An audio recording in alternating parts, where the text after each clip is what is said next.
to the Sew Inspired podcast, where we unravel the stories behind the stitches. My name is Trisha. And my name is Alex. Each week we'll be sharing our own sewing tales and inviting special guests to join us on the show. From favorite sewing techniques to must-have products and even some hilarious sewing mishaps. We'll be covering it all. Whether you're a seasoned sewing pro, a beginner, or just curious about the world of sewing, this podcast is for you. So grab your needles, your thread, and maybe a glass of wine, and plan on leaving here Sew Inspired.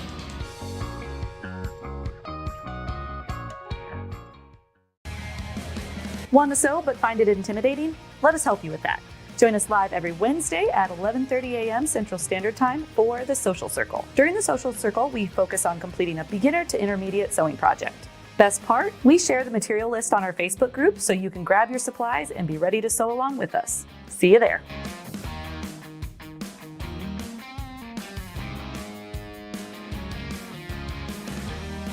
Welcome to Sewing Parts Online, the family-owned business that has been providing quality sewing machines since 2008. Our mission is to help you bring your creative visions to life, and we believe that starts with having the right sewing machine. Quilting, embroidery, serging, crafting, Sewing Parts Online has got you covered. You supply the creativity, we supply the sewing machines.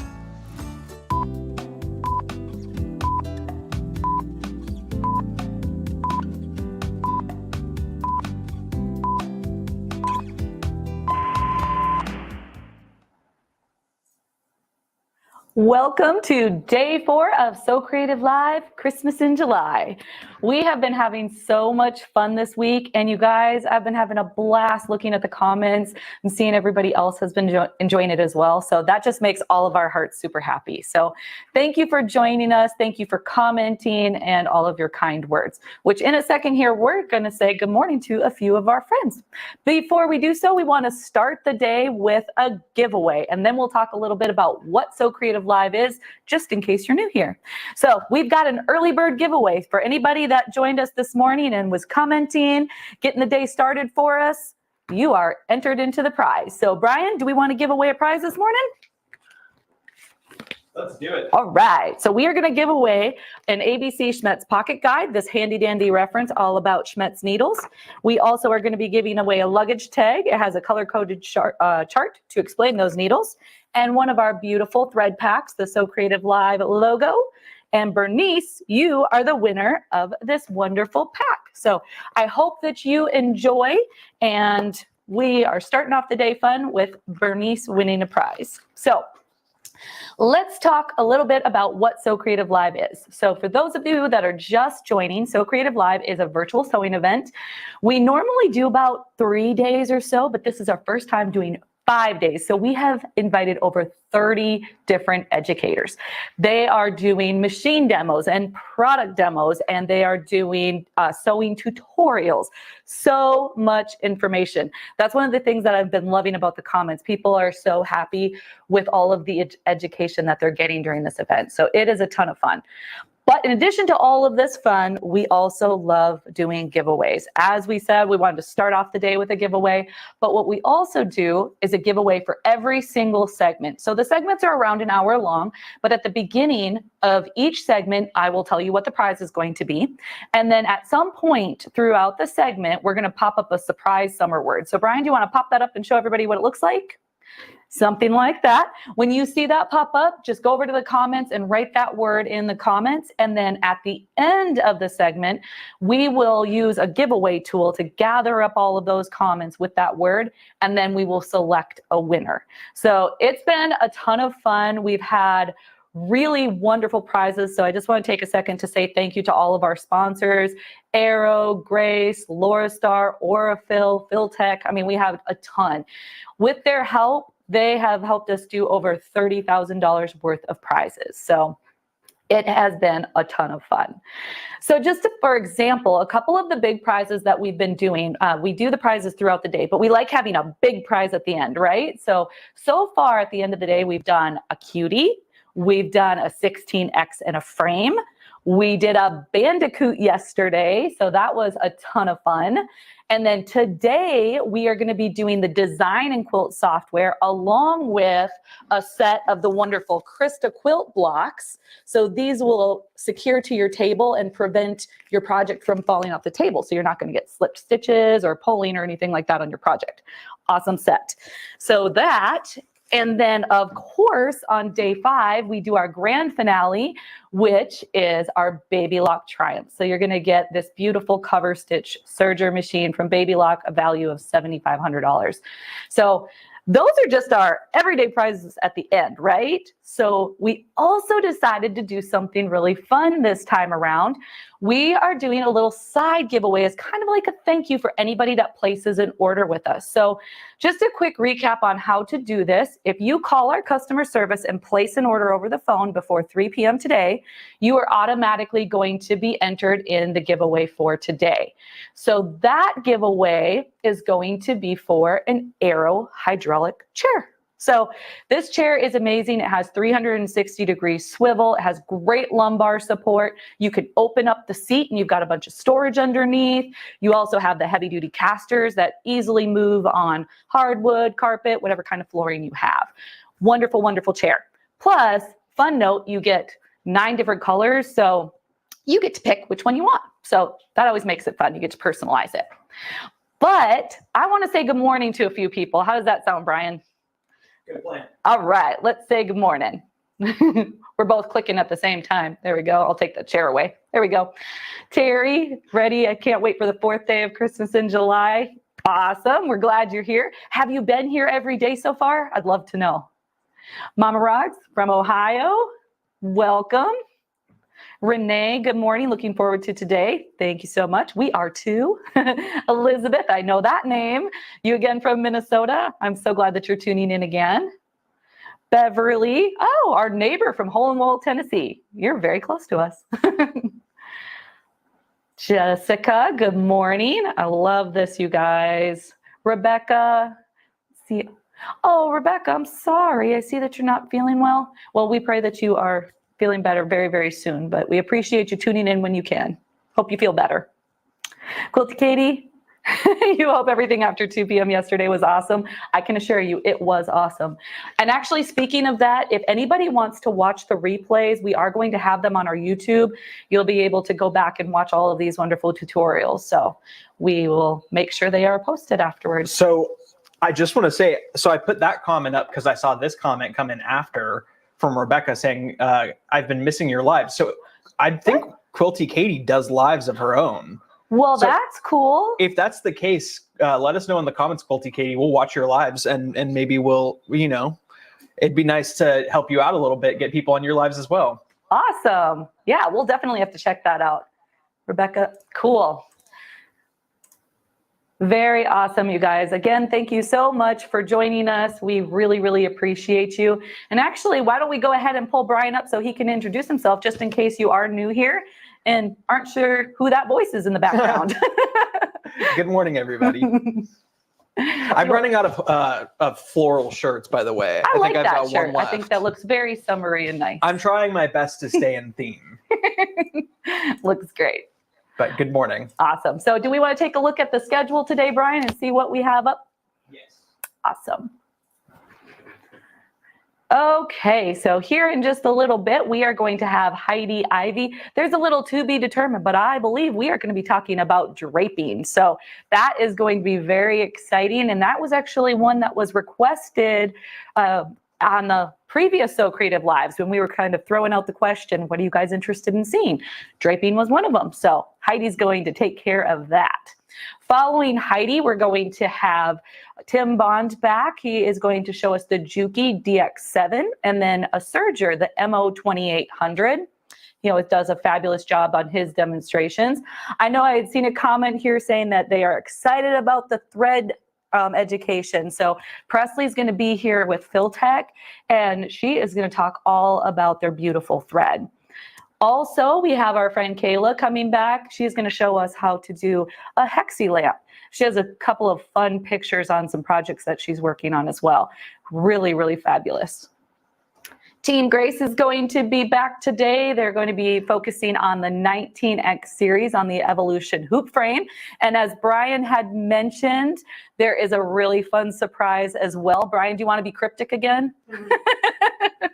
Sorry, I was in the comments, so I wasn't listening to what you were saying. What did you say? About the upcoming segment with Grace and the little surprise that has to be Yes. quite cryptic. Yes, there is an announcement for half of y'all already know what it is, but there's going to be a special announcement today at the end of Grace's segment, and it's for something that's really, really exciting.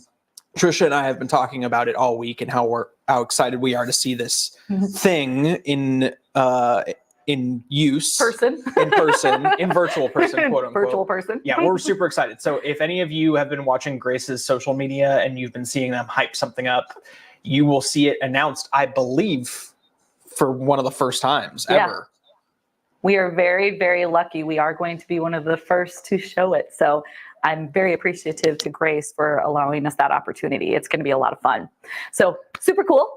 Following that, we're going to have Stacy back, but today she is going to be showing us ruler work. So she's going to be using the templates and the ruler foot, and obviously using her beautiful acrylic tables. So we are good to go on that. Following that, we're going to have Kim Bell back from Dritz, and she's going to show us some awesome options for I just read Donna's comment. Donna, that's awesome. Get some coffee. No, so I'm so sorry. Kim is going to be showing us some wonderful Dritz options for different notions, pattern weights, different sets that are perfect for gifts or Christmas or anything like that, staying on theme of Christmas in July, right? The other thing that I wanted to mention, if you were here for our intro, we had shown a couple of things. We had talked about the Sew Inspired podcast. So Alex and I have been doing the podcast, and we've been releasing those episodes. We are on number 4. It is a great sewing podcast. We've had some wonderful guests. We just sit down and chat. It is a video podcast available on YouTube. It also is available on other platforms like Spotify and Apple Music and all of those areas where you get your podcast. So that's a whole lot of fun. Tune in to the Sewing Podcast. And we normally release those on Thursdays. So guess what day today is? We actually just released another episode, and that will be with Kate Conkers. And if you follow her on TikTok, she has more than 1 million followers. She is Kate Conkers. So if you want to, you could check that out as well. And then we also mentioned our social circle. So the social circle is on Wednesdays at 11:30. We focus on beginner to intermediate sewing projects. It's a ton of fun. We let you know beforehand on our Facebook group what we're going to be sewing. And then you can gather the supplies and sew right along with us. And it's a wonderful time. It usually lasts anywhere from like an hour to 2 hours, but we've been seeing people in the comments that have joined us for the social circle as well. So thank you all for joining us on SewCreative Live or the social circle, where we're tuning into our new podcast, Sew Inspired. So thank you. Thank you. Well, I think that about covers it for announcements. I'm super excited to invite our next guest up, though. What do we think, huh? We just got to say what the prize is. I've got that right here. And actually, we are going to be doing another one of these bundles. So at the end of Heidi's segment, we're going to do the ABC Pocket Guide, the luggage tag, and the SewCreative Live thread pack. This is Aurifil thread made up of 40 weight and 50 weight. So you're going to get that in the Sewing Parts Online colors, which is the red, black, and white. So nice basic colors that you can use for many different projects. So we will give that away at the end of Heidi's segment. Just keep an eye out for that summer word popping up on the screen. So why don't we bring Heidi up and we'll learn about some draping. Hi, good morning, Heidi. Good morning. How are you? Pretty good. I've got my coffee. We're ready for day 4, and I'm ready to learn about draping. Perfect. That's How are you doing today? Girl, little to no sleep again. It really was like Christmas in July. I couldn't sleep. Do we make well? It's totally okay. I'll be in the background. So if you need anything, just let me know. You know, you can talk to Brian. If we have any questions, we'll be sure to pop those up as well, and I'll let you know. But if you want to start by introducing yourself and telling everybody a little bit about what we're going to be talking about, I will let you take it away. Yeah, absolutely. Thank you. So my name is Heidi Ivy, and I teach fashion design in a local college, as well as some smaller lessons in a private studio that I rent. And on occasion, I do tutorials and I guess private lessons here at my house as well. I also do custom one-of-a-kind client work for clothing. I do alterations. So basically anything that revolves around fashion design and sewing, I'm all about. So today we're going to be having a class about draping. Some of the courses that I typically teach are garment construction 1, 2, and 3, draping 1 and 2.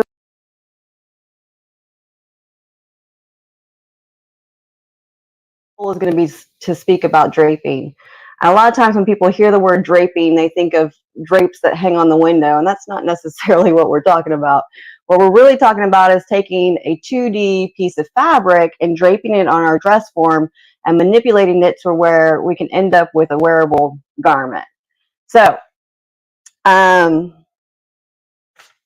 I want to start off with is typically, and I'm going to kind of warn you guys, typically in a normal draping class, especially draping 1, your end goal is going to be to come up with what they call a bodice block and a skirt block. So you'd have a bodice front and back block, and you'd have a skirt front and back block. So what is a block? A block, or a sloper, sometimes people call it, is basically like a second skin.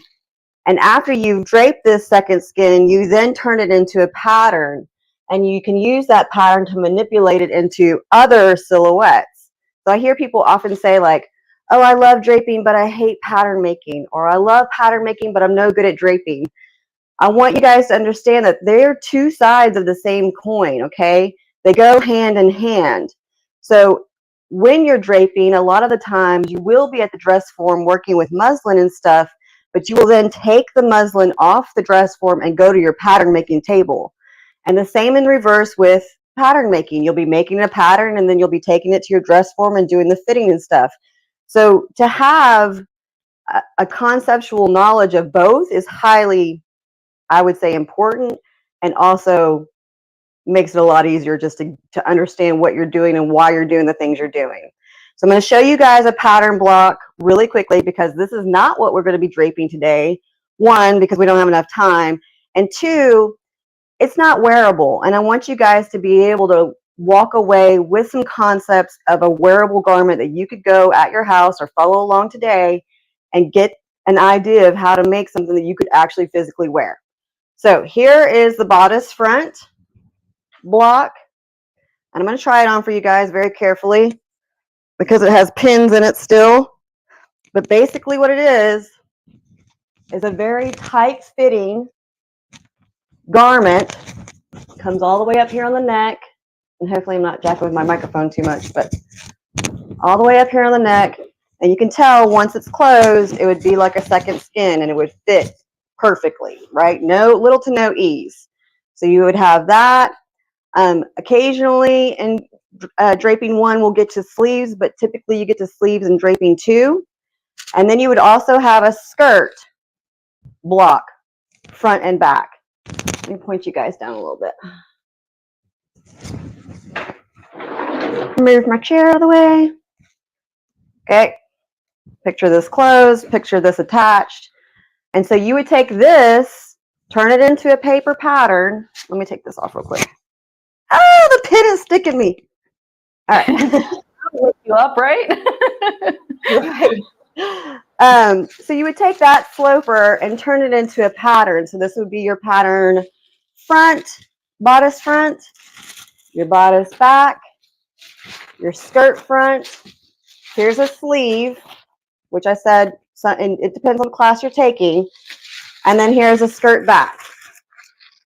So then you can take this pattern, and there's some book recommendations I want to give you guys. If you'll remind me at the end, Trisha, there's some pattern making books and draping books that will teach you how to then take your sloper or your block, manipulate it, and turn it into unlimited amount of garments. It's a very cool concept. The great thing about the block as well is when you're learning the foundations of draping and or pattern making, you get to put all of those in practice and see everything that you're learning come into fruition. And you have this end product of this sloper that fits you perfectly, that you know that if you manipulate it according to the pattern books or common knowledge, you're going to get a perfect fitting garment every time, which is not true when you're using a commercial pattern. So I pulled out 2 options, okay? And I'm going to tell you right now, I like to talk a lot, and we only have an hour, so this may end up coming down to how much time do we have as to which one we're going to select. But I did want to give you guys the option to choose, and if we do have enough time, we'll go with the most popular vote. So we're going to have option 1. These are going to be the options of garments that we're going to learn how to drape today. So option 1 is a super cute low V-neck jumper, we'll call it, with a flouncy skirt, some side darts that radiate up to the bust. So that's option 1. So we're only going to be doing this part. We definitely don't have time to do anything else. Or option 2 would be a princess seam. She's got kind of a square neckline and an asymmetrical flouncy skirt as well. And I'm going to show you guys the line drawing just because it's a little easier to see the concepts. And also while we're doing this, I'm going to forewarn you, I kind of walked this 1-hour segment through last night. We're most likely only going to be draping the front, but I'll tell you right now, draping the back is basically like draping the front, just a little bit easier because you don't have all the curves of the bust. So those are the 2 options, and you guys can vote in the comments. And we're going to keep moving forward. Keep those in your head. So our number 1 tool for starting draping is going to be the dress forms. So we're going to quickly run through those. I'm going to go from most affordable to a little bit more expensive.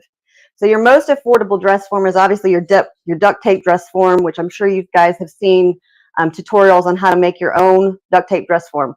I don't really suggest duct tape dress forms for draping because you need to be able to stick your pins in, and the duct tape is very difficult to stick the pins in, and if you do get the pins in, your pin is then going to come out all sticky with the adhesive from the duct tape. So it's not that it can't be done, just not the most optimal option. Going from there,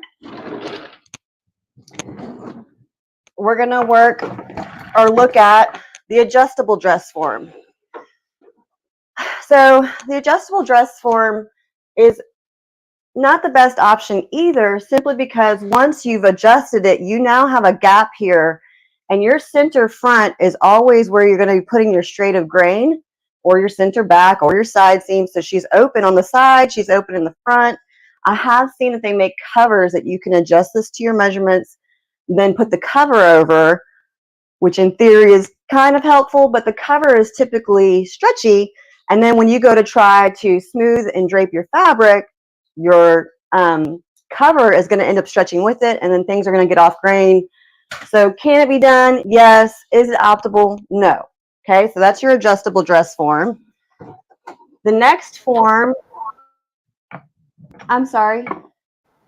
Oh, Heidi, I was just going to say that so far it's looking like 2 is on the by a long shot. Yeah, by a long shot. 2 is going to be winning, I think. But okay. All right, cool. Y'all keep voting. Okay, so now we have the professional dress form, and these are going to go under the name PGM or Wolf. Those are the name brands. This one is actually under the brand Roxy, and it's not a name brand, so it was a little bit cheaper, but it's basically the exact same thing. And this is an example. I'm actually going to pull this closer. So I mentioned that a lot of times you're going to be draping in a muslin. You're going to be taking that muslin off, then forming a pattern. There are occasions where you can drape and sew directly on the dress form, pull this off the dress form, and have a wearable garment. It's a lot more work because you're going to be hand sewing multiple of these pieces on the actual dress form, which is an art in and of itself. But here's one I did a long time ago. Like, this doesn't even fit me anymore because I'm not this size anymore. But I just wanted to show you, hopefully you guys can see. I might need to let me pull the light a little closer. So this fabric is a vintage fabric, and it has these really cool lines on it, okay? And it's got little mandalas. So I could not, if I tried, this piece comes this direction, has some fullness in the bust, it comes this direction at an angle, and then it also has an angle here. Look at that little booty. She's so freaking cute. Okay, so I couldn't, this would be difficult for me to pattern at the pattern table just from my mind's eye. And when I got it on the dress form, I could see exactly where I wanted these motifs and stripes and stuff to flow, right? So that's a perfect example of something that you can do directly on the dress form and have a wearable piece. The return is fairly quick. I say quick. You still have to sew it and all that, but you can see where you can get instantaneous results faster than you would if you were going to the pattern table. So this is your professional dress form, and I'm going to give you some pros and cons about this one. I'm just going to slip her dress off real quick. So the professional dress form came with one arm. I'm going to pop this off really quick. With the professional dress form, you have collapsible shoulders. So I can push her shoulders in and they'll stay in place, and I can pop them back out. So, and I'm just going to mention this really quickly. If you're draping something like a corset, a lot of times when you're draping corsets, this area at the side arm, the side seam armhole, gets very gapey. If when you're draping, you collapse her shoulders, that will suck her in ever so slightly so that when you come up with your pattern, you'll have that little bit of negative ease that'll help keep that corset or strapless bodice up. So always keep that in mind. So she has collapsible shoulders. Her grain lines are marked. So she's got her center front marked. It's kind of hard to see, but I promise you they're marked. This is why we're not going to be using her today, because her visually she's a little bit more difficult to see. But not only can you see them, you can kind of feel them, especially at like the side seams. So she's got her side seams marked. She's got some cups marked, princess seams, center front, and the same thing in the back. She's got her center back, her princess seams marked. So here is the plus/negative of this one, okay? She's standard industry measurements, okay? So if you are planning on draping and coming up with patterns that you'll then sell to the masses, you can grade her up or down accurately in the fact that it will follow the industry standards. That also is kind of a negative in the fact that not a whole ton of people are actually industry standard measurements, right? We usually either have a bigger bum or a bigger bust or a bigger belly. So she's anatomically correct, but I really wouldn't consider her. Maybe in the 60s this was the norm, but not so much today. So another drawback for her is her bum is not extremely well defined. Okay, I mean it's there, but it's not, you know, super well defined. So that's your professional dress form, and of course a little bit more expensive than the adjustable. And we're going to move on to one of my favorites. And beyond getting a custom-made dress form that is 3D to your measurements, I would consider this the best option. The reason I love this dress form, so this one's called Classy Dress Forms, is she's fully pinnable, and I forgot to mention that on her. With her, when you're going to pin, you can only pin so far before you have to turn your pin. So she's pinnable, but not fully pinnable. With the Classy Dress Form, I can push this pin all the way until there's no pin left. Fully pinnable.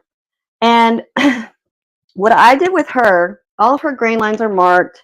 She actually has extra markings. She has her waist, her hip, her bust. She's got her side princess here. So you've got a princess seam here, and this is the midway point between your princess, which is exactly what we're going to be using if we choose option 2. I'll show you that, guys, that later. She has a well-defined breast area, and since she's foam, her cover has a zipper in the back. I unzipped the cover. All of her measurements were according to me, except for her hips and her butt. Her hips and her butt. And I have a smaller set of hips and butt. I took a serrated knife and a rasp, and I shaved her down until she was closer to my measurements than any other dress form I've ever had. So just know that's an option as well. If you get one that's fitting, hey, she fits my bust, she fits my waist, but her hips are a bit too big, shave them down, okay? Or, hey, her hips fit well, her waist fits well, you can shave down the bust. I'll also say you can pad these out, right? So if you have some felt, I know that they sell kits, padding kits for dress forms specifically, but you don't necessarily have to have a kit. If you're, you know, hey, my friend just has a C cup and I only have a B cup, throw a padded bra on there, right? If it's like, oh, my friend's butt is a little bit bigger, wrap some felt around her hips and her butt, pin her butt into a shape with some felt. Okay, so it's totally doable. What I would look for if you're shopping for dress forms is a good cast iron base, so that when you're draping, your dress form is not threatening to fall over. I also like the fact that her lines are marked very defined.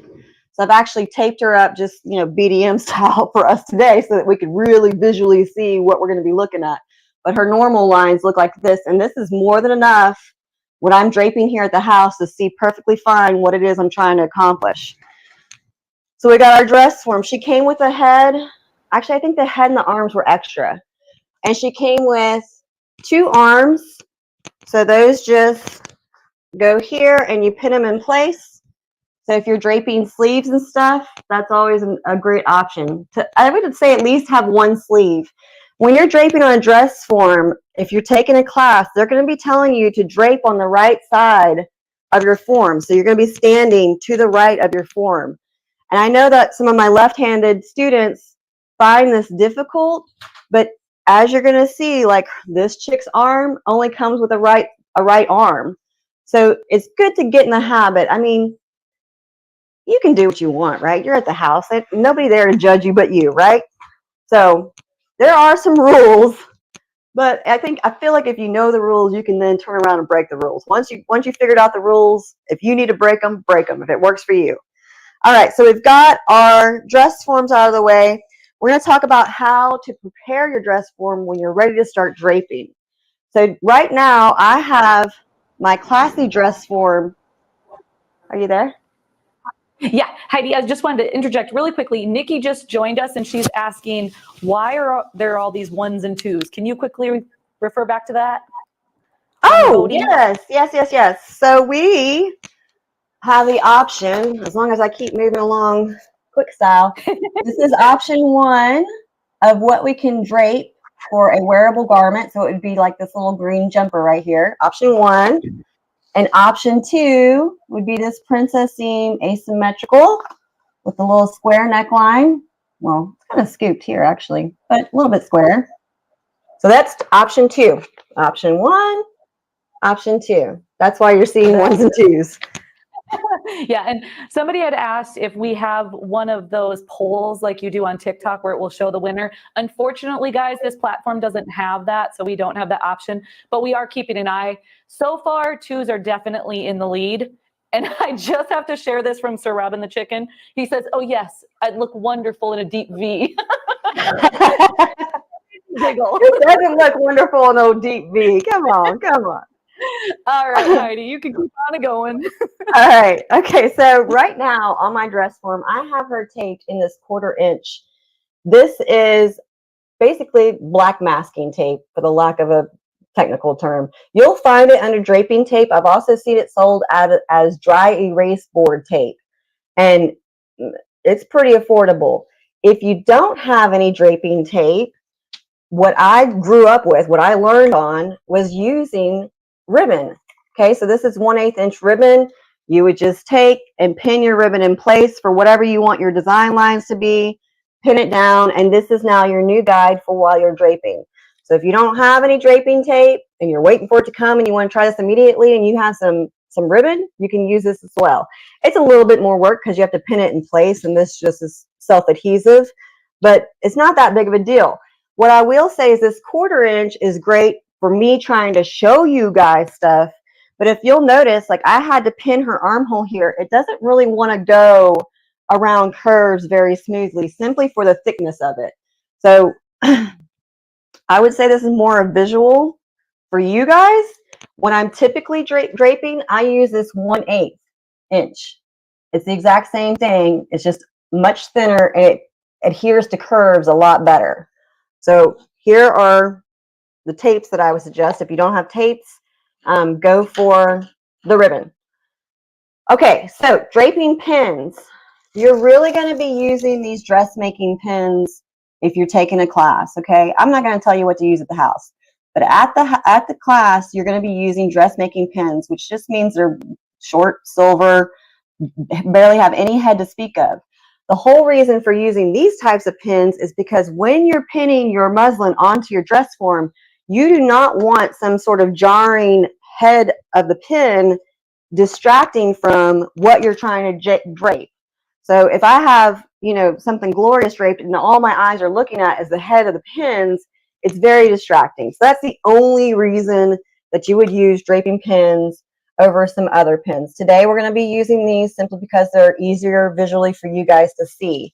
Now what I will say is you're going to want a set of sharp pins because there's going to come a time where we're pinning the fold of the top layer and okay, so we're going to fold the fold of the top layer, and we're going to be catching that underneath layer without catching our dress form. So if your pin is sharp, it makes it easier to get into the groove of doing that. Otherwise, you're going to be struggling to get the pin in, and then you'll probably end up pinning your dress form, which is not what you're going for when you're trying to take the garment off of the dress form. So just keep that in mind. A set of nice sharp pins. Some other things that you'll need is some scissors, some fabric scissors, because we're going to be doing some relief cuts where we'll be cutting this direction. We'll be cutting a lot of stuff. So a good pair of fabric shears. All right, so when you're taping off your dress form, if you don't have your style lines, I'm sorry, your bust, waist, and hip marked, you're going to go ahead and mark those, depending on what you're draping. If you're only draping a bodice, you don't really need to mark her hip. But you could do something like this and leave it on here. That's the great thing about this tape. As far as I've ever used it, it never leaves any kind of weird residue on my dress form. I mean, I wouldn't suggest leaving it on there for a year or something, simply because if your dress form is in front of the window and it gets sun, you may end up bleaching the fabric, but not where your tape is. And, you know, just take care of your stuff. Is there supposed to be a barbecue up there? Oh, how cute. Is that the word? That's the word. Oh, I love barbecue. And I'm hungry. Y'all know. Okay. So you're going to be marking your bust, waist, and hip at a minimum. You're also going to be marking your center front, your side seam, and your center back. Okay. Those are minimums. These things should be marked if you have a dress form. If you don't, you're going to want to mark your armhole, your shoulder seam, your neckline. Now, if you're draping something with a princess seam, you're going to want to go ahead and mark your princess seam. Your princess seam is just between your center front, your side seam, and it goes across the apex of the bust. The apex of the bust is where your breast protrudes the most from the body, okay? So another thing that I see people not doing, which is number one red flag to me, that they're not real, just a red flag, is spanning the distance between the bust with a ribbon. So I don't know if you guys can see this. It's kind of a peachy color. So as we all know, the shortest distance between 2 points is a straight line. If when I'm draping, I don't have something spanning this distance between the bust, I'm going to end up with an excess of fabric here. That's not really going to look flattering when you actually make up your garment. So I always suggest to people, add a ribbon across here to span from apex to apex, so that you have that shortest distance and you're not adding extra fabric where you don't need it. The only time you wouldn't need something like this is if you're draping something that has cups, right? Or even a V-neck like this, where it's going to be coming down in between the bust and you actually want to have that fabric to cover, the extra fabric to cover the bust area. So keep that in mind. Okay, so we're going to move right along to draping fabric options. I hope I'm not rushing, guys. I know I did a run through and it's pretty tight, so I want to keep moving forward. A lot of times in class, you're going to be using muslin, pretty much all the time in class. So, oh, and this draping tape comes in other colors. So here is some muslin, and it typically comes bleached and unbleached. So super white and not so white.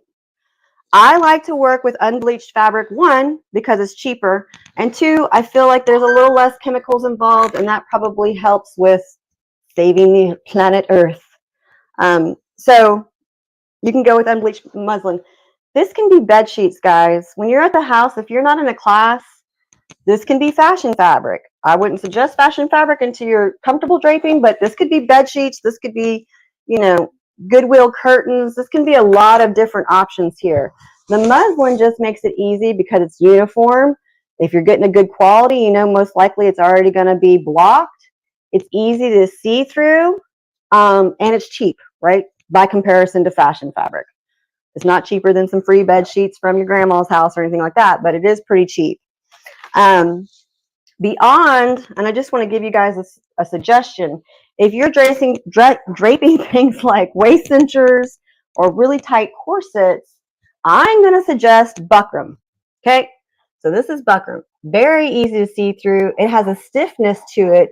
And the really cool thing about this, so it has the stiffness and the structure where you can crank this thing down and have a nice tight corset pattern afterwards. Also, you can wet it and it will mold and take the shape that you put it in when it dries. So if I spray this with a spray bottle, if I have it on here, I spray it with a spray bottle, mold it to my cups, let it dry, take it off the dress form. I now have something I can try on without having to put boning and stuff like that to figure out what the structure is actually going to react like. I mean, it's not perfect, don't get me wrong, but it's a lot better than taking just straight up muslin and trying to try that on as a corset without any kind of boning and all that kind of stuff in there. We're talking like mock-ups, right? So buckram. All right, so we're going to go keep moving forward and try to clear my space here. Okay,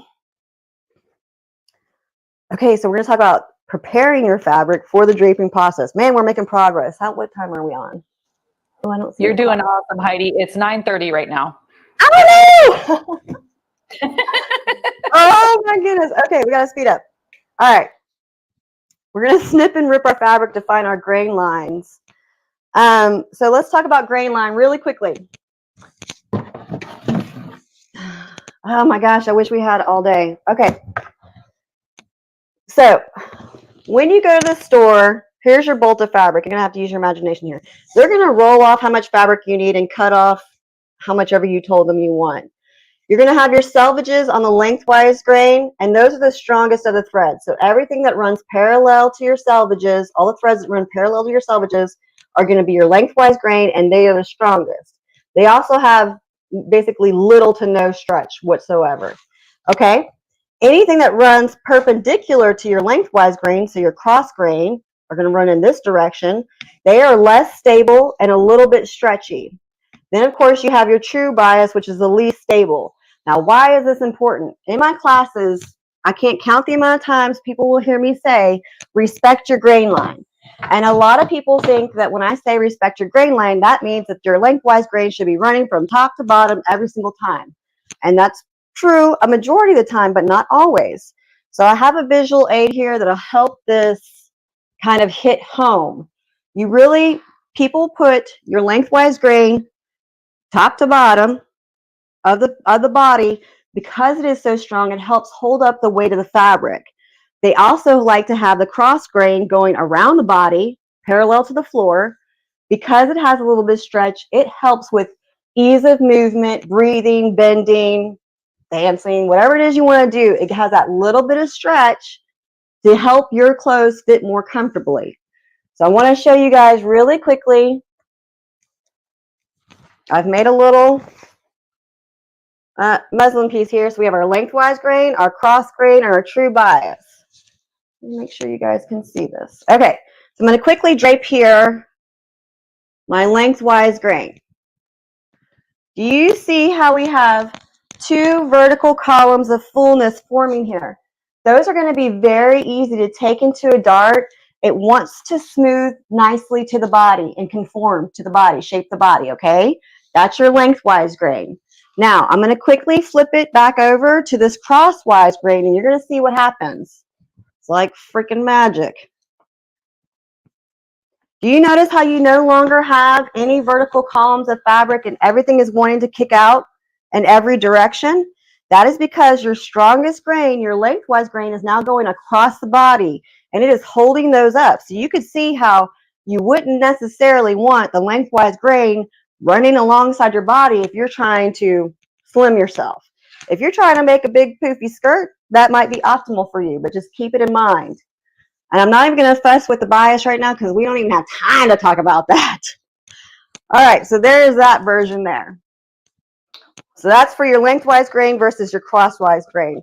Also, I forgot to mention, guys, I have a lot of this information on my TikTok. It's h.i.couture, C-O-U-T-U-R-E. So you go there, there's a wealth of information in case I'm forgetting to say anything or you need some more explanation. Okay, so when you're finding your grain, huh? I was going to say thank you for saying that, because Becky was just asking where she could get information to follow you. So perfect. Oh, cool. Yeah, absolutely. Hi, Couture. Okay, so we're going to snip and rip to find our lengthwise grain and our cross grain. Snipping and ripping is one of the most accurate ways, which we were going to talk about some other ways, but we don't have time, to find your grain lines. So here's my selvage. If you're wondering how much fabric do I need to snip, some of the book suggestions I'll give you can help with the calculations, but it's really not that difficult. You're going to want to give yourself some extra room if we're draping up here, some extra room so that you don't start here, because you still have to be able to cover your shoulder as well. So we're going to give a few inches from the top, and we're going to go down a few inches from wherever it is we're draping. So with either one of these, they both have a waistline. So I'm going to cut down this direction. I'm also going to measure in this direction and add a few inches. And I mean, up to 5 inches is pretty, what's the word I'm looking for? Pretty good. We'll just say pretty good. My mind's not working. All right. So I know for me, if I cut 24 by 18, it gives me more than enough room to drape and possibly make mistakes if I needed to. So here's my selvage. I'm going to measure 24 inches from my selvage. Okay. I'm going to snip just past my selvage. Okay. Just snipped with my scissors. I'm not sure if I got that on camera. And I'm going to rip. Love that sound. Okay. Now I'm going to work on my cross grain. So my cross grain needs to be 18 inches long. So I'm going to take and I'm going to measure 18 inches. And we're going to snip and rip that as well. Okay. Snip just past the selvage. And with one smooth tug, I'm just going to rip. Okay. If you need to tug more because your fabric's longer, that's fine. So now our fabric is on grain. I'm also going to cut off my selvage because my selvage is more tightly woven than the rest of the fabric. It can be so tightly woven that it holds up the fabric and the fabric won't lay smoothly. Just get rid of your little strings. You now have a piece of fabric that if it is already blocked from the bolt that you bought, which higher quality fabrics tend to be blocked nicely already, you can start throwing down your lines for your grains on the fabric, which we are going to do. Oh my gosh, is there any way to get more time? Is that possible? I so wish we could. As of right now, Tim is going to be prepared to come in at 10, but we'll let you know if maybe he's late. But this just means you have to come back, Heidi. Well, we do the social circle every week at 11:30 on Wednesdays. So if you're ever free, you can teach as long of a class as you'd like. Oh, interesting. Okay, cool. I'll have to message me that so I don't forget. Okay, so if your fabric is blocked, I was going to show you guys how to block your fabric. So blocking your fabric just means that you're ensuring that your lengthwise grain and your cross grain are at direct perpendiculars to each other. I know for a fact this fabric is already blocked because that's a good piece of muslin, but I want to show you what a piece of unblocked fabric will look like. So I've marked my cross grains here, one blue and one red. When I go, let me move this out of the way. When I go to smooth this, okay, to get it to lay flat, oh, hold on. All right, there you go. I notice that once it is smooth, one edge of my cross grain at the top is over the bottom edge.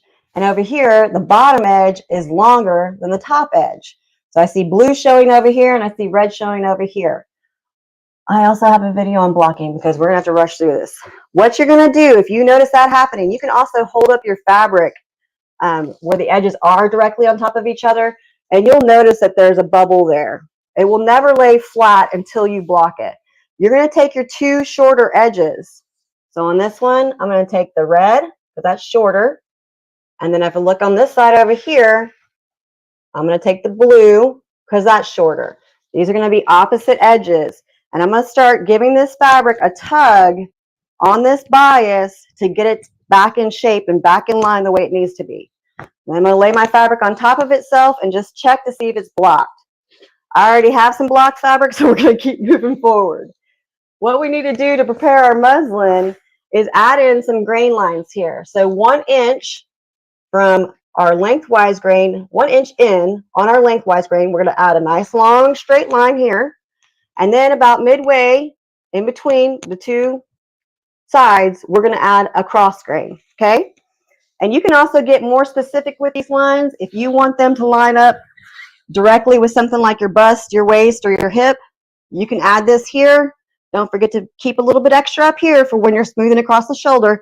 And you could say, okay, tick mark for my bust. Okay, tick mark for my waist. And draw your lines. We're going to call these your balance lines directly on like that. What you're really wanting to use this for as a visual aid to make sure that your cross grain is staying parallel to the floor and your lengthwise grain is staying perpendicular on the body, okay? So I'm going to show you guys really quickly how we're going to throw these lines in. And there's only just a small trick for this that helps your pencil glide nice and smooth. These 5B pencils have a nice soft lead that makes marking easier and less skippy. If you have a very hard lead, when you go to mark, the fabric is going to get caught and there's going to be kind of sketch marks to it, okay? We want nice smooth lines if we can. So 5B has a nice softness, it shows up well, and it goes on smooth. Doesn't have to be this brand, it can be any brand, just a nice soft lead marker. So we're going to take, I'm going to point you guys down again. Oh my gosh, we're running out of time. This is the part that makes me the most nervous, is not being able to sit here. This is, a lot of this information that you're getting, guys, is like, the class that I teach on this is weeks long. So I'm trying to be conscious of the time. Okay, so we're going to point you guys down a little bit. So here's our lengthwise grain. I'm going to go in 1 inch and mark my lengthwise grain. I'm going to be making sure that my cross grain and my lengthwise grain are nice and lined up here. I'm going to take and hold my pencil like this, okay? A lot of times you hold your pencil like this. You know, if you're writing a letter or whatever, we're going to take and hold our pencil like this. This is going to help with that nice smooth line that we're trying to achieve. I'm going to hold my my ruler down. I'm going to use my pencil in one nice stroke. Bam, we have our grain line, our lengthwise grain marked. Then when you need to, you're going to throw in your cross grain. We're going to use our lengthwise grain as our guide. We're going to hold our pencil again like I just showed you guys. And we're going to mark in our cross grain here. Try to be, careful about this. All right, so we have our cross grain marked. That's for preparing your fabric. Now, how much time do we have right now? Anybody? Let me see. Okay, we got 20 minutes. We're going to go. Yeah, sorry. We were chatting in the background. Sorry, Heidi. Yep, 20 minutes. That's okay. Okay, so we're going to go ahead. I'm going to make a executive decision and say we're going to drape number 1, simply because number 2 has princess seams and they take longer. But what we can do, if you're interested, I can make a video on how to drape princess seams and put it up on my TikTok for you guys to see. Because I know you said number 2 is winning, and that's the princess seam one. You are correct. Yeah, and we could also, if you're good with it, we could share it on our Facebook too afterwards on the draping with number 2, and then tag you if you're okay with that. Yeah, I'm not like I record for you guys. We'll figure that out. Yeah, we'll figure it out. Also, a quick question. Somebody's asking, are you anywhere other than TikTok? Just in case they want to find you elsewhere. I have a YouTube, but I basically just take what I put on TikTok and transfer it over there. I'm not super tech savvy. Okay, we'll figure that out. Okay, so we're going to do option 1, which is the cute little jumper here. Okay, so we're going to start draping now. I'm going to get my pins. I got this new pin cushion that's like a slap bracelet. Still getting used to it.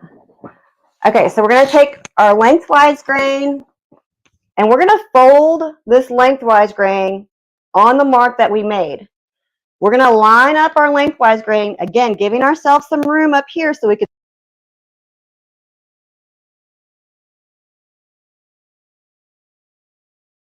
pinning. You're going to want the point of your pin headed towards the center of your fabric.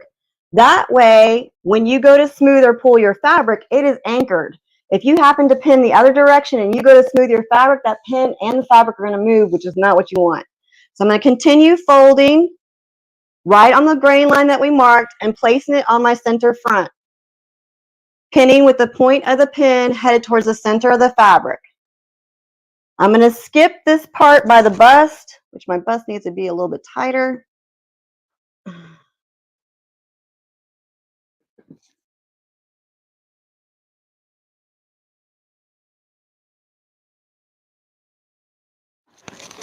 Let me lock my wheels real quick so she doesn't go rolling away from me. All right, so we're going to continue pinning here. I'm going to skip this part where our apex to apex span is, so that I build in that ease that we just spoke about earlier.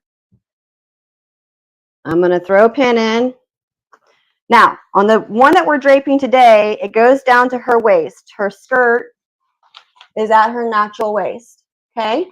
So we're going to pin directly here at her waistline, making sure that the line that we drew for our lengthwise grain is directly on the center front of our dress form, okay? So this is the foundation. This is you want to get this correct, because this first step is where everything else starts laying smooth. If this is incorrect, it's going to be very difficult for you to get a smooth garment. So we're going to take and start from the top. Make sure you guys can see this.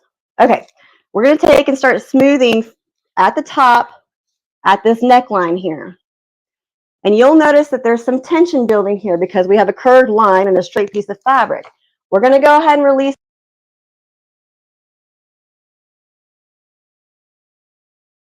Accidentally do cut too much, you can always patch a piece in, okay?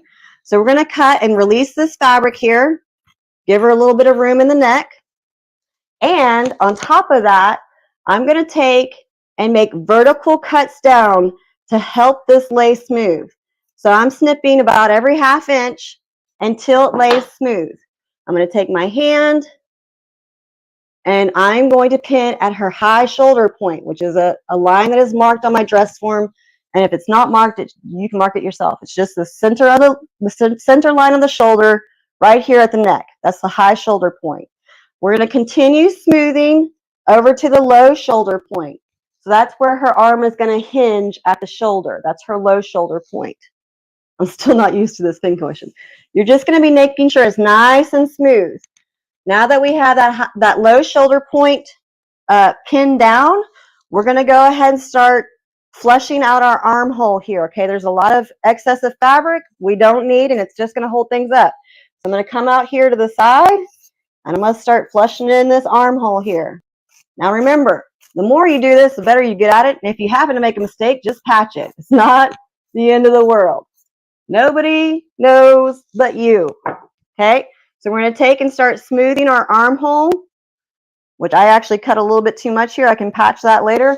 And I'm going to throw a pin in here. Now, we're going to take a look here and start making some decisions.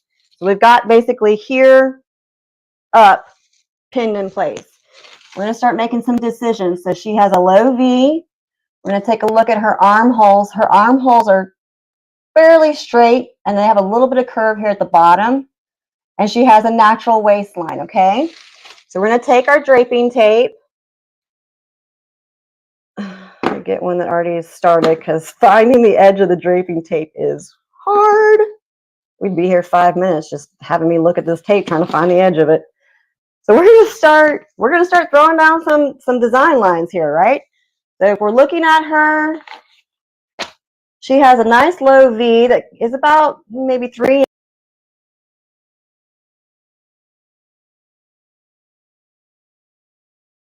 Tape down to where I want it, and I'm going to clip that off. You can use your snips.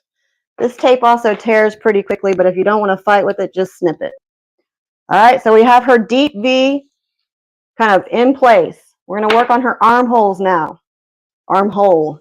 So I'm going to start at her armhole. If you look at the picture, basically starts at her low shoulder point. So I'm going to start at her low shoulder point, and we're going to, if I can get my tape to stick, my goodness. All right, here we go. I'm going to flush out this armhole now. So I'm going to come down, nice and smooth style. I'm using my pointer finger to kind of help draw this tape on here. Okay. And we're going to start rounding it here at the armhole just to the side seam. And as a reminder, you're going to repeat all these processes for your back. So now that I have that, I'm going to start releasing some fabric here at the armhole as well. Some vertical cuts here. Okay.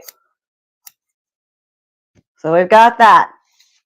Now we're going to tap in this side bust start. So on her, it's at her side seam and it radiates up towards her bust. So we're going to take and we're going to start smoothing this fabric and taking the fullness up into a dart. Now, as I'm doing this, I notice more pooling going on here. Anytime you see fabric pooling, it's either you're not on grain or you have too much tension somewhere. And since her waist is smaller than her hips, we're getting some pooling here. So we're going to do the exact same thing. We're going to cut to relieve some of this fabric, and we're going to make those vertical cuts, relief cuts, to allow this to relax. So I'm going to kind of temporarily place hold this dart. In fact, I want her. This is so cool, Heidi. Thanks. Are we running out of time? We're doing good so far. You got 10 minutes. I'll let you know if there's extra time. All right. All right, so we're going to make our relief cuts now. Here's my waistline, and I'm not sure if you guys can see it through the fabric, but I can see it very clearly. So I'm going to take and cut off this excess fabric, giving myself a little bit of room. Just get rid of it. You don't need it. Okay? Cut it away. Now, we're going to take and do our relief cuts. Straight up. Straight up now, tell me, do you really want to be here forever? All right.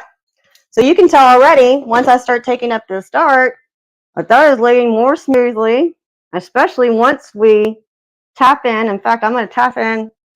Sorry, I had a pin in my mouth. I'm going to tap in my waistline here. I'm just going to put a pin, smooth downwards, put a pin, just like a placeholder pin. You see how smoothly this is laying? This is what you're trying to accomplish, smoothness, a majority of the time in draping, okay? So we're going to tap in this dart now, and I'm going to use my pins kind of like stitches. So when you're doing your darts, you want to stay away from the bust apex, which is right here. I say stay away from. You want to be about an inch outside of that. If you go directly to the bust apex, you're going to get a pointy look, kind of like Madonna. Think Madonna bullet boobs. Okay, and right now, this chick that we're trying to emulate or copycat does not have Madonna pointy boobs. So we're going to avoid taking our dart all the way up into this apex area.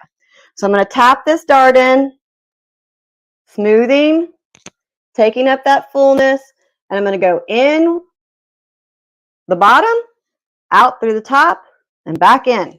Okay?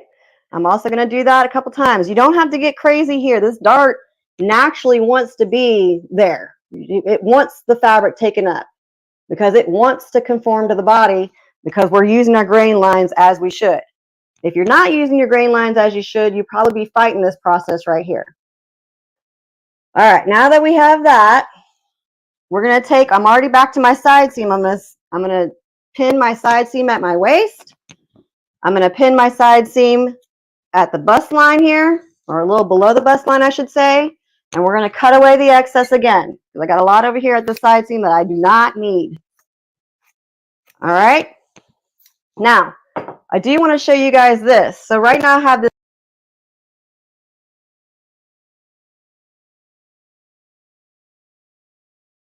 To get this, especially if you're using your draping pins to disappear, is we're going to take and pin into the fold, catch that bottom layer of fabric without catching our dress form, and pin down. Okay?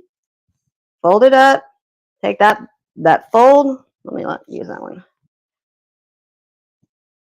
The fold of the dart, the base layer, but not the dress form, and pin that in place.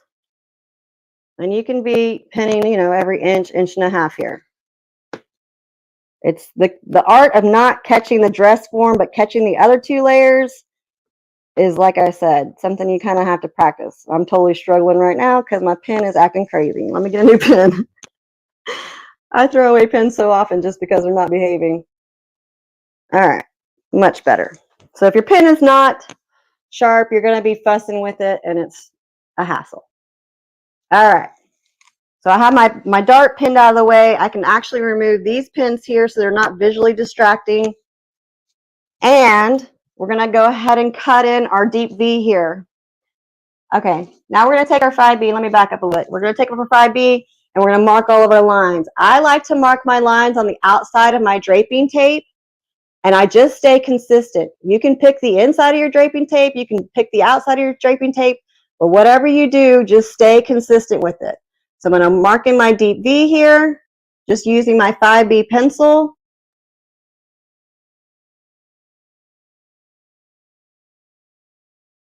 And I said I'd like to go on the outside of my garment.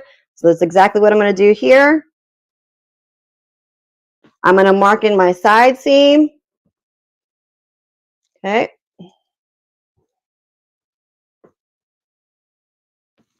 And I'm going to mark in my armhole. Just holding this tape down with my fingertips so that my pencil lead doesn't try to travel underneath the tape and make an inaccurate mark, which at the table, you're going to end up chewing these lines up with your French curves and all of that jazz anyway, so try not to stress out too much.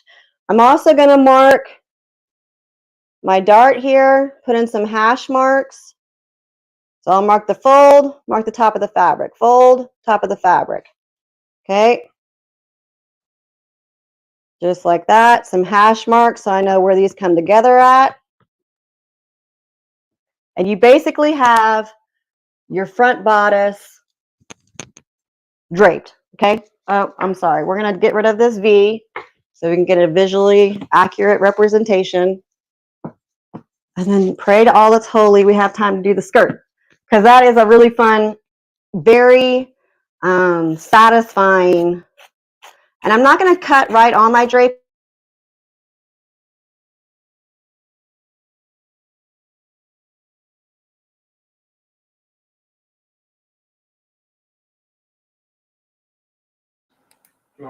Yep. Heidi, if you can hear me, you have, oh, there we go. I was going to say you froze, but you're still going. There we go. Oh, okay. Did you say we have something, or was it a technical issue? It was a technical. It just froze for a second, but we have 5 minutes left. Okay, great. Okay, then you can take off your draping lines, and you now have a pattern piece for the top of your bodice front. So let's quickly move into the skirt, because this is the fun part, and it yields maximum results fairly quickly. So I'm going to take a bigger piece of fabric simply because we're draping a skirt here, and we want it to have some fullness to it. Now, if you've ever made something like a circle skirt, you'll notice that it's usually on a curve, right? So if you take a look at her neck is on a curve. So in order to create these flounces that we're looking at, oops, there, we're actually going to be cutting our fabric for the relief cuts up in the upward motion, and I'll show you. So I'm just going to quickly drape. In fact, let me cut some of this off. I don't need all of this length. Kick that out of the way. Things are getting crazy now, ladies. All right. So we're gonna pretend that my lengthwise draping line is here. This is my selvage edge, so I know it's my lengthwise. Since we're going to be using this fabric to cut up, we're going to do the same thing we did to the neck, where we start actually ahead of where we want our draping to start. So I'm going to pin this in place, just like this. I'm also going to keep my grain line nice and straight and pin a little bit down into her belly area. That's going to hold that in place. We're going to start making our relief cuts now. So for the first inch, I actually want my grain line straight up and down, okay? So I'm going to pin that in place, 1 inch in. We're going to start these relief cuts. I'm going to go straight. Once I've gone straight for about an inch, I'm going to start angling up. So we're going to angle our fabric scissors up. Okay, we're going to make a relief cut straight down. I'm going to pin that on the relief cut on my waistline. Okay, we're going to do another relief cut. I'm going to pin that on my waistline, right where that relief cut is. I'm going to make another relief cut, pin it, and you can already start to see how these flounces are forming. I'm going to keep going so y'all can get the full effect because this is the coolest. So I've run out of room here. I'm going to angle my scissors up and we're going to cut some more of this fabric off. Okay, we're going to relief cut. We're going to pin that in place right on the waistline. Relief cut, much of the same. We're almost to the side seam. We're almost there, guys. We're doing it. We're totally doing it. We're going to relief cut. And I'm pinning right on those relief cuts. Okay. Not on that one. I totally missed that one. All right, we got one more until we're here at the side seam. So I'm going to pin that in place. And I have some excess fabric here. I'm going to get rid of that really quickly. Here at the side seam, we don't need all of that. And look at how freaking cute that little flouncy skirt is. Now, since it's on the bias, a lot of it is on the bias, you're going to want to leave this hang, 24, 48 hours so it can stretch. I'm actually going to trim this because on her skirt, it's about as long as this. So I'm going to hold my scissors parallel to the floor. And if your dress form has a cage, you can use that as a guide. And we're just going to get rid of some of this hem. You don't have to be super duper accurate with this because the hem is going to end up growing anyways. Before you go to actually hem it, you're going to allow it to hang, like I said, for 24 to 48 hours. And I would be more careful with this if I wasn't in a rush. All right. And there you have your super cute flouncy skirt. And if you wanted to try it on, you could take and fold your bodice over your skirt right here at the waistline. So you would have all this marked in again. Mark in your waistline just with your 5B pencil. Mark in your side seam so that when you take this off, you have an idea of what you're actually working with. You could take your front bodice, fold it over your skirt, pin through the fold, catching only that first layer, and then you could basically try this on if you had all four sides. But, man, I wish I could show you. How much time do we have? It's super cute. We're looking right now, Heidi. Brian's going to give me the time frame here, about 2 minutes, I think. Okay, well, let's call it done. Let's stick a fork in it and call it done. But you could, in theory, fold this over the bodice over the skirt, pin it with the fold in the first layer, not catching the dress form, and have something that you can kind of place on your body and see, hey, do I like the way the proportions of this look? I'll also say it's always great to walk away for a bit and then come back and look at a distance at it. Because sometimes when you're sitting here staring at it so closely, it's difficult to see visually something when you just walk in and you turn around and you're like, okay, yes, I like it. What's your immediate reaction? Or taking a picture is great. Heidi, that was amazing. There was so much good information in there, and you did a great job fitting that in an hour. That's a lot of information. It was a lot. I'm gonna watch it back. I know a lot of people said that they are. So we can answer a couple of questions here. I know we did have one. Where was that? Here. Oh, for the material that wasn't the muslin. What was the name of that again? Buckram. B-U-C-K-R-A-M. Buckram. Okay. AM. Okay. Perfect. And then we had already talked about where people can find you. So Robin the Chicken is asking, after ripping the fabric, do you iron or press the fabric? Okay, that's a great question. So yeah, you can block your fabric, which I do have a video on my TikTok at h.i.couture, couture. And you would block it and then you would press it. If you have good quality muslin and it's pressed ahead of time and then you block it, that'll work out. But if you have it blocked and you go to press, only press in the lengthwise grain and then the cross grain. You don't want to be taking your iron and doing this because you're just going to be knocking it off grain again. Awesome. Well, general consensus is we need to have you back, Heidi. Oh, awesome. Really quickly before you go, if I can pop up just a couple of books here. Okay. Yes. So I mentioned making a muslin a block and then turning that block into a pattern. This book is the book that we use in my pattern making class, and it is amazing. If you have a bodice sloper or a skirt sloper, you can get so many silhouettes out of here. So that is Pattern Making for Fashion Design by Helen Joseph Armstrong. Okay, now for draping, this is a great beginner-friendly book. It's draping, drafting, and drawing. So if you need some tips on illustration, that's a really good one as well. And that is by Bina Albine and Kathleen Maggio. Screenshot. Okay. Now, for my actual draping class, this is the textbook. Okay. And this one comes with a DVD where you'll see a lot of the things that we talked about today on that DVD. Probably not in as much detail, but little quick snippets of some of the things we spoke about. So that's Draping the Complete Course by Carolyn Kinsel. Okay. Screenshot it. And the last book, if you're doing well on draping and you're really interested, The Art of Fashion Draping. This has so many really pretty silhouettes in it, and it shows you how to do them. So once you've gotten past the basics and you're ready to move forward, I would suggest this one. I mean, this one has a lot of great silhouettes in it too. Don't get me wrong. But you know, draping's a very broad. Your imagination is the limit in draping. So those are the books I wanted to share really quickly. Well, thank you for sharing that, Heidi. That is perfect. So do you want to stick around really quickly while we do a giveaway? For sure, yeah. What are we doing? What are we giving away?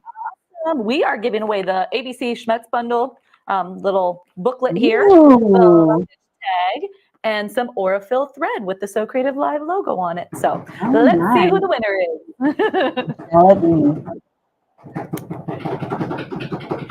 All right, here we go. Patsy, congratulations. Awesome stuff. Congrats, Patsy. That's awesome. Well, thank you again, Heidi, and we'll be sure to share your TikTok handle too so people can follow you, but we will see you next time. Okay, great. You guys have a great day, and thanks for inviting me over. This has been a really great event. Okay, bye-bye. Bye, thank you. We appreciate you. Bye. Oh, I love that. That was so great. Awesome. So up next, you guys, we have Tim coming back to show us some amazing JUKI machines, but I do need to announce what the next giveaway is going to be. So at the end of his segment, we are going to be giving away the Oliso iron. Not this one. This is my well-loved one, but this has a 160-degree swivel on the cord, has an 8-foot cord, has a handy-dandy little silicone holder that you can use as a trivet, or you can actually use it as a hanger and then hang your iron up. So it's nice and out of the way. So super awesome gift. Let's go ahead and pull up Tim and we'll see some amazing JUKI machines. Hello, Tim, how are you? Good, and you today? We're doing well. It's nice to have you back. I'm excited to see a couple more amazing machines. Well, I'm excited to be here because one of these machines happens to be one of our newer Sergers, and I'm really pleased to be able to talk about it again. I talked about it a few months ago for some other people. I've done some shows with it, and it's got some interesting features. But before we get there, we're going to talk about the sewing machine first, because a Serger is that add-on piece, right? Mm-hmm. Perfect. That sounds like a plan. Let's see the computerized JUKI first. All righty. So I'm going to start with just a couple of bits of information for you. Number one, 8-inch throat space. Pressure foot lift on a button or manual, so you're not stuck if there's a mechanical failure or something. You're not stuck with having to try and lift it manually. We always give you a manual lift function, even though we automate the machine or we give it a button on the front to lift it. The other nice thing I find with this machine is we changed the programming a little bit on it from our previous generation of the F-series machines. So programming is a little different, a little easier for the alpha characters and to be interspersed with some decorative patterns. So there's some little changes in the machine, but basically structure-wise, it's kind of like the predecessor, our very popular F-series, the F600 series.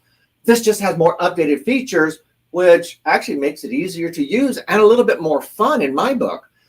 Oh, book, you know what? You need to have an owner's manual with your book. I mean, with your machine, right?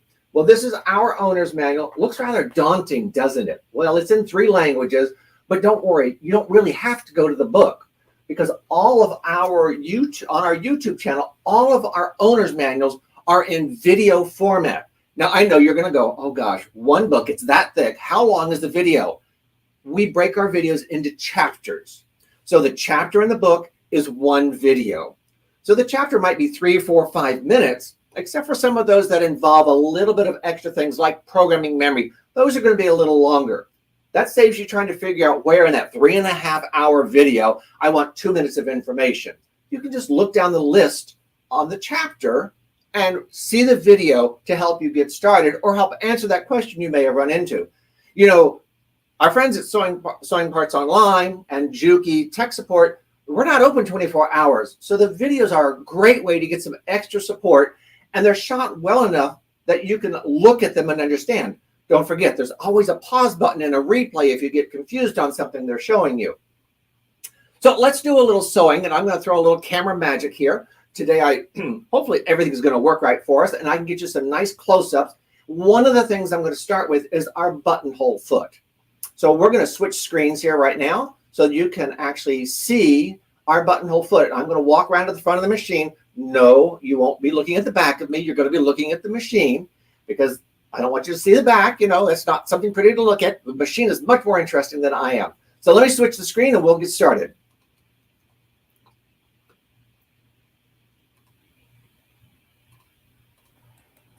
While he's doing that little switcheroony, oh, there it is.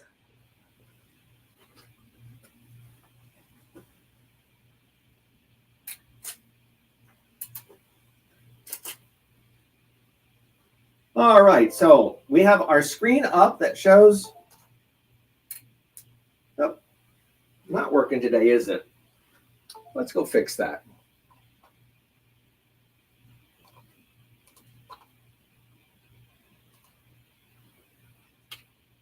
So this is our buttonhole foot. I already have it on our machine. You can see it's already mounted. I have fabric between our 2-plate system here. This is a very convenient buttonhole accessory because it actually holds the fabric between the 2 plates.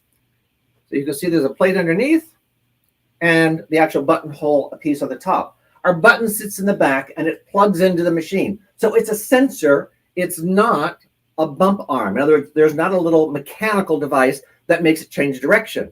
It's a sensor device. So I've already got my needle preset here, and I like to cheat when I do a buttonhole. So, and by cheating, I mean, I don't like to have that extra tail at the beginning. So I position my buttonhole, and some machines allow you to do this and some machines don't. I hold the tail of my thread and I hit my thread cutter. Now that extra little tail of thread is now on the back side of my buttonhole. So I don't have to worry about having a loose thread on the top that I have to deal with later on or I have to bury, because now it's actually underneath the machine. So I've already got my stitch length set based on my buttonhole, because I'm based on my button, because my buttonhole machine, my attachment, talks to the machine and says how big the button is. I can adjust the thickness of the button and I can adjust the width of the button. Those are always things you need to be able to have control over. We don't always do buttonholes with regular thread. Sometimes we use a decorative thread. Let's get our buttonhole to sew for us. Oh, we need to do a little faster than that. You can see it's doing this little underline. I picked a rather decorative buttonhole because I get bored with doing square buttonholes. You know, it's fun to have a little shake up there every once in a while. So this is a rounded end buttonhole with triple reinforcement. So this is actually a great buttonhole to do on knits. When it gets to the end, it does its little lock stitch. But I didn't program it to automatically cut, so I'm going to manually hit the thread cutter on the top. It resets the buttonhole ready for the next one. I can simply move to the next position on my fabric if I've marked them and tell it to sew that same buttonhole again. But let's take a look at the buttonhole here.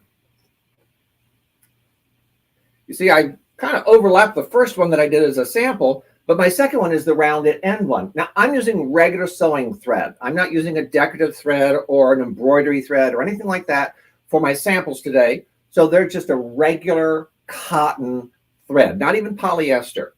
But you can see how nice and clean they look. Also, you notice that there is no tail on top.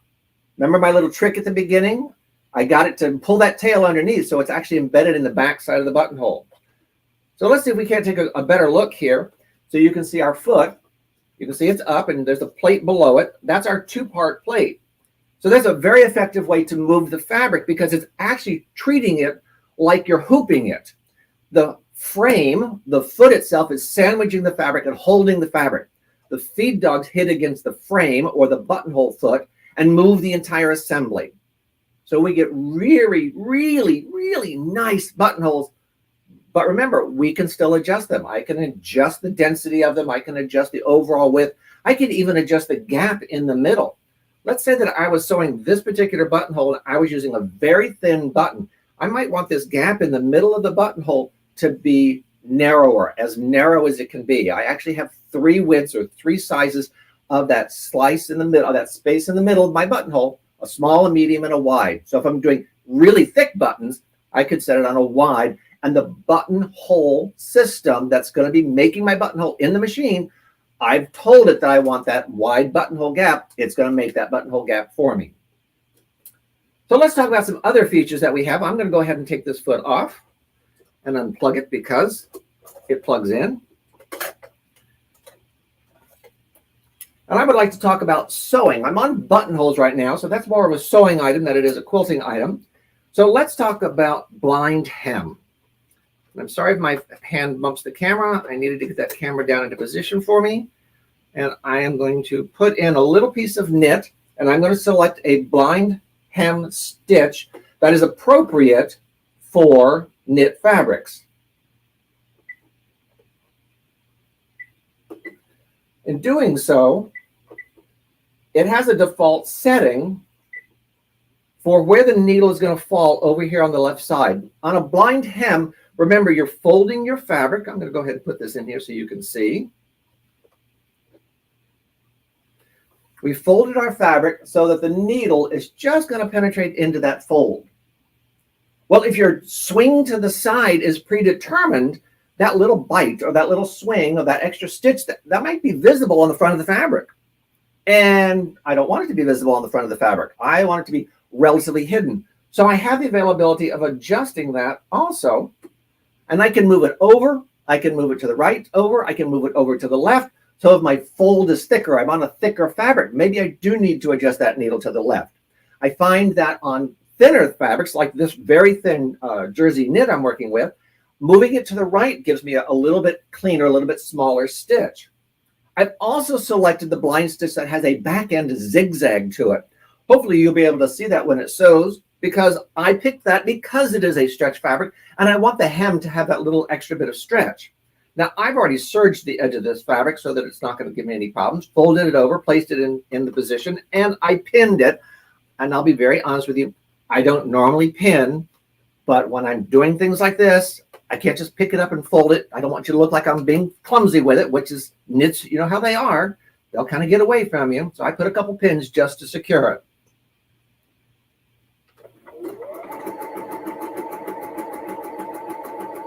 So now it's just swinging over.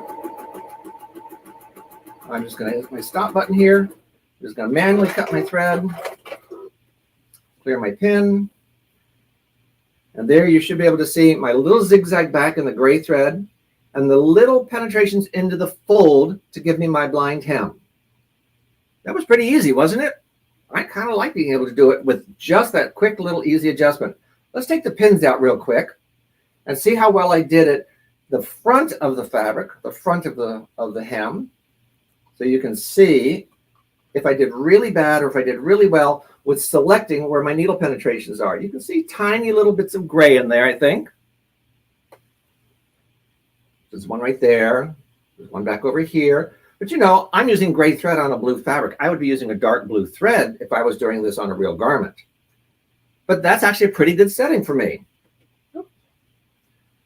So now we've talked about a couple of things for the sewers. Let's talk about things for quilters.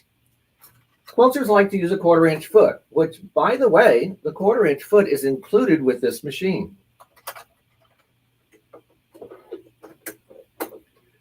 And the 1/4 inch foot, and I'm hoping you'll be able to see this in the camera because a lot of people like to stick to the center needle. And a center needle is great on a 1/4 inch foot because you're using this inside edge here.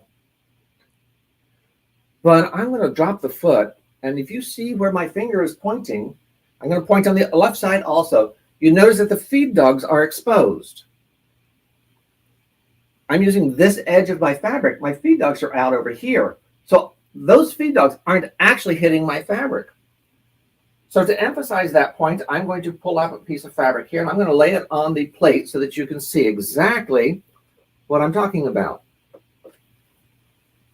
This is my 1/4 inch. I'm using the edge. You can barely see on the camera view here where the feed dogs are exposed, which means they're not hitting the fabric. They're not helping the fabric move. Let me show you on the other side so you can see a better view in the camera. So if I'm using the other side, my 1/4 inch, you can see that my fabric is now right at the 1/4 inch edge of my foot. Remember, this 1/4 inch foot is the same on either side, 1/4 inch to the right, 1/4 inch to the left. But my feed dogs on that side are exposed. They're not being used. So I'll get a nice stitch, and I'll get a nice 1/4 inch seam because I can guide along the edge of that foot. But on long strips, I might find that my fabric wiggles a little as it's going through the machine because only one side of the feed dogs is actually hitting the fabric and holding it against the foot to move it through. Sometimes I need a little bit more grip. I'm sewing long strips. So let me show you how we can accommodate that without suffering from, shall we say, overkill. I'm just going to touch one button on the machine, number 3, and I'm going to grab my regular foot. People are going, grab his regular foot. This is my regular general sewing A foot.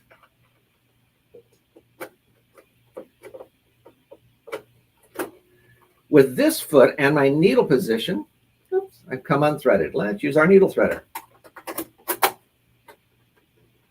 Was that easy enough? I think so. When I put my foot down, I put my fabric under, I'm using the edge of my foot to get a 1/4 inch with my number 3 1/4 inch piecing stitch. So now I'm going to get a 1/4 inch, and my fabric is not going to wiggle and wobble because all of my feed dogs are hitting my fabric. They are dragging my fabric uniformly through the machine. I like to say I paid for all my feed dogs. I like to use them all. So let's sew a little quick sample here. You see how bad or well I can do it guiding as I'm standing. Normally I like to sit, and I like to sew barefoot. But you can see here, it's just guiding straight through. We're going to stop. I'm going to have it cut the thread. We'll see how well we did. And there's my 1/4 inch seam with my regular A foot, just by selecting the 1/4 inch number 3 stitch pattern on my machine. That sounds kind of easy, doesn't it? But what if I want to do a scant 1/4 inch? Guess what? We can adjust this needle position over in very small increments to accommodate a scant 1/4. Hopefully the camera can pick this up as I'm making a minor adjustment on the needle, and you can see it move ever so slightly. Remember, a scant 1/4 inch is measuring a 1/4 inch from the fold to the edge of the fabric. It's not measuring from your stitch. So you would have one a stitch, and you would fold it over, and from that fold, the inside is where your 1/4 inch is. That's what you're looking for, your 1/4 inch, when we're sewing a scant 1/4 inch, because we're accommodating particular reasons in a pattern. Lots of triangle pieces sometimes will call for it. Mariner's compass patterns will sometimes call for a scant 1/4 inch. When you want a particular amount of fabric exposed on the top, the pattern may call for a scant 1/4 inch. So there's lots of reasons, but you always want to read the directions on the pattern if it says a scant 1/4 inch, and know that on our JUKI, we can accommodate that scant 1/4 inch. Well, you know, I haven't talked about one other feature on here, which I actually really like. And I'm going to take my foot off so that we can all take a better view. Here, where my finger is, right at the bottom of the screen, there's 2 little holes in my cover plate. I think you can see one of them on the screen right now. And I'm going to take this bobbin cover off.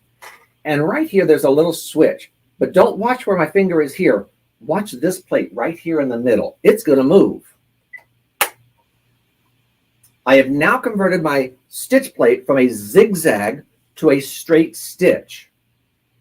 This means that that little opening is the only opening that the fabric can actually be dragged up and down into. If I have a very soft fabric, that oval opening, my zigzag opening, allows the fabric to be pulled up and down through it a little too much sometimes, and you might want a little bit more bottom support on some of those lighter fabrics. Converting to a straight stitch gives us that extra support. Now the machine is smarter than I am, because when I throw this switch, there's a sensor inside and it tells the machine that I have converted to straight stitch.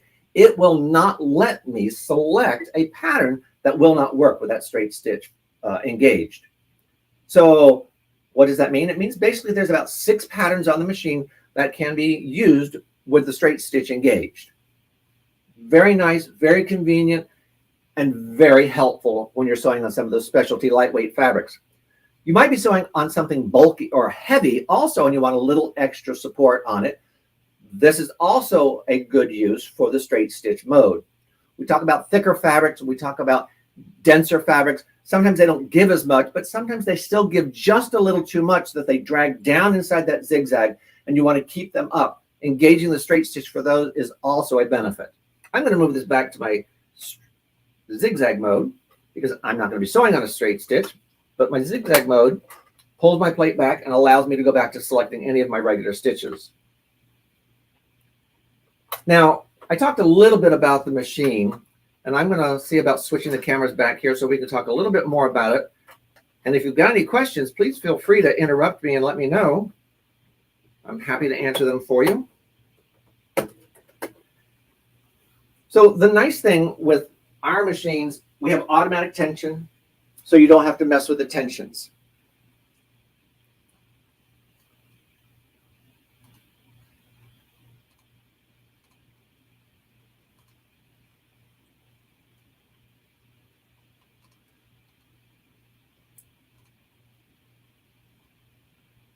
Like I said, we have automatic tension, so you don't have to mess with the tensions.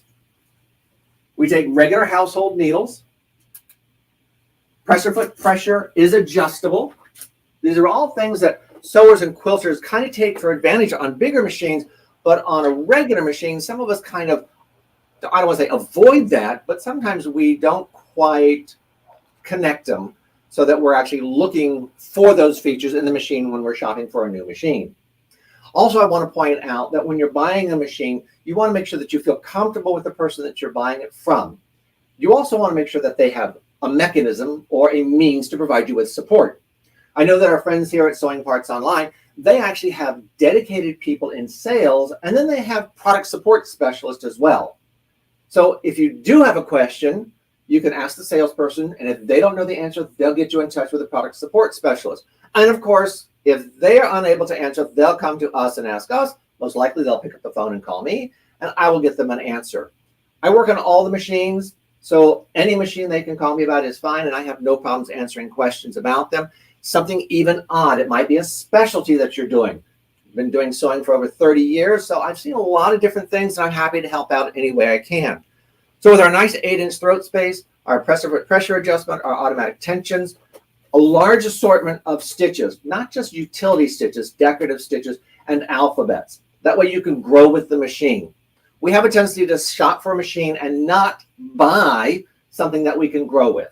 We have a tendency to say, oh, this is my budget, and I can't spend above that, or I don't want to spend above that, but you really don't get what you want or what you're thinking you want within that budget. Sometimes it's better to look at the machines and the features that you want before you actually try and set a budget. It might mean that you have to wait 2 or 3 months to get that machine, but that machine is going to allow you to grow. You'll keep it longer. You'll also find out that it will make sewing a bit more enjoyable for you because it has more things to play with.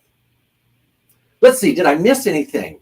Oh, bobbin winders on the top with a separate motor, so you're not having to run the machine to wind a bobbin. Yes, it is a drop-in system, and this lovely extension table comes with the DX7 model. There are some optional accessories that you can get with it, but let me show you what comes with the machine to start with. We like to package machines for sewing and quilting. I know a lot of people say, well, I have this machine and it's designed for quilters. That just means that there's accessories that come with the machine specifically designed for quilters. Our machines are designed for everybody, but we try to accommodate sewers and quilters alike. So you saw that I had that 1/4-inch foot, right? Well, we also have that blind hem foot. We have an overcasting foot. We have our decorative use foot. Now, that foot's good for everybody because even quilters will sometimes use a decorative stitch.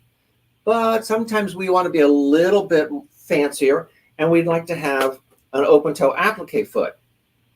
The open toe applique foot is pretty much like our decorative use foot, only it's completely open to the needle. You have total visibility into it. That's not an option. That comes with the machine. So that's actually pretty cool. One other foot that we like to include, and that is a walking foot. Walking foot is one of those things that people say, oh, I spent, X number of dollars on a machine and I had to buy a walking foot and it was another $90. Generally speaking, probably 80% of our machines come with a walking foot. So when you're looking at a machine, make sure that you're looking at the accessories also. Very important to be able to consider the accessories that come with the machine, as well as the capabilities and the features in the machine when you're shopping. So Tricia, I'm going to want to switch cameras here a minute so I can set up on our Serger and we can take a closer look on that. You give me just a second, and if people have any questions, I'm happy to answer them while we switch the cameras around. Sounds good. I'm going to go ahead and actually show some pricing on this beautiful DX7. And also I wanted to touch on a couple of other things on this machine. We have these in the comments from our lovely product specialist, and Natalie was letting everybody know that there are 900 stitches per minute. It is also, it has 16 buttonholes, and it has the box feeding system, which I'm going to let Tim explain the box feed system because it is totally worth mentioning on that. So let's take a peek at the price of the DX7. We have an MSRP of $1,699. It is on sale for $1,399. But you guys are aware of this, give us a call for special event pricing. We're going to beat that $1,399 for sure. And also there is financing available on this machine if that's something that you choose to do. So great option. But I love that it has that conversion on the needle plate. I think that's really cool that with just a little flip of a lever, you can change it from your general purpose plate to that straight stitch plate. I'm a big fan of a straight stitch plate just because it saves you so many headaches. We've all been there where we have that fabric sucked into the plate, right? We don't want to do that. And while we're waiting for Tim to pop up, just a reminder that the giveaway at the end of this segment, we're going to be doing the little mini Oliso iron. So you can choose which color that you want. This is my well-loved one here in the studio, so you'll get a brand new one, I promise. But it has the 160-degree swivel on the cord, which makes it really convenient. It doesn't catch on anything. Has a nice 8-foot cord, and it has 3 temperatures. So depending on if you're doing synthetics or if you're doing wool or linen, you've got an option. You've got some burst steam, a nice pointy end, so you're able to get in those creases really nicely. A silicone trivet, so it works as a base, or you can actually use it for storage to hang. So make sure that you do enter in that secret summer word that was popping up on the screen to get entered into that giveaway. Very soon, Tim is going to be popping up and showing us the JUKI MO2800. If you have joined us in the past, it is an awesome machine. He featured this on another occasion, but we had to have him show it again because it is totally worth showing. Very cool machine. Also, I just got a thumbs up that he is ready to show that machine. So let's pull you up, Tim, and if you can quickly explain the box feed from JUKI on that machine, I would greatly appreciate it. I don't do it justice. Okay. Sorry, I didn't catch that. What did you want me to particularly talk about? Can you explain the box feed system on the JUKIs because it's so important? I'd be happy to explain the box feed system on our sewing machines. So on our sewing machines, feed dogs, I'm going to use my hands in front of the picture here. Feed dogs come up, they move to the back of the machine, and then they come down. Then they come back forward. They form a box on the movement. That is our box feed. It's a feature we brought in from our industrial machines.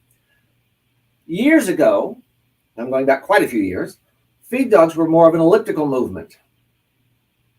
They came up, they grabbed the fabric on the go, and then they dropped it off, and they came back up. So they were doing this kind of rounded feature. Over time, people were able to get it so that it just rounded off at the corners. It was a box, but it didn't have that hit at the beginning. It was kind of rounded off the front corner, so it was still kind of catching the fabric on the fly. We find when the feed dogs come up and hit the fabric directly before they start moving, you have better fabric control, which means your stitch length is going to be more consistent because the movement is this. is that box feed system. Very positive system in our sewing machines. I really kind of just took it for granted for years until I started sewing on some other projects with some slicker fabrics, like some satin, working on a wedding dress. And then I realized that, oh, this actually does make sense. So that kind of helped me out on the question, I hope. Let's talk about the MO2800 Serger. I hope everyone can see it. And this is Serger we introduced a year ago. Actually, right now, a year ago. It's been exactly a year because it was July of last year when we introduced this. It's a newer format for our home sergers. So it's a little bigger than our predecessors. We did not give up our air threading. That is one thing that I will not do without on a serger, is I have to have my air threading. I'm kind of lazy when it comes to sewing, so threading by air and not having to worry about it is a plus. So 2 air ports, connectors here, simply put both threads in, press the button, it pumps air. It's not a plunger system. It actually drives a little motor and pumps air through the system, dragging your threads through the tubes, and then they come out exactly where they need to be. Now, you're going to ask, does the air threading work on every type of thread? Unfortunately, no, it doesn't. But with the Serger, we actually give you a threading wire. So you would set it up like you normally thread, except you would put that wire through. You would hook your thread to the back end of the loop. There's a loop on the back of that wire, and you would simply pull it out the other side. Almost as easy as air, but you have to do a few extra steps. But at least you'll be able to use any of the threads you'd like. So that's a nice thing with our air threading. Also, with this particular machine, you notice there's an extra knob here at the top. We have regular tensions, but I have an extra little knob here, and it's showing me this little diagram. And when I first looked at the Serger, I thought, what is that knob? The arrow? Oh, that doesn't seem like it does anything. But actually, that knob, when I flipped this up, I could take out my left needle, and I'd now convert it to rolled hem. At the flip of a switch, it's adjusting my tensions for rolled hem. I don't need to come up here and do anything to my tensions, which is always what people have a hard time dealing with, is tensions. Doesn't matter whether it's on the sewing machine or on the Serger. You get comfortable with the tensions, you're going to find it so much easier. But as a beginner on a Serger, you know what? That little lever takes all the guesswork out of going from a regular 3 or 4 thread overcast to a rolled hem tension setting at just the flip of a switch. That's a big time saver. So on the side here, maybe you can see it, maybe you can't. On the side, I have stitch length and differential feed. So my stitch length is stitch length, like on your sewing machine. For most sergers, 2.5 to 3 is kind of the average setting. There's usually a mark at the 2.5 or the 3 mark, depending on the serger. And that's where you're going to start with most of your settings. Now remember, sergers, like sewing machines, like any stitch, is up to you whether or not you like the look. Maybe what I'm sewing on, that's too short of a stitch or too long of a stitch. So you need to be able to adjust it. But a Serger has another feature, and that's our differential feed knob over here. It has an N for neutral. Differential feed works because, unlike a sewing machine, Sergers have a front feed dog and a rear feed dog. They move together, but when you engage differential feed, they move separately. What they're doing is they can move faster in the front or faster in the back, depending on if you're plussing or minusing the differential feed control. If I'm pushing more fabric in by having the front move more fabric, push more fabric in, I'm gathering. If I'm having the back drag the fabric out a little early, I'm actually kind of stretching the fabric, which gives me a nice advantage to doing some of the knits and having that differential feed. Now, there's other reasons why you would be engaging differential feed, but those are the 2 most common ones. I want to gather the fabric, so I'm going to push more fabric in with the front feed dogs that I'm pushing out, and it'll just gather up as it goes through. So that's our differential feed on the side. So when you're looking at a serger, that's another feature that you'll want to make sure is easily accessible for you. You also want to make sure that the knobs don't move easily. I'm hoping you'll be able to pick this up on the microphone. You don't hear them click, but there's friction on there. So you can't just bump the knob and have it accidentally change for you. That's a very important feature, I find. Kind of like some that click, but some that are too soft, they move too easily. You might bump it, even though it's on the side, you might bump it, and suddenly you're in differential feed gathering, and that's not where you want it to be. Now, our throat plate is a standard throat plate, but we did change one nice feature in here. We still have our blade adjustment. And with our blade adjustment on this particular model, our stitch finger, that's the finger that sits behind the needles and the threads wrap over. That moves with our blade now. Our MO2800 is the first one that they move together. So when I adjust my blade out, I adjust the stitch finger out. But that's not good enough. Because if I'm sewing a knit, I want my stitch finger to be in a little bit from where my blade is. Because when I sew on a knit, it's going to cut the knit. It's going to pull back a little bit. So hopefully I have a sample already done here to show you so that you'll understand better. Hopefully we can get up close to the camera and you can see. You see all those pretty lacy edges I have at the top here? I call them pretty lacy. I'm actually being sarcastic. That's not what we really want. But that's what we get in a lot of our sergers. And what we end up doing is we end up chasing the looper tensions by tightening them up to make them wrap, make them less noticeable. In reality, what you really want is this. You want those edges, those interactions between the lower looper and the upper looper. Is it focusing for us? There we go. You want them to meet right at the edge of the fabric.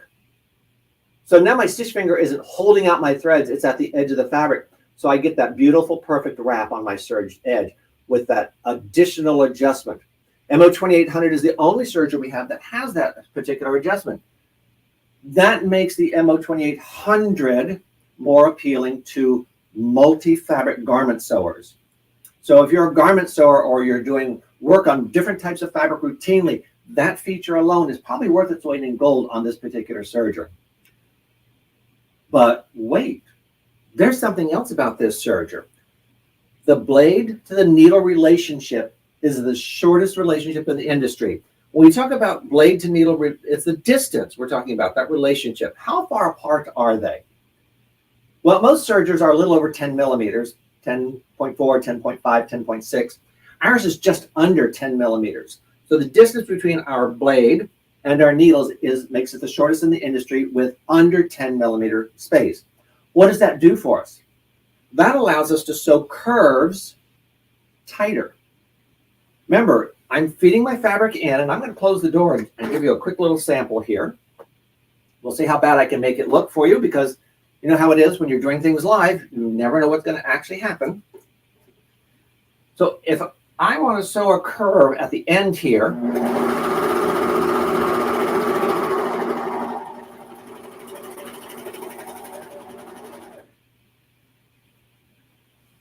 there's my curve. But if I wanted my curve to be tighter, I can get it tighter with this machine because the blade that's cutting the edge is closer to the needle, so I can make a tighter curve. So let's try that again with a little tighter curve.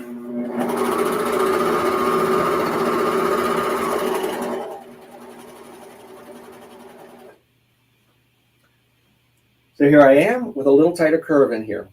Kind of bubbled my fabric there. But as you can see, I can make a tighter curve as compared to the originals. That's really it. cool. And it's not Shorter puckering distance either. That's between really the blade awesome. and the needles. Can everybody see that okay? Now, there's a curve foot that comes with the machine. Might give you a new feature if you can't take advantage of it with the right foot. So there is an additional curve foot that comes with this machine as well. So you get 2 feet with the MO2800.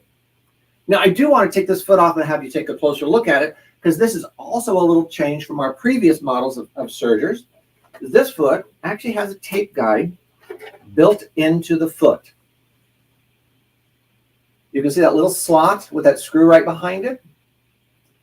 That's allowing you to run tape through the beginning of the toe so that you can serge it onto your fabric. That's another little bonus of stepping up to the 2800 model. That tape or tape guides generally are an extra foot that you would have to purchase. But this function, this new tape function, is built into the standard foot on the machine. Also, one thing I noticed about the 2800 is that the spring tension on the lever here is less. On some of these, this little spring here on the front of the foot. Some of them are so tight, it's like you feel like you're going to break it off because you're having to apply so much pressure to lift it up. They were able to actually reduce the amount of pressure needed in that spring on our foot. That in itself is another game changer to make it easier when you're changing your feet. We have 6 or 7 feet available, optional feet available for this machine. And if you have an older model one of our air threads and you bought extra feet, guess what? You don't have to go buy new feet. Those feet still work with our MO2800. Now, we talked about air threading, we talked about the feet, we talked about the differential feed, we talked about our cutting width and our additional adjustment for our stitch finger. But there's still some other features we need to talk about. So I can move my stitch finger out of the way completely, which is what I would be doing for certain specialty stitches, but I can also drop my blade out of the way. So now you see I've dropped my blade down. So if I want to do serging and not cut the edge of the fabric, maybe some of us are doing some specialty work and we don't really want to cut the fabric, or we're doing rolled over, we're putting beads onto fabric. We don't want to take the chance that we might accidentally cut it. We can drop the blade out of the way so it will not cut. When my lever back up, the blade will not come up until I take a revolution so that everything is back in time again. So like on your sewing machine, you know, when you drop your feed dogs, they don't come back up automatically. Our blade doesn't come back out automatically also. It does have to take a few cycles to make it work. Now, we didn't talk about maintenance on our machine, but we're going to talk about maintenance on our machines. We're going to talk about maintenance on our sewing machine and maintenance on our serger. These are important things you need to consider when you're buying any machine. Our DX7 model does not come with oil. Remember I showed you some of the accessories that come with it? It does not come with oil because there are no oil ports for you as a consumer to lubricate the machine. That doesn't mean that you can get away scot-free. No, sorry, you have to keep the lint out. That means taking the plate off, taking the bobbin case out, dusting inside there and removing the lint. I never recommend using air because air will blow that lint up inside the machine and we do not want that. We want to extract that lint. The other side of the coin is that you're going to want to have the machine serviced at regular intervals. And those intervals can vary by time and by how much use you put on the machine. The opposite is true on your serger. On a serger, we can open our serger up. So we have full access into the serger. So we can come in here and we can dust and we can keep it clean. Remember, when you're dusting, when you're delinting your machine, you're actually pulling the lubricant out. The lint is a fiber. The fiber will soak up some of that lubricant that you put in there or that was put in there at the factory if you're on a brand new machine like this one. So you want to make sure that you are aware that I'm taking lint out, I'm taking some of that lubrication out. The machine does not lubricate itself, so there are oil ports in here on the side for you to put oil on, and oil is provided with the serger. So our sergers do require you to have a little bit higher maintenance for yourself to do. You do that little bit of maintenance, you will keep your machine running clean, trouble-free, without issue. And that's what we want. We want you to be able to enjoy your machine, so we provide that oil and some directions in the manual and in the videos online. Remember, I talked about the videos on our DX7. The videos are the same for our 2800 by chapter in the JUKI Home Sewing YouTube channel. Look, it opens up. Look how much space I can get in here to work with. So there's really not a reason I can't come in here with a little lint brush. I like to use a watercolor brush. They're relatively soft and things kind of stick to them. And come in here and brush out to keep the lint out of it. Then I'm going to come back and I'm going to look in my book or I'm going to watch the video and it'll show me where I need to put oil port. Just a tiny drop of oil on it. We're not trying to make it swim. We're not trying to get a pool for it. We're just trying to lubricate it. And remember, lubrication is because the shafts are metal and they're rubbing against each other. So there's zero tolerance in there, but that lubrication, the oil, if you will, is going to soak inside to keep the movement smooth and clean. Because the last thing you want to do is find out that you have a problem with the machine in the middle of a project. If you're like me, it's 2 a.m. in the morning. So that's a nice thing with being able to open the whole machine up and take care of it yourself. There is still a requirement that you will want to have it serviced periodically, but the more you keep the lint out of here and do your portion here, the less likely you are to have to bring it in as frequently as you might think. Now, one other feature on this machine, because I've opened the doors, and that always reminds me of a feature we did not have on our previous model. And on our previous model, this door was one piece. So when I adjusted my blade, the whole door would move to the side. It would make it look like it's not aligned correctly. On the 2800, we've made this 2 panels. So now when I adjust my blade, only this panel moves. My door stays nicely aligned. It's an aesthetics thing, I'm sure, but I happen to like that because the other models, they stick out like this. It looks like it's askew.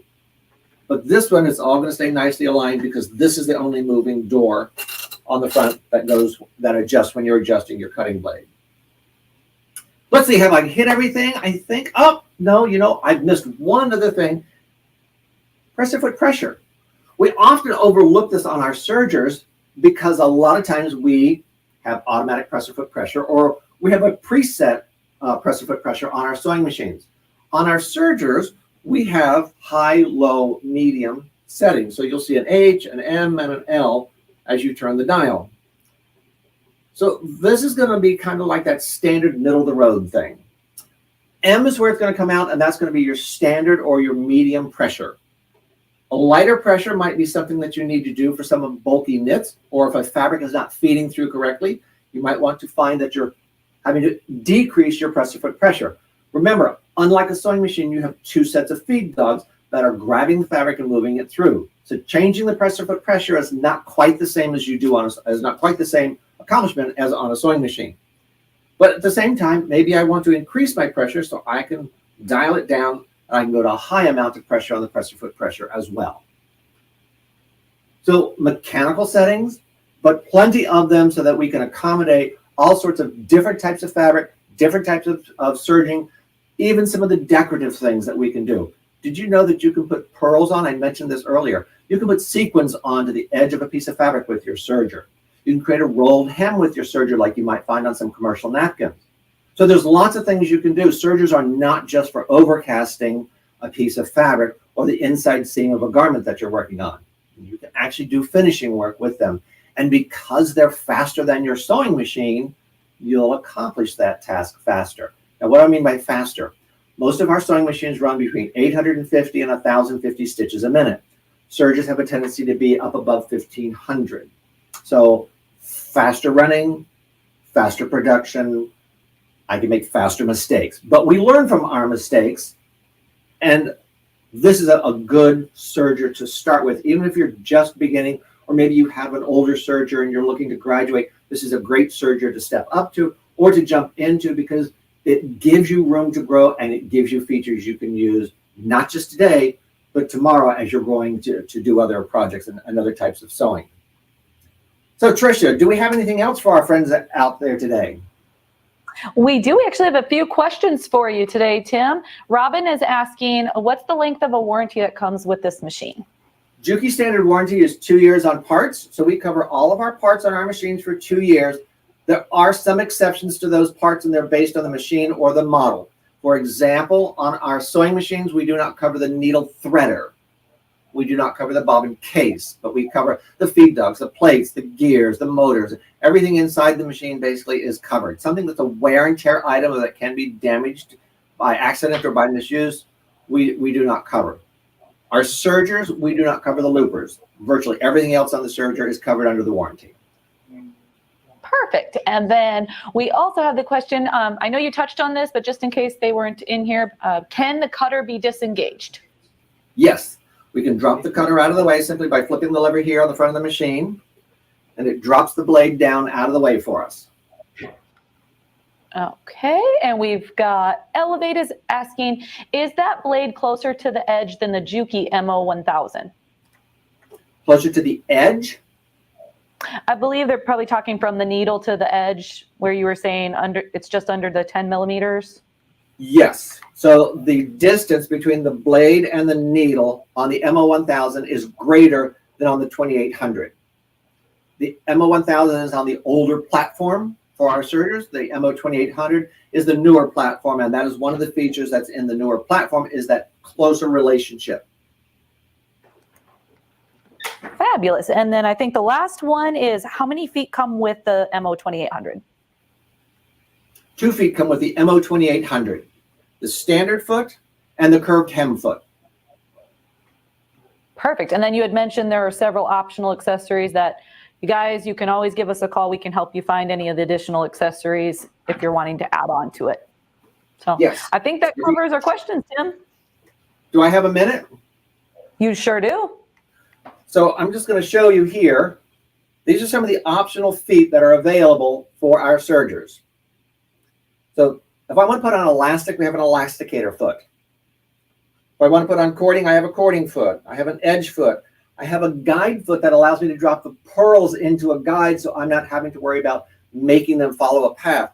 This foot, I can drop the pearls in on a string and they'll guide right through the machine with the guide foot.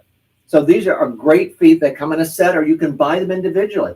Not everybody's going to want to do elastic. Not everybody's going to want to do pearls, but I might want that edge foot, or maybe I want the cording foot.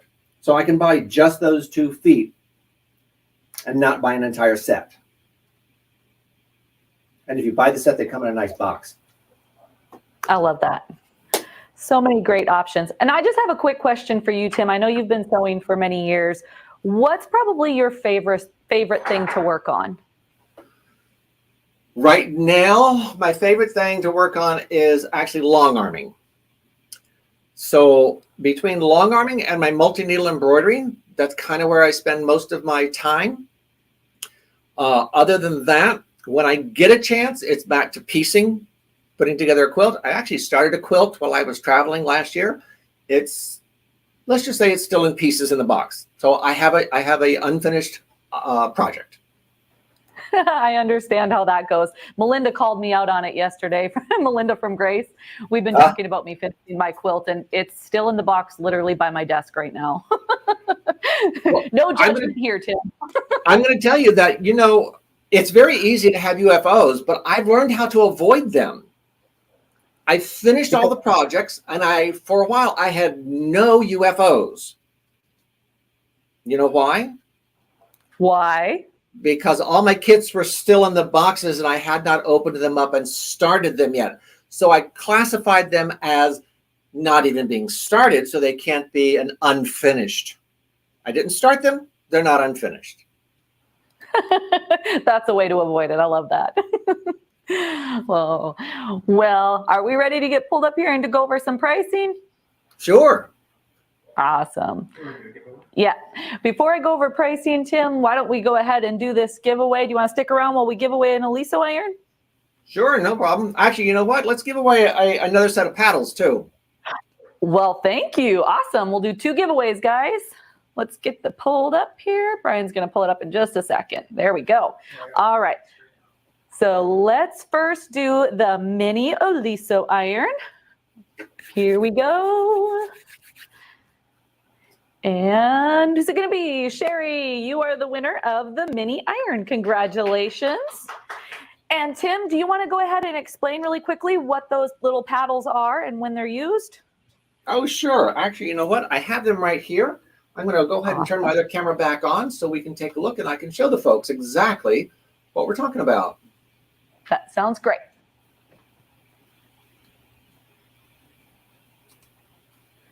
These are really cool. I'm a fan. There we go. So these are JUKI quilters paddles. Now you may have been free motion quilting, thread painting, and using gloves or using your bare hands, or maybe you found a ring or something that you like, and maybe you felt that the ring didn't give you quite enough control, or maybe it's too controlling for you. The paddles are separate. So one in each hand allows you to move together and allows you to move apart. So you're not set at one distance. I actually don't do well with the paddles, but they are great. I actually do better with the ring because I need that control factor the ring gives me. But people that like the paddles, they're lightweight. They have fabric grip on the back, so they're going to grip against the fabric. So when you're moving, you're not worried about the fabric slipping because they actually grip. This is like a little foam on the back. But they're lightweight. They're easy to put your hands on and move, and that's our quilters paddles from JUKI. Thank you, Tim. I appreciate that. Let's pick our winner. Here we go. Gonna spin, spin.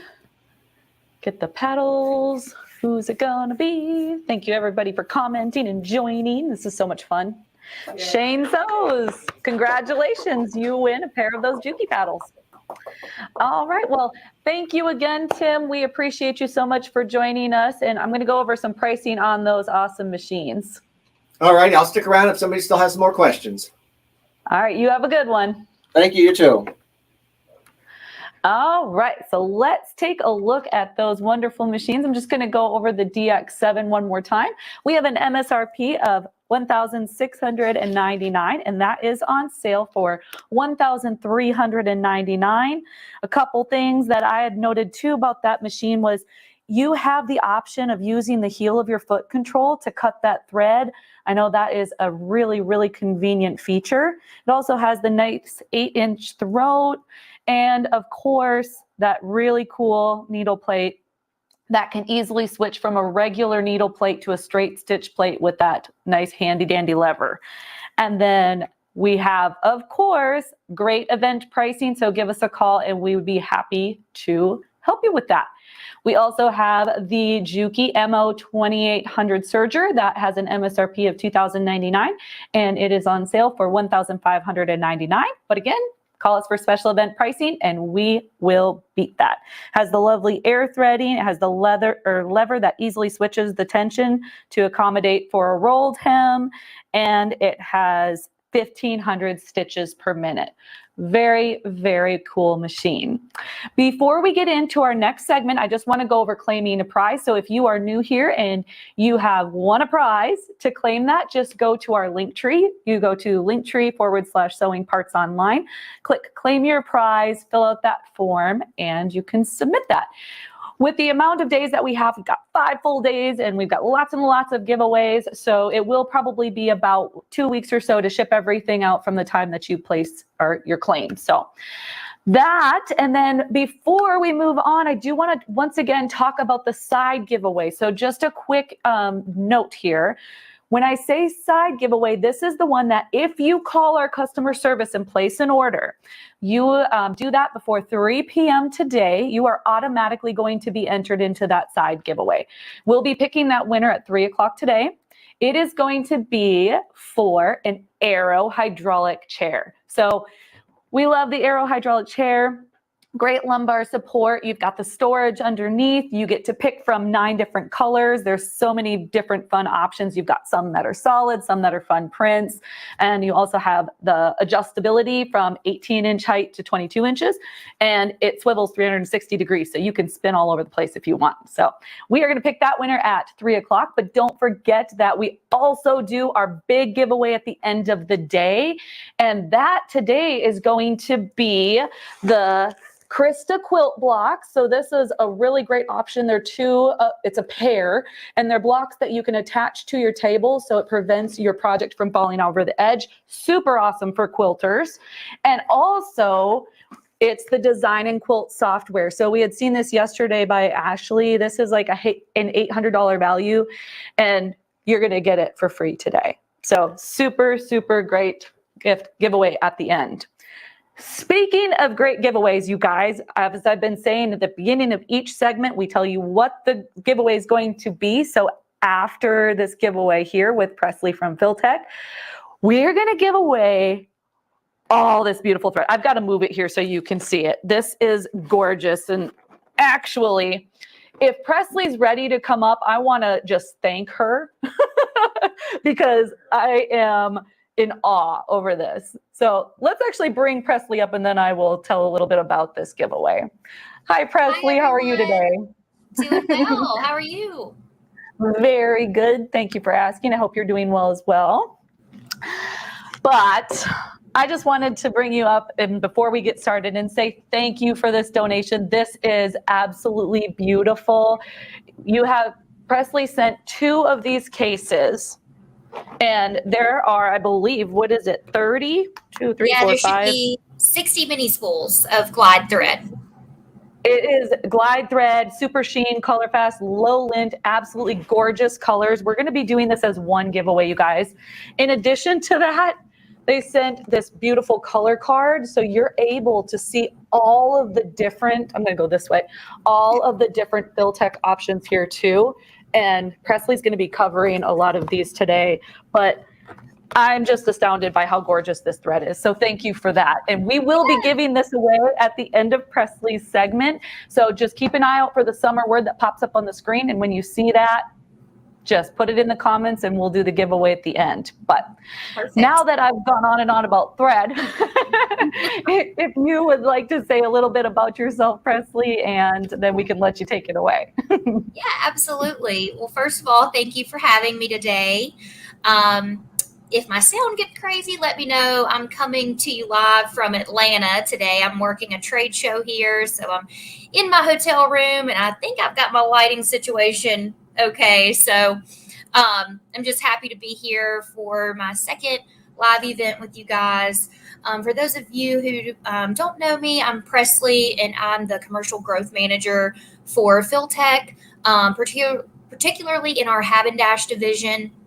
I always like to start by giving kind of an overview of who FilTech is as a company. So FilTech has been around for over 40 years. We are on our third generation of being family owned and operated. All of the family assumes roles within the company. We employ over 200 people within the Maryland and Pennsylvania area. And we also have some distribution centers in Arlington, Texas, and down in Tampa, Florida. Tampa is where I'm based out of. So if there's any Florida people tuned in today, we have a warehouse there. It's just in your backyard. And so today I'm going to walk you through several different thread types. We're going to focus on Glide, which is our bread and butter product that everybody loves. We're also going to touch on Affinity, which is our variegated version of Glide. We also will be talking about our MagnaGlide Delight bobbins, which really put us on the map in the quilting and embroidery world. And then to finish it off today, we're going to be talking about some of our industrial thread, which for the bag makers has become such a huge thing for your industrial machines. FilTech as a whole really got our start in the industrial thread business. So we have supplied to some pretty big name furniture manufacturers, as well as boating manufacturers, U.S. military contractors. So we're excited to offer that to the hobbyist as well. So I'll go ahead and get started with Glide. So as you can see here, even in this kind of bad lit hotel room, you can still see the lovely sheen of Glide. This is actually one of our 5,000 meter spools. So what's nice about Glide is it does have the sheen, and it really pops with any fabric that you're going to sew Glide onto. What I love most about our spool put up is the snap spool feature. So we all know that our sewing rooms can get a little hectic at times. So we have the snap spool on both our 5,000 and our 1,000 meter spools. And what you do is you just take the tail of the thread and wrap it like I am here and pop it into place. And so you can see there, you're not going to have it spooling off like you traditionally would. And so this just keeps everything looking nice and neat. You're not wasting any of your thread. So what we have as far as availability in Glide is we have over 370 colors in stock. We are constantly producing new colors. We have projects that go on from time to time. For example, we're matching to all the U.S. Heraldry, Institute of Heraldry colors now. And so you may see more of the more monotone colors coming out. And really that's for our U.S. government to sew patches for those in the military. So we are working on that project, but we've got, as Trisha showed, we've got this lovely color card that outlines every color that we have. And you can see if you can't find something in here, good luck, because we have every shade of every color, I feel like. And our color development team loves to bring our consumers new colors. So if there's something that you can't find at the moment, chances are it'll probably come out in a couple of months. We're constantly having to put out new color cards too. So that is the newest color card that the winner of the thread gets today. So enjoy that. It's hot off the presses. The other size that we carry in Glide is our 1100 meter spool. And this is I like to recommend that people doing machine embroidery or people that just want an assortment of colors and know they aren't going to use a whole lot. I'd recommend this size in your neutrals that you use daily, but this size for your more fun colors that you may just have special projects for. So some of the attributes of Glide that I think are the key selling features are the fact that you're going to have consistent tensions, and it's also going to be pretty much essentially lintless. You get a very clean sew with Glide, and really Glide has become sort of a one-stop shop thread. We have people who long arm with it, which is probably our most popular. We have people who embroider with it. Piece, free motion quilting.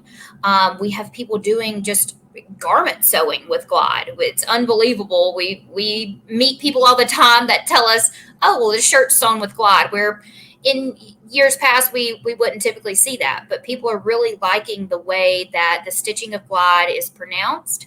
And so Glide is, like I said, bread and butter. You're not going to typically run into any problems with it, regardless of what you're sewing. We've even seen people think that the strength of Glide and have used Glide to do bag making, to sew leather products, which I would use our industrial thread versus Glide with that. But if you can make it work, have at it. So with Glide, we developed, before we developed Glide, we actually developed a bobbin that had Glide on it. And our bobbin is called the Magna Glide bobbin. And what you can see is there's a magnet here, and that's going to go face down into your bobbin case. And what that's going to do is it's going to create consistent tension. And even better yet, you're going to be able to see the amount of thread that you have left on your bobbin throughout your project. No one likes to put an unnecessary needle hole. So this really gives a good guide on how much you have left. These come in both an M and an L. So most of the long armors out there, you're going to want to use the M. And then for standard sewing, you would be using the L. And what I think the great selling feature of these bobbins is we have over 50 matches to our top thread. So in our color card, we have denoted the ones that we have. Oh, and you're not able to see this, so I apologize. There will be a little black circle that tells you whether or not we have those in a Magna Glide bobbin. So what's really nice is if you're doing an embroidery piece, you can have one color on top, one on the bottom, or you can keep the same color consistent throughout. We don't have to worry about having a blue top thread with the white bobbin. We've got plenty of options for you there. And what's nice is they come in nice little jars that you can buy 12 or so of and complete your project with. So between Glide and Magna Glide, you have it covered with your synthetic option. So Glide, speaking of synthetic, Glide is a 100% polyester thread. It's a multi-filament. So that means that the same thread, same fiber that's coming off the beginning of the spool is the same at the end. So in that manufacturing process, it is coming out of a big industrial extruder. And what happens is it goes through a bunch of winders, but it maintains that same fiber throughout the thread. So that's why you don't see lint with this, because there really has nowhere for the lint to go because it's a continuous filament. It's not like a cotton thread where you have tiny little fibers that are spun around each other. So I want to touch on now our affinity thread, which is a variegated version of Glide. And it really has gained popularity within the past couple of years. I thought this was kind of festive since we're around 4th of July. This is our Patriot. And this is a 3,000 yard spool, still on a snap spool, which is nice. What's nice about our variegated is that we have 9 different colors and they are an inch apart. So that's with all of our variegated threads. I think we have maybe 20 or so options in those. Those are also included in our color card as well. But this sews just as seamlessly as our Glide does. It is the same fiber, it's just dyed a little differently. So that one is a really popular one that we have. And again, you should be able to see all of those. Back this up. These are our variegated in the color card here. So they're on that last page. So that comes in a 40 weight as well, just like Glide. And can be used for the same things that you would use Glide for. So moving on to our last thread today, this would be our industrial thread. So the brand name of this thread, since we started years ago in the industrial world, is BNT. And what that stands for is bonded twisted nylon. And the orders are a little, the letters are a little bit out of order, but it worked for us 40 years ago, so we have not changed that. We actually typically sell this on a 1 pound spool, but we understand that the traditional hobbyist doesn't need a 1 pound spool. So we have put it on these nice 4 ounce put-ups for you guys. And this has really taken off, I would say, within the past year, particularly in the bag making world. So obviously for your leather goods and things like that, this is going to work, but we really see a rise in popularity among bag makers. So this is our bonded twisted nylon.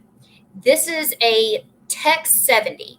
So what's interesting is in the domestic sewing world, we always refer to things in weight. So the higher the weight, the thinner the thread, which seems a little backwards.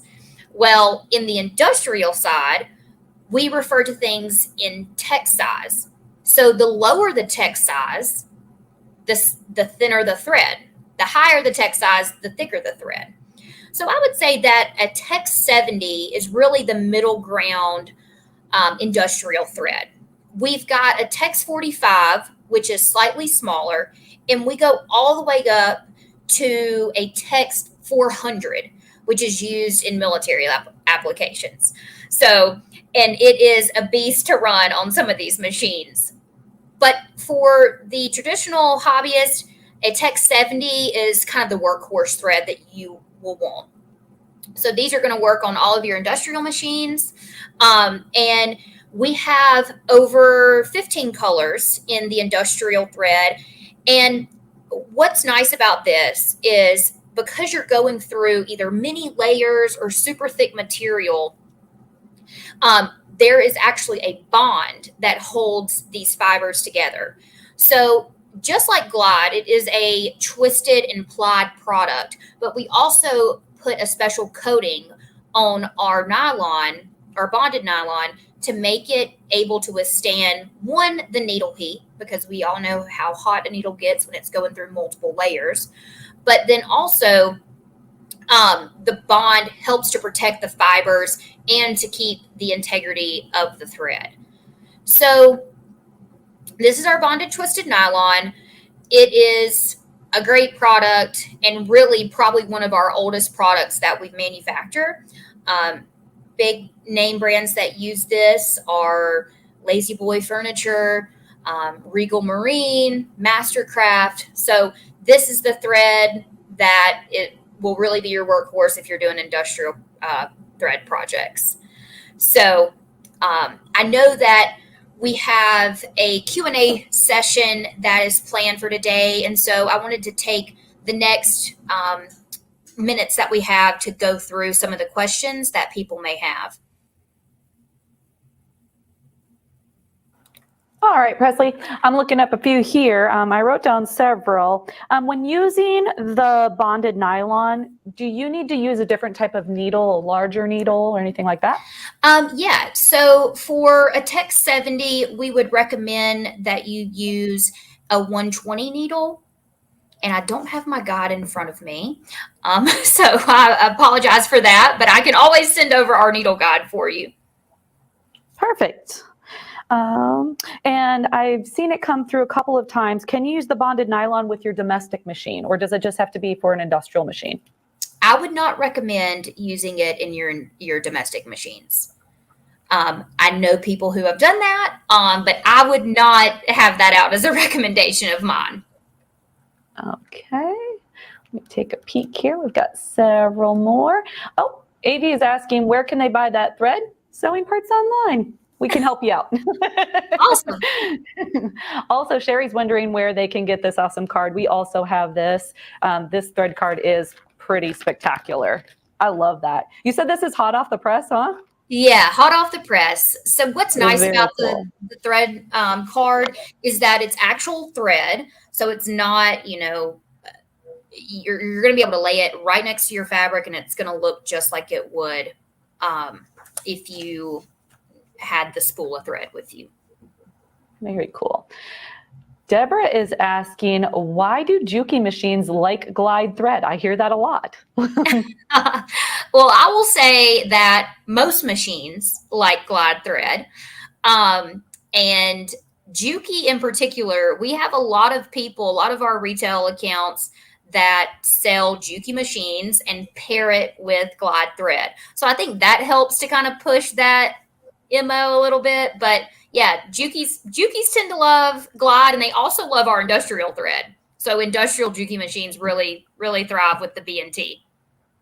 Nice. And everybody, if you want to ask questions, I'll keep looking for them. I've got a few more here right now.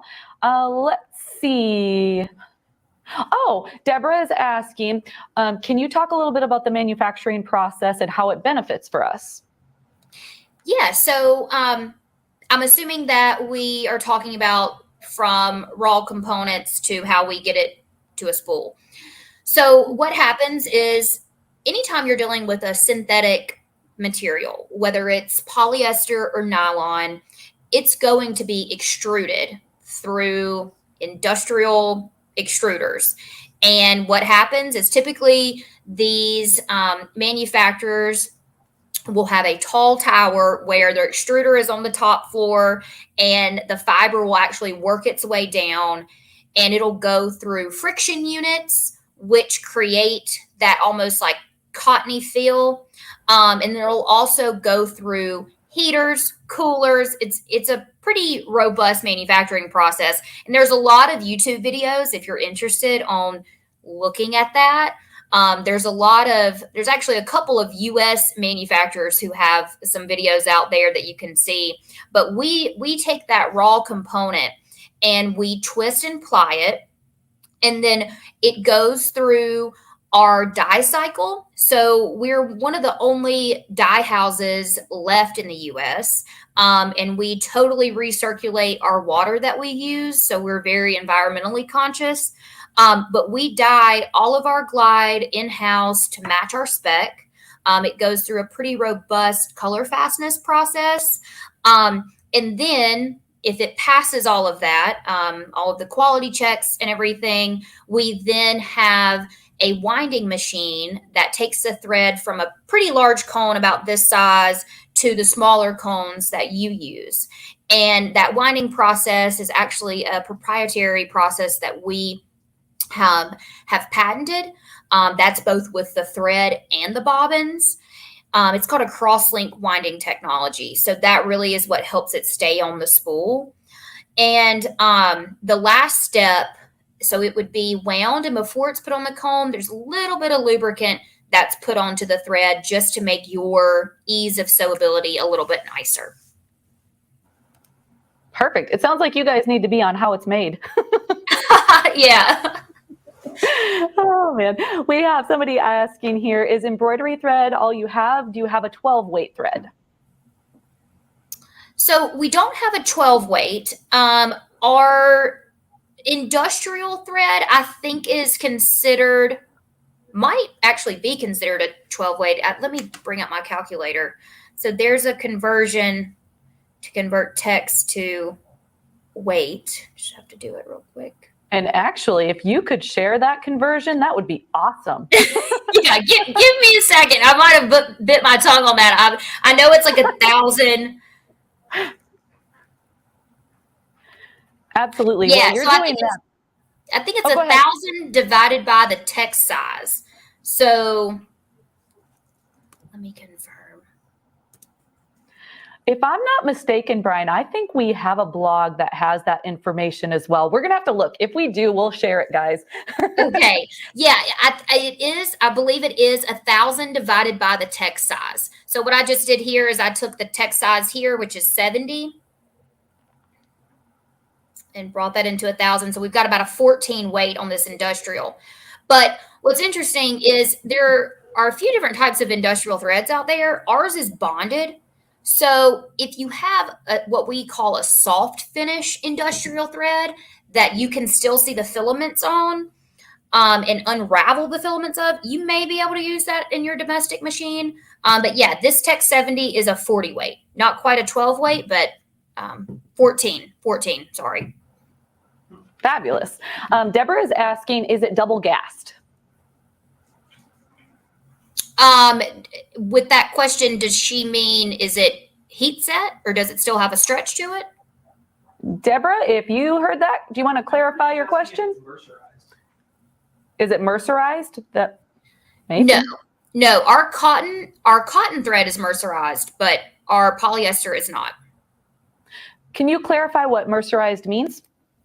Mercerized is just a double heat process that's typically used for organic materials. So with cotton, you typically would like it to be mercerized, and that's just a double heat set process after it comes out of the dye process. Cool. So you had mentioned the glide, and then you said you do have a cotton option. What would be a cotton option for you guys? Yeah, so we have Cairo quilt, and I don't have that with me today, but we do have Cairo quilt, which is a 50 weight.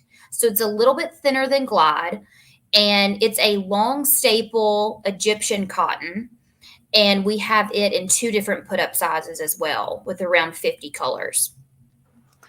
That's awesome. We offer the Cairo as well. So if anybody is looking for a cotton option, you can hit us up on Sewing Parts Online and we can help you out. Wonderful. Let's see. Are the colors in the variegated threads random on the spool? Joyce is asking. No, they're in the same order. So it's 9 different colors and they are spaced 1 inch apart and they repeat in that same sequence. Perfect. See, we have a question from a product specialist, actually. Oh, actually, we've got a question from one of our product specialists. Let's take a peek at what that is. Can you ask her to talk about L style and M style, and what bobbin style they are compatible to? So, meaning machine type, or I just want to make that's sure. what she means. What is an M style and an L style bobbin? Like, will you explain Yeah, this? let's just say it that way. What's the difference between an L style and an M style bobbin? Okay. Yeah. So an M style is bigger than an L. So the M style has 210 meters. So it's larger in diameter. And then the L style has 66 meters. So I would say most people could get away using the L. The cores are the exact same size. It really is just diameter size on these and the amount of thread that makes it different. So we see that long armors and most long arm machines use an M style bobbin, and then most domestic and embroidery machines use an L style. Perfect. Yeah, and we do have a poster available on our website too that shows different styles of bobbins. But backing up to the L and the M, now we also see class 15 frequently, and the 15 has, you know, higher than the L style. Can you use the L style bobbins in a class 15 machine? No, I would not recommend that. So the class 15 actually has a wider, it's wider than an L style bobbin. So the width of it is going to be larger, and you're going to need that to create some tension in your bobbin casing, where an L will not provide that in a traditional domestic home sewing machine. Perfect. And can you touch on this one more time? Ronnie's asking what the weight of the thread is for the glide. Yeah, so glide is a 40 weight polyester. Did I cover them all there, Brian? I think we got them all, guys. Good job, Presley. That's fabulous. Well, if we want to pull me back up, Brian, if we've got that, awesome. And now I have the picnic on my head. There we go. So as I was mentioning, these beautiful cases, do you want to tell us a little bit about these? I mean, this one is the Monarch, and this one is the Heirs. They're gorgeous. Yes. There we go. So we actually called those two together the Royal Family. You can buy those individually. They come in cases of 30. It's 3 layers of 10. And what's nice is we actually sell just the empty components. But we tend to come out with a kit for summer, spring, fall, winter. We also will do some kits with some of our other threads. We also have kits with our king spools. But we feel as though these two particular kits really give you a great assortment of glide and help you build your collection. Yeah, they are absolutely beautiful. I'm not going to lie, I'm a little jealous of the winner. So, Yeah. So let's see who that lucky winner is. I don't even have enough space for all of this thread. Look at that. All right, Brian, let's go ahead and pick a winner. Let's see who it is. This is going to be exciting. I know. The drum roll. Mary Diaz, congratulations. Yay! There we are. You are the winner. So I'll talk about claiming that prize here in just a second. But Presley, I just want to say thank you again for joining us. That was a lot of information and we really enjoyed it. So thank you so much. Thank you. I really appreciate it. And thank you for having me. Well, you're very welcome. We'll see you next time. All right. Sounds good. Have a good one. Very cool. As I said, I'm a little jealous. I don't even want to put this to the side. It's so pretty. Very cool information. So I do want to touch on Julie's comment here. She is asking what the customer service phone number is to place an order. That is 888-824-1192. And your suggestion on posting that periodically to make it easier to order, we will definitely do that. Brian, if you could just make a note of that, we'll share that more frequently so you guys can do that. Let's talk about claiming this prize, Mary. So in order to claim the prize, just go to our link tree. So that is there it is. It's the link tree /sewing parts online. Click claim your prize. Fill out that form and hit submit. Speaking of prizes, you guys, I want to just touch a little bit on our grand prize. So tomorrow is our last day. Can you believe it? Day 5. We are going to be giving away that Baby Lock beautiful Triumph for a value of $7,500. So again, just make sure that you tune in for these segments so you have the option of putting in the surprise word to get entered into that giveaway. We also were talking about the side giveaway, and the side giveaway is for anybody that does call in to place an order. If you place an order before 3 o'clock today, we will get you in that list. I know some people were also asking if you placed an order the past days and didn't win, are you still included in the giveaway? You are. Your entry rolled over, so no worries there, okay? And the side giveaway today is going to be the Aero hydraulic chair. We love the Aero chair. So we have a video that we want to play for you. Shelly and Bernie had joined us, and we focused on Shelly's book, but we had a lot of love for Bernie's book as well. This has a bunch of maintenance tips and just so much good stuff in here. Well, we are going to go ahead and play that video for you right now so you can catch what he shared on our last SewCreative Live event. So, Brian, if you want to go ahead and play that, that would be awesome. Can we go ahead and get Bernie pulled up, Brian? Let's do it. All right. My friend Bernie and Shelly. Oh, hi guys. How are you today? Morning. Great, thank you. How are you? I am doing very well. I see Shelly, you're popping on with us too. I'm so excited. It's a nice surprise. For just a little bit. Just a little bit, just to say hi. Well, I'm glad. I was going to tell Bernie to give you an air hug for me. Thank you. I'll give her a real one. Got It's it. her birthday today. All right. Well, how's everything going in your area? You can tell everybody you're up in Canada where it's beautiful, right? It's going well. It's busy like crazy, and we're happy to be here, busy or not. That's awesome. Well, since you're a busy couple, why don't we go ahead and get you right into it? And if you have any questions, just let me know, and I'll be popping in with questions as needed too. Sounds good. I just want to mention that right now we are on. Hang on, we're turning the lights off here as we do this.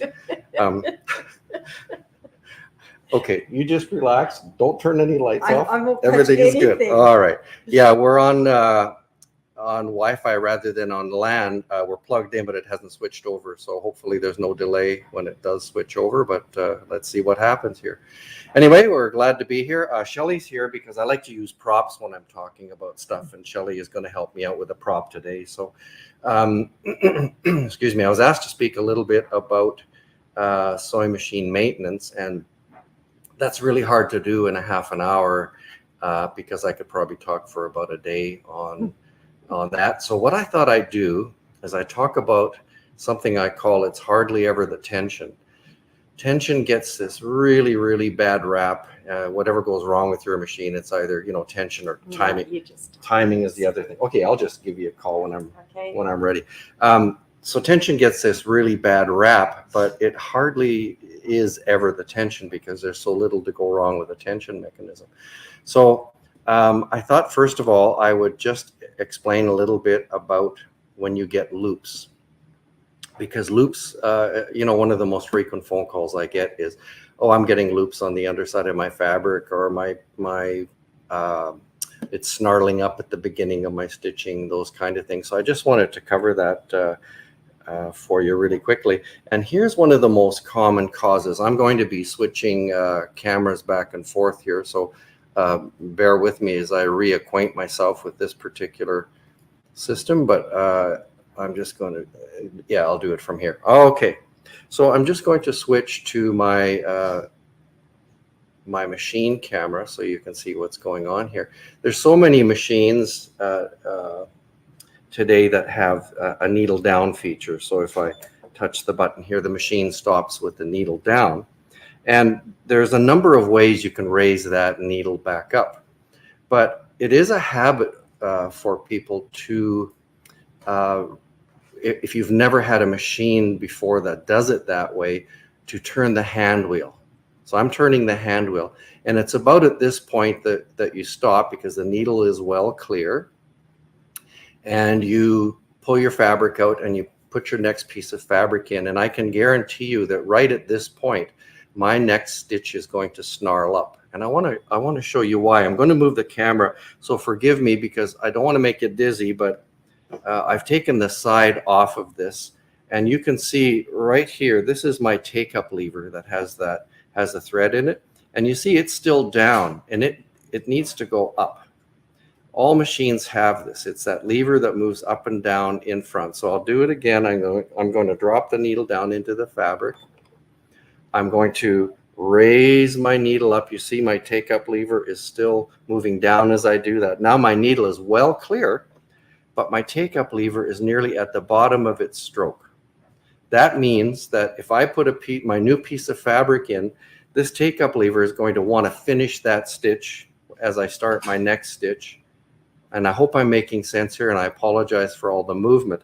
But to prevent the fabric from, let me move this back now, to prevent the fabric from tangling, I'm going to see if I can show you from here. So I'll take the needle down again. So my machine is stopped with the needle down. Here's my take-up lever, just sort of in behind.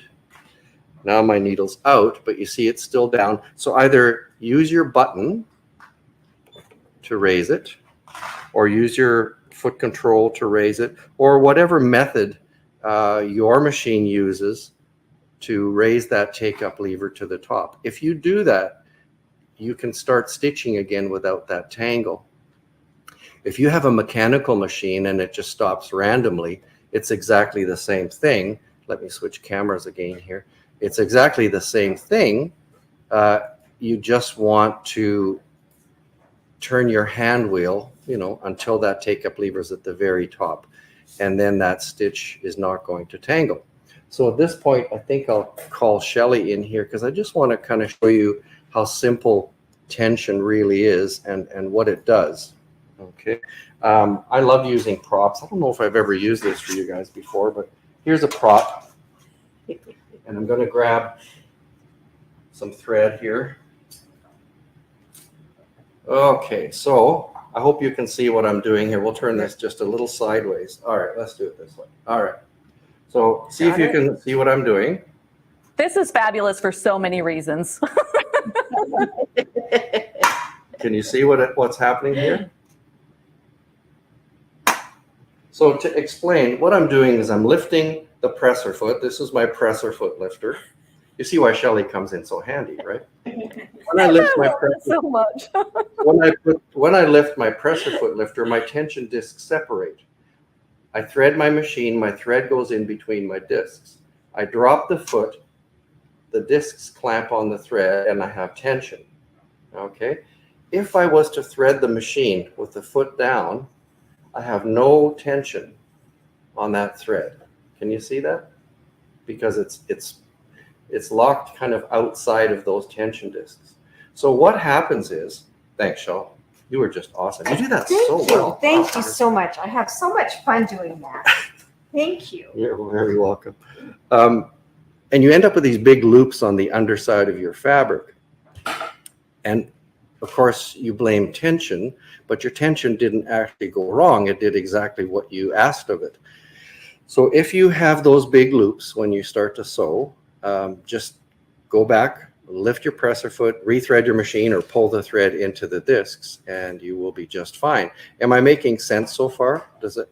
Do I need to re-explain anything or any questions? I think that was a perfect explanation, Bernie. I love the visual. Props are so great, right? All right. There are a few other things that can kind of fall more under the maintenance thing. So I'm going to switch cameras again. I had some bad lighting earlier. I hope I've solved the problem, but we shall see. Okay, yeah, I think that looks okay. So here you will see a number of different types of sewing machine systems, and kind of I'll explain where I'm going with this. If you have a drop-in bobbin system and you see this type of bobbin case here, there are little things that can happen to that bobbin case that can affect your stitching. And I'm going to show you on this bobbin case. I hope you can see this. Let me grab a little pointer here to help. But right here, I hope you can see there's two little nicks. I see them on my screen. I hope you can see them. Just two Looks little... great on this end, Bernie. Okay, great. And those nicks are caused by a needle deflecting or a needle breaking and coming in contact with that bobbin case. And I can polish that off with some number 400 wet and dry sandpaper, and that will be as good as new. The other place you might want to check, sometimes these bobbin cases, if you get a thread tangle, based on the presser foot being down when you threaded your machine, these bobbin cases can sometimes spin around. And when you get it back in right, you can find those little nicks here. You might find a little scratch under here. So every once in a while when you're looking at your machine and you're kind of brushing out that area, maybe take out your bobbin case. There you can see those two little marks quite clearly there. And just kind of have a look and see if there's anything there, that any needle damage, and kind of polish that off. If, however, you are at this stage, I don't know if you can see this. Let me get this focused properly. Here, you can see that there's a whole lot of damage. That's too much to polish out. You'll have to replace. Yeah, this isn't focusing really well. There we go.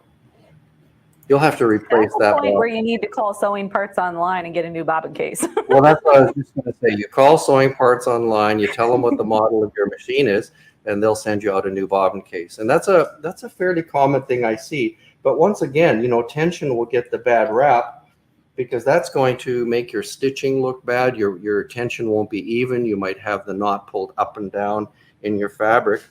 And speaking of knots, Michelle, would you mind just grabbing my 3 samples, my tension samples? Thanks. Let's see here. Okay. I hope you recognize these 3 different types of sewing system. This is a rotary hook, and you might see this in your, you know, your JUKI mid-arm, you know, your high-speed machine. This is an oscillating hook. You might see this in some of your older Bernina machines, some of the older Japanese machines. And this is a drop-in bobbin style where, you know, the bobbin fits into here like this and it rotates around the bobbin. And I want to point out some things here that can also create what looks like a tension issue, but really isn't. You probably won't be able to see this, but right here, let me get close. The needle has hit that hook and it's created a little nick. And every time the thread passes over that little nick, it's going to catch and make what looks like uneven tension. So again, when you're down there cleaning out your machine, run your nail around this area. Actually, there's 2 on this. Run your nail around that area, and you can use that same number 400 wet and dry sandpaper, polish that off and make it nice and smooth again. It can be so bad that it actually just shreds and tears your thread. So it's a little thing, but it makes a difference. Then here, right here, we have what's called the tip of the hook. I'm kind of I'm trying to watch myself on the screen at the same time that, okay, here's a good angle. That's the tip of the hook. And if you ran your nail, your fingernail or your thumbnail along this edge, right towards the tip, very often you're going to feel a little burr right on the tip here. Again, that magic number 400 wet and dry sandpaper will take, there's a better shot right there. Okay, so right along here, this slope edge, so polish along this slope edge towards the tip and take that burr off. That's also enough to make your tension look bad or to actually shred your thread, and it'll really, really show up when you're using specialty threads. You know, monofilaments and metallics and those fine, those, I call them tinsel-like threads, like, oh, what am I trying to say? Sliver, that type of thing, hologram, those flat tinsel-like threads. That'll really show up. On this type of system, the drop-in bobbin system. Oh. Hey guys, I'm just popping on really quickly to let you know that this is a pre-recorded video, right? So the word is not feed dog. So keep an eye out for the special word, and we'll be sharing it here shortly. Let's see if I get a good shot here. Okay, so this is the tip of the hook right here. And again, you run your nail towards the tip on this slope edge. And then if you feel that burr, you polish this side. Never polish this side. Just polish this side right here. And clean off that little burr. Now here's something also I want to mention.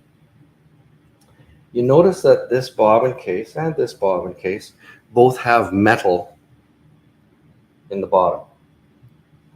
That metal is there because if you have, well, I think that, for example, that Elna machine that you just showed, that hook will have a black metal ring in it.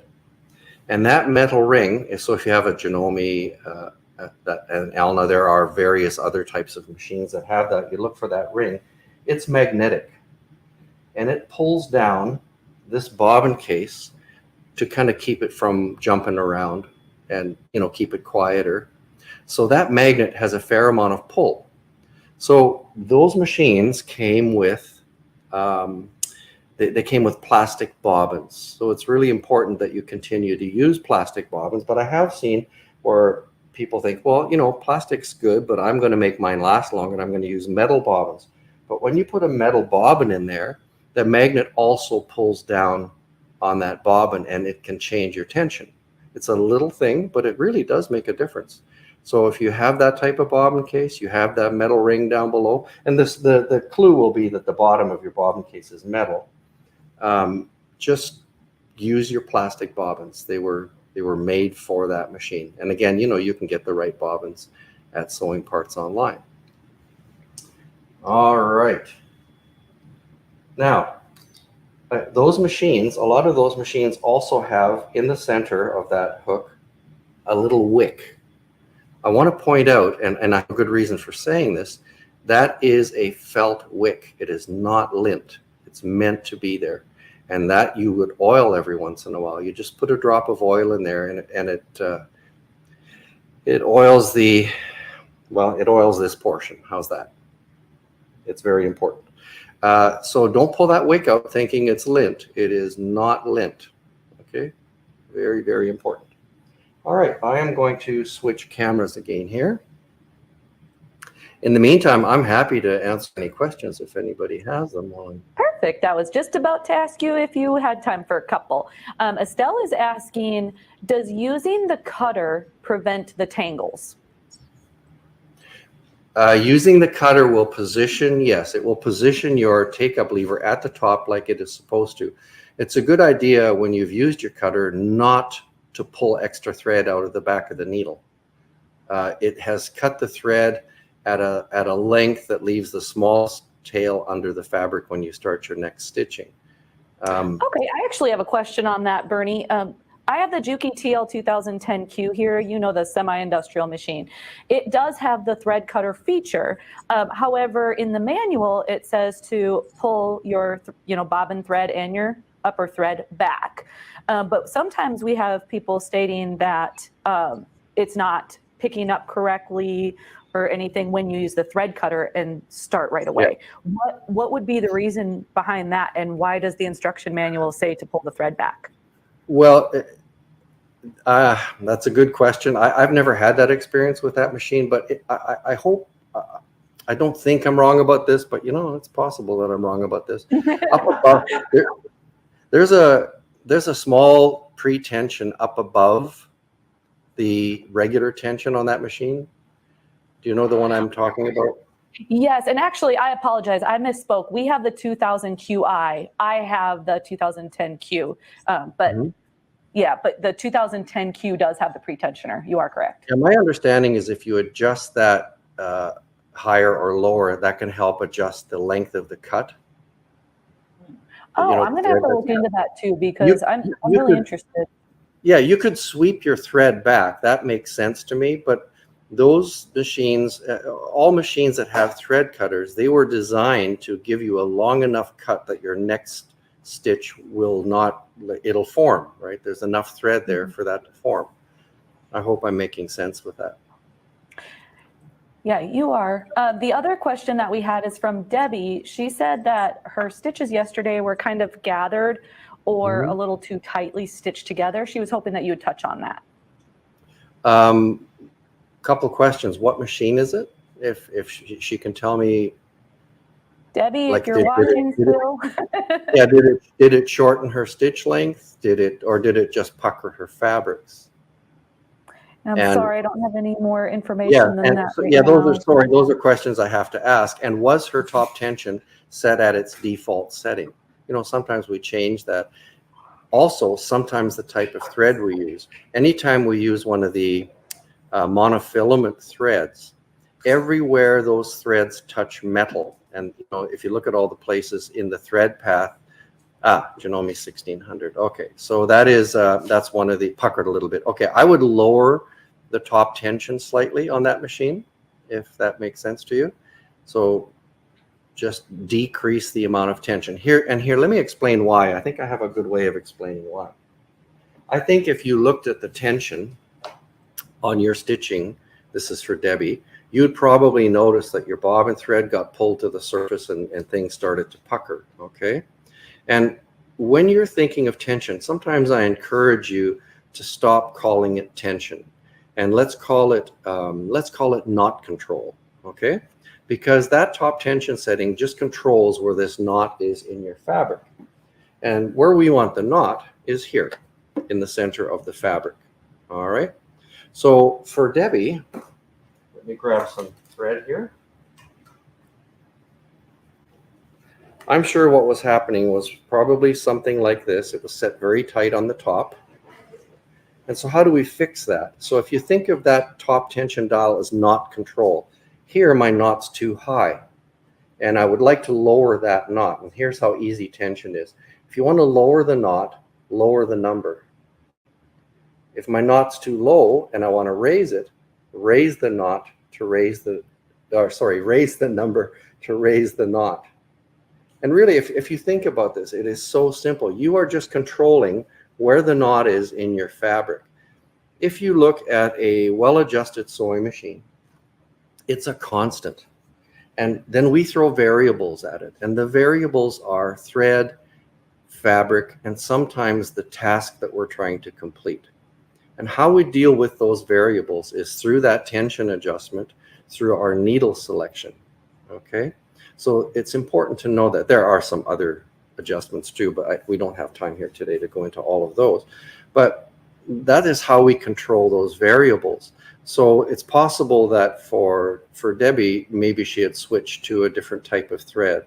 Maybe she had adjusted her tension for something else. But basically, if you remember, it's knot control. You're moving that knot up and down in the fabric, and you have complete control. Tension isn't your enemy. It's actually your best friend, because you have such control over those variables that we throw at the fabric. I mean, I've had people tell me they were in a class and the instructor says, don't ever touch your tension. Well, then I have to ask, if you're never meant to touch it, why do you have such a wide range of control over it? You know, on most machines, it's a 0 to 9 adjust. Of course, that will vary, but you have a great range of adjustment from 0 to a lot of tension to help you to overcome some of those variables. I hope, Debbie, that helps you a little bit. Any other questions that we have? I just have to say, Bernie, we're seeing a bunch of comments here that people are absolutely loving the visuals. I am one of them. They are so helpful to understand.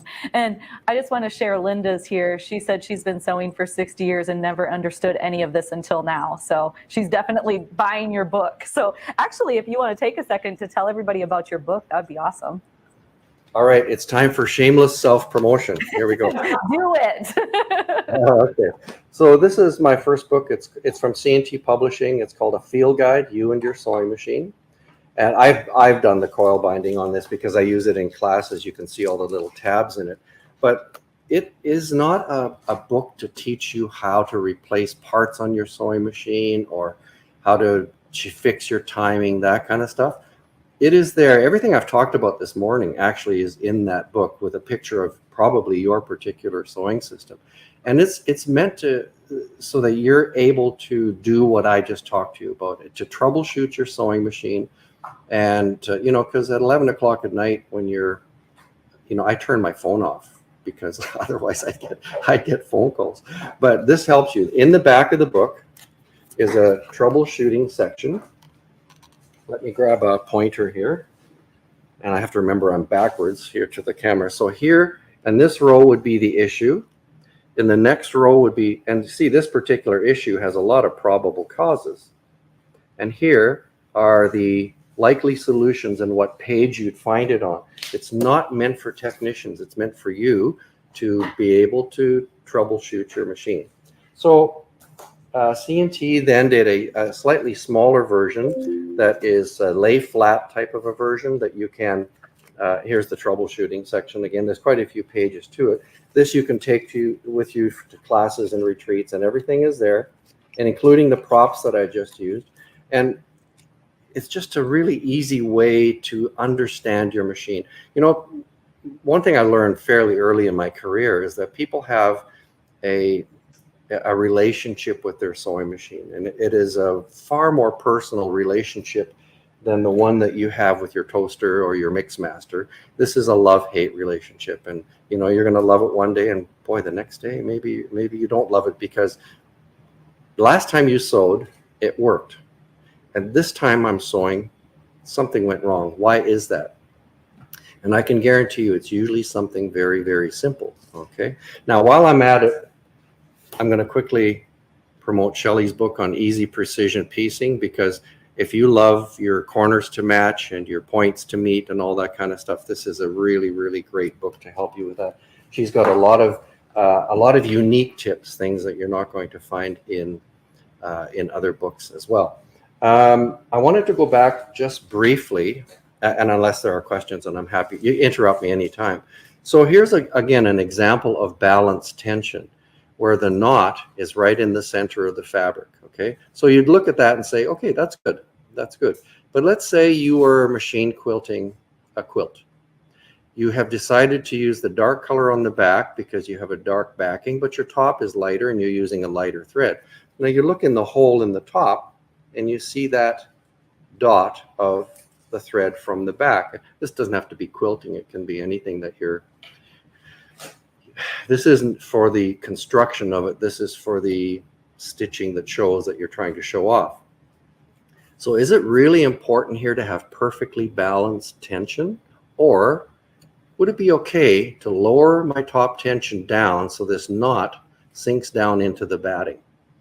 So that just to the point where you don't see it. Not so low that it loops on the back, but just so low that you don't see it. So if you understand what your tension is there for and how to use it, and really how simple it is, it's your friend, it is not your enemy. It is there so that you can deal with those kind of variables. Honestly, you'll start to really love, wow, I can adjust this. Gee, look, I just switched threads, or I have two, you know, variables could be two threads, two different weights of thread. You know, here I have a fine, I see this all the time. Here I have a fine thread. Oh, here it is. So let's say, for the sake of just using an example, I'm going to use a... We enjoyed that segment so much we had to share it again. So if you are interested in Bernie's book with all those tips, hit us up here at Sewing Parts Online, and also don't forget about Shelley's book. So, and if you want to watch the last few minutes of that video. Yeah, there's a few more minutes in there that he answers a couple more questions, but we have a guest here coming on in just a moment. So we wanted to get into that. But before we do, we have to pick a prize, right? We did the secret word, and let's see who wins this little bundle. So let's pull up that tool and see who our winner is. Let's go. Drum roll, please. Lisa Hunter, congratulations. You are the winner of this bundle. And speaking of this bundle, like I said, on each segment, we like to announce what the next giveaway is going to be. And guess what? We're going to do another one of these. So if you are just joining and haven't seen this prize yet, it is the ABC, the Schmetz Pocket Guide. It has a bunch of information regarding needles, what type of needle to use with what type of fabric. It shows the anatomy of a needle.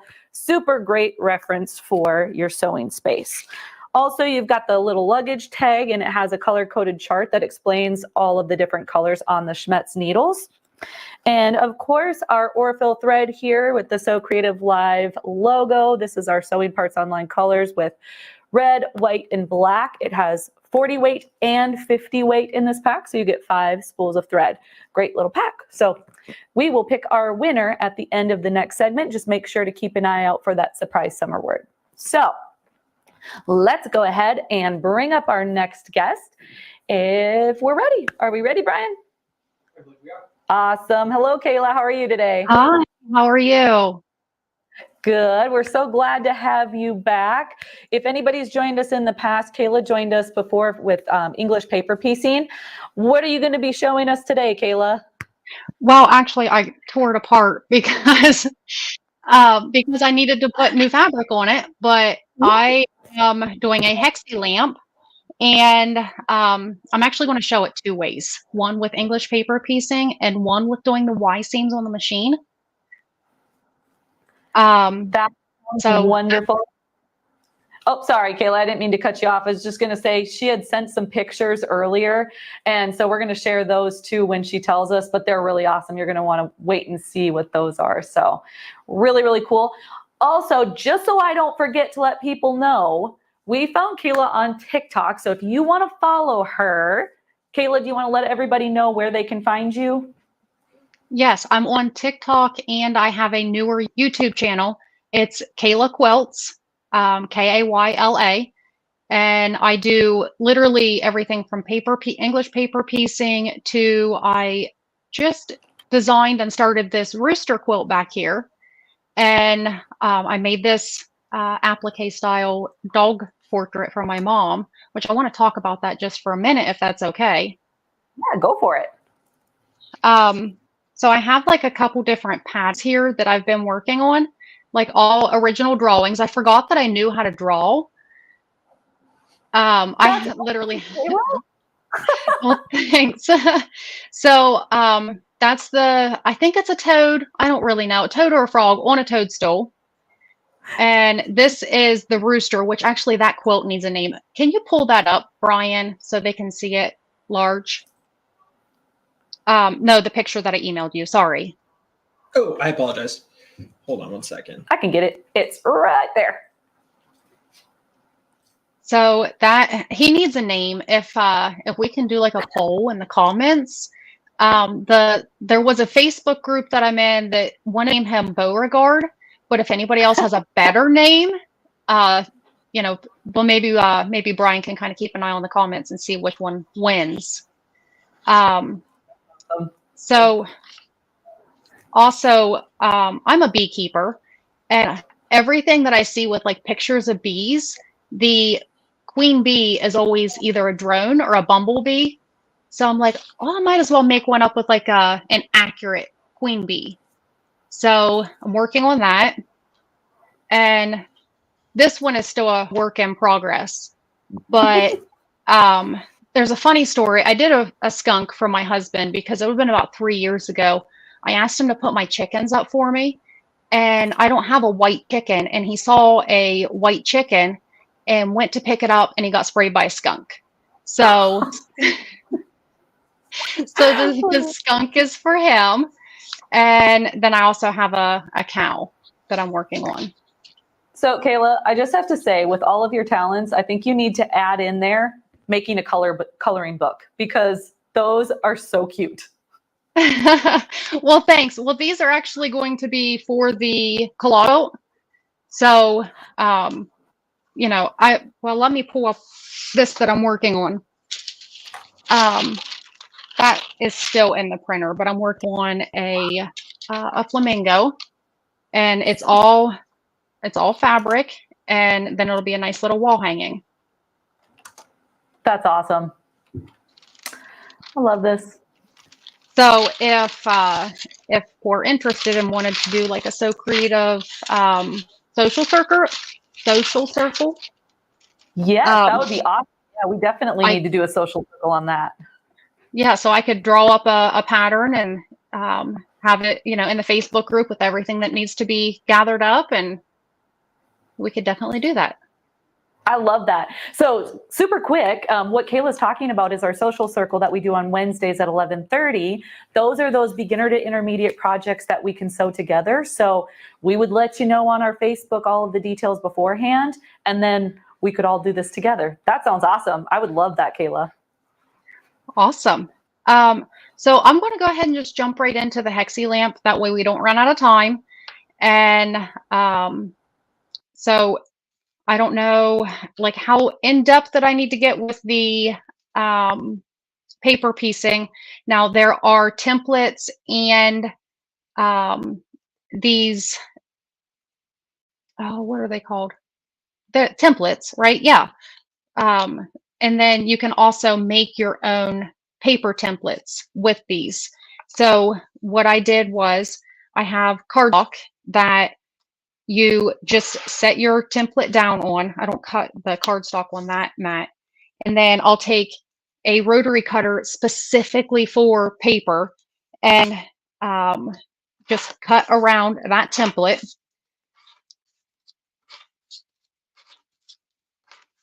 And then you do the same exact thing with your fabric, cut around it. I knew that was going to happen, so I have one pre-cut. So then you'll take your fabric, and speaking of the fabric for the lampshade, if you kind of want to make sure that the fabric that you're using is like a thin, low thread count. If you want the light to shine through, if you want it to be kind of moody, then a thicker fabric. But then you take your template and set it down on the fabric. And this glue pen works amazing, but mine is just like completely broken and I can't put the replacements in it. So I need a new glue pen. But these Elmer school glue, the washable school glue, works amazing too. So let me just kind of move a couple things here. If you're using this Elmer school glue, it takes a little bit longer to dry. So if you have an iron to kind of hit that glue with to make it dry, that helps a lot. But you'll just take your glue stick and go along and fold it over on each side. And don't get too close to the end, because if you're sewing right through the glue, it gums up your needle, and it's kind of hard to push it through. Somebody's knocking on my door. I don't answer it anyways, ever. So just fold this around. I knew somebody was going to knock on my door while I was doing this. I should have put a sign up, leave me alone, on quilting. Okay. I always feel like I have to rush through gluing these down. So once you get these glued down, and then you take 2 pieces of Hexie, put them right sides together, and sew them together. You have 2 straight seams, this straight seam and this straight seam. And so when you get to the Y seam, you'll just take the one that has both sides sewn on and fold that one directly in half. And then we're going to hand stitch across this way. So where's my needle? I already pre-threaded my needle because sometimes I'm responsible. And we'll just go through once. And I did put a knot on the end, but I try not to use the knot. I'll trim it off if I can get a good knot without using that all the way. So I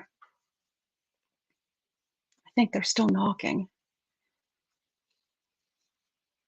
We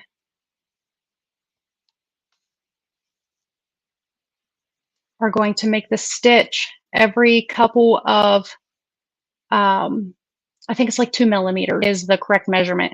And I just unthreaded my needle. But once you get that all sewn together, then you have your Y seam done. Now, if let me set that to the side, put my needle up so I don't get stabbed.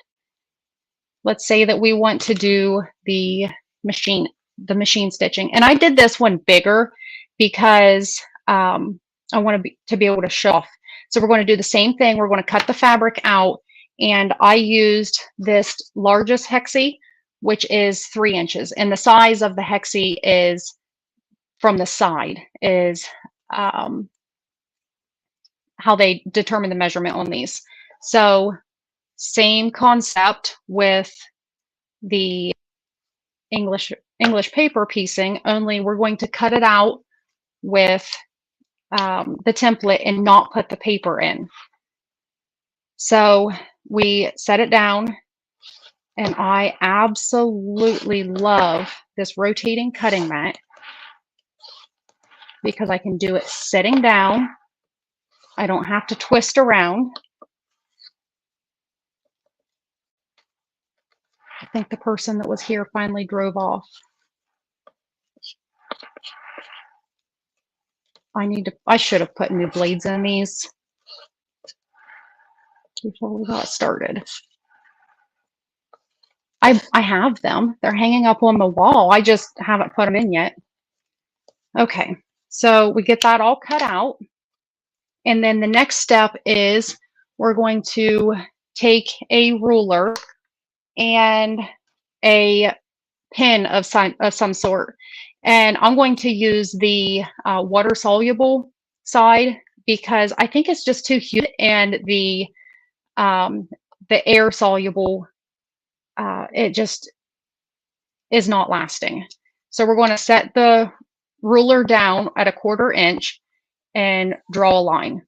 And you don't want to skip this part because it is probably the most important step. So you'll draw the line all the way down. And I am only going to do 3 sides because I already have one started.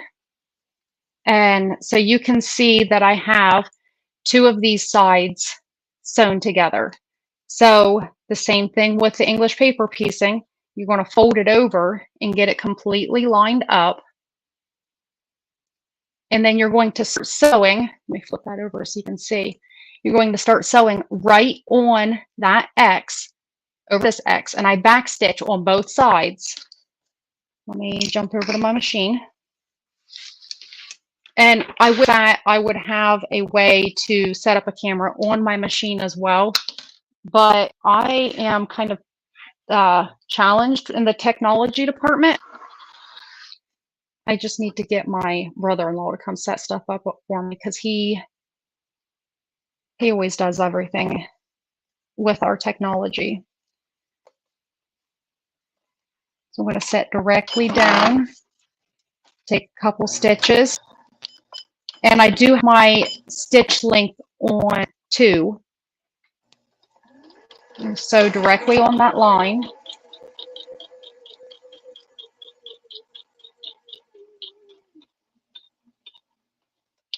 And then back stitch again.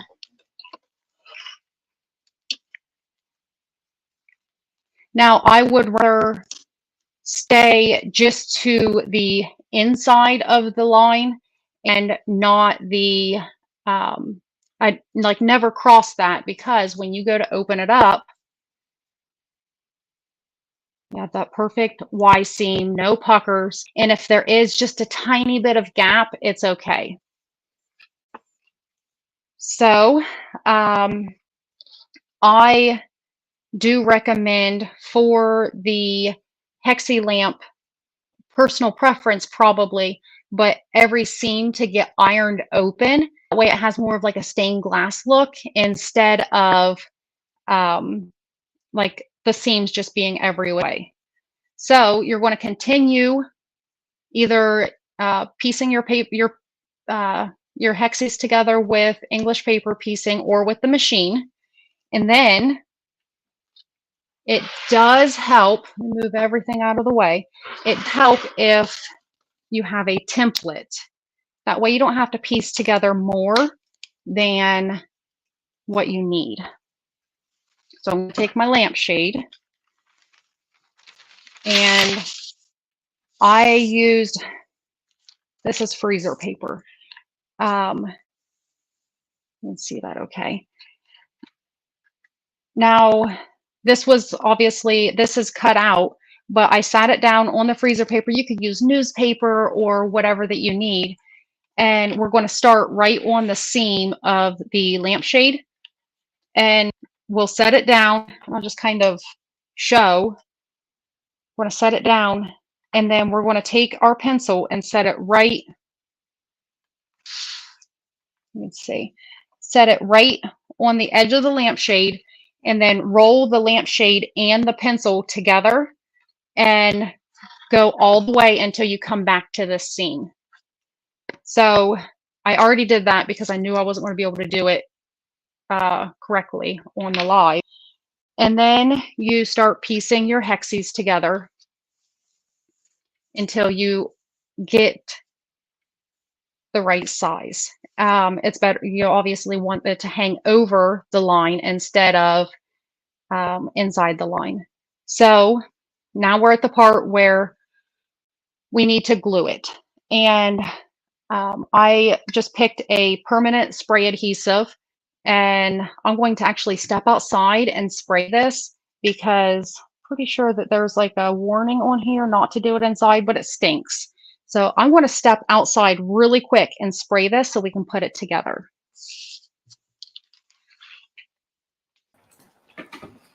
While she's doing that, I might have some stuff in my teeth because I'm eating my pizza, but she'll be just a second. And actually, we can touch on a couple of things while she's doing that. So let's talk about giveaways. Let's do our claiming prizes. So anybody that has won a prize, to claim that, just go to our link tree, and that's going to be the linktree/sewing parts online. Click claim your prize, fill out that form, and submit. And then it'll take us about 2 weeks or so in order to ship everything out once they're claimed. Also, today, we are going to be doing a final giveaway for today, day 4. It's going to be our Design and Quilt. This is that quilting software that Ashley Dell had showed yesterday, I believe it was. Wonderful, wonderful quilting software. You can figure out how much fabric you need. You can design it, see all the different colors, swap it out, get all creative, and see what your quilt looks like before you even go buy fabric. I thought that was super, super cool. And in addition to that software, you're also going to get the pair of Krista quilt blocks. So that's going to be our final giveaway today. That is just using the Southern word. Like we've been talking about every segment, we are doing a giveaway.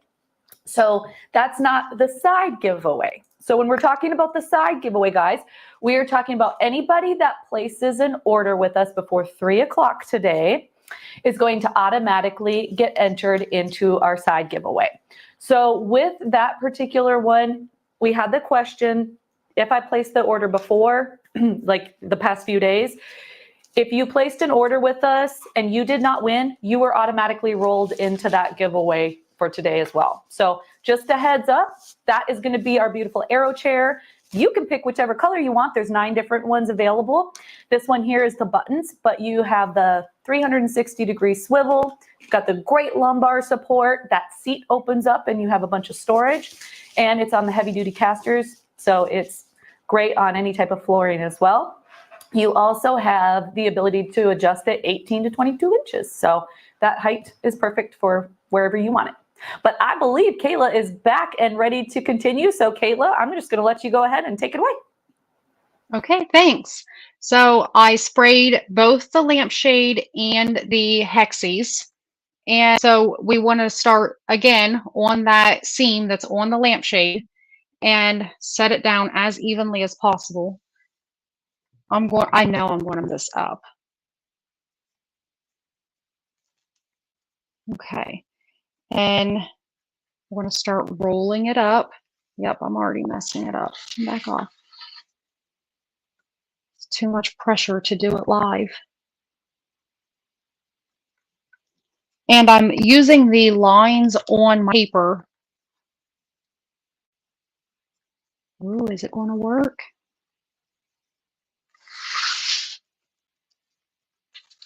Okay, now once I get back to the end, I am going to want to trim it straight-ish, and not roll it all the way. So you can see that I'm right back to the beginning, and I'm going to go ahead and trim that straight. I'm going to leave the cardboard down because I don't want to ruin my cutting mat.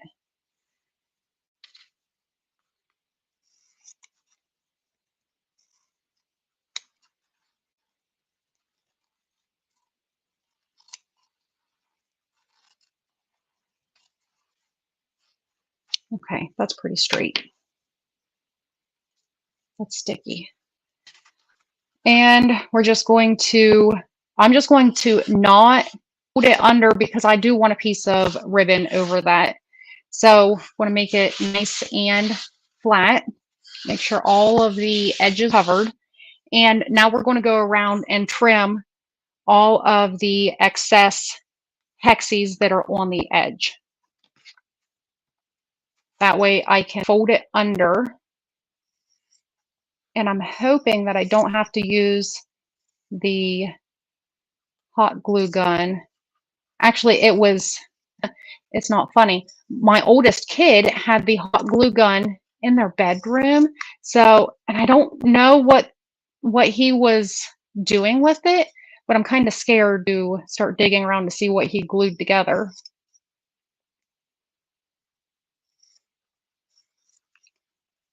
Okay, so I'm doing, I'd say that's probably close to like 3/4 of an inch.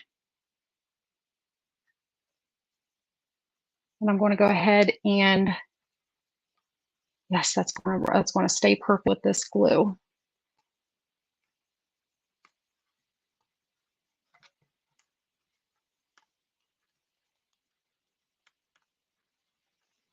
Might have to tack that one down.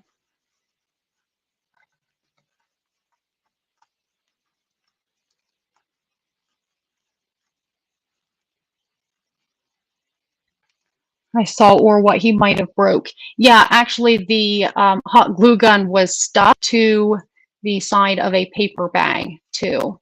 I think he was trying to do it right, but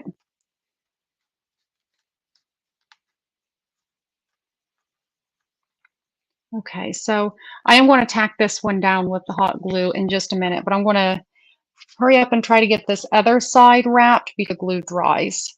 So same thing, about 3/4 of an inch. I have one piece that's a little bit short, and I know that's because I feel like I'm rushed wrapping this, so I get it done in enough time. So I see that somebody said that they love the colors. Thank you. I had the other lamp, the fabric that I pulled off of this lampshade. It had a lot of oranges and yellows, and I feel like my room is already orange and yellow enough that it needed something lighter. I'm going to have to make a cut around each one of these wire pieces so it fits around.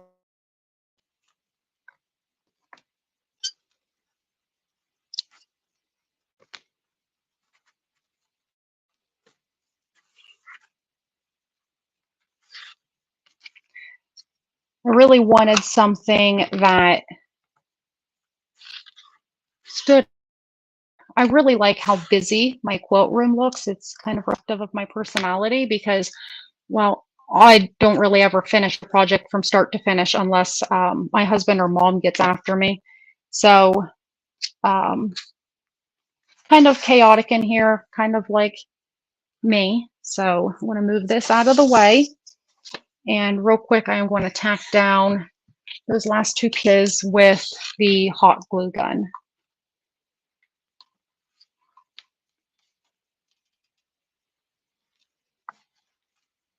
And try not to burn myself.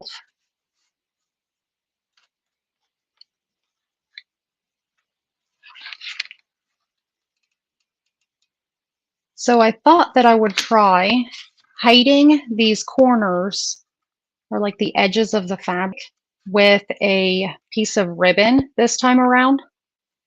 So I picked out this really shiny blue. So I'm going to go ahead and wrap that around the bottom of the lampshade.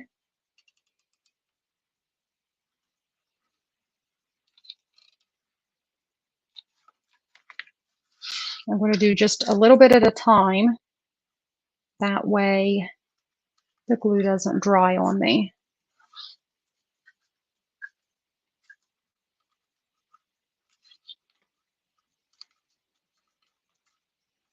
Oh, I love the way that looks. Just adds enough finishing touch. Hopefully I have enough to do top and bottom in this color.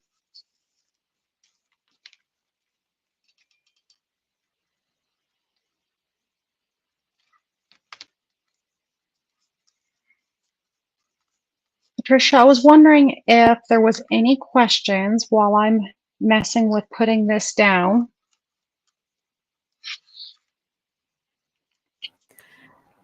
Yes, it looks like we have one asking, would you recommend using light colored fabric due to the light showing through some?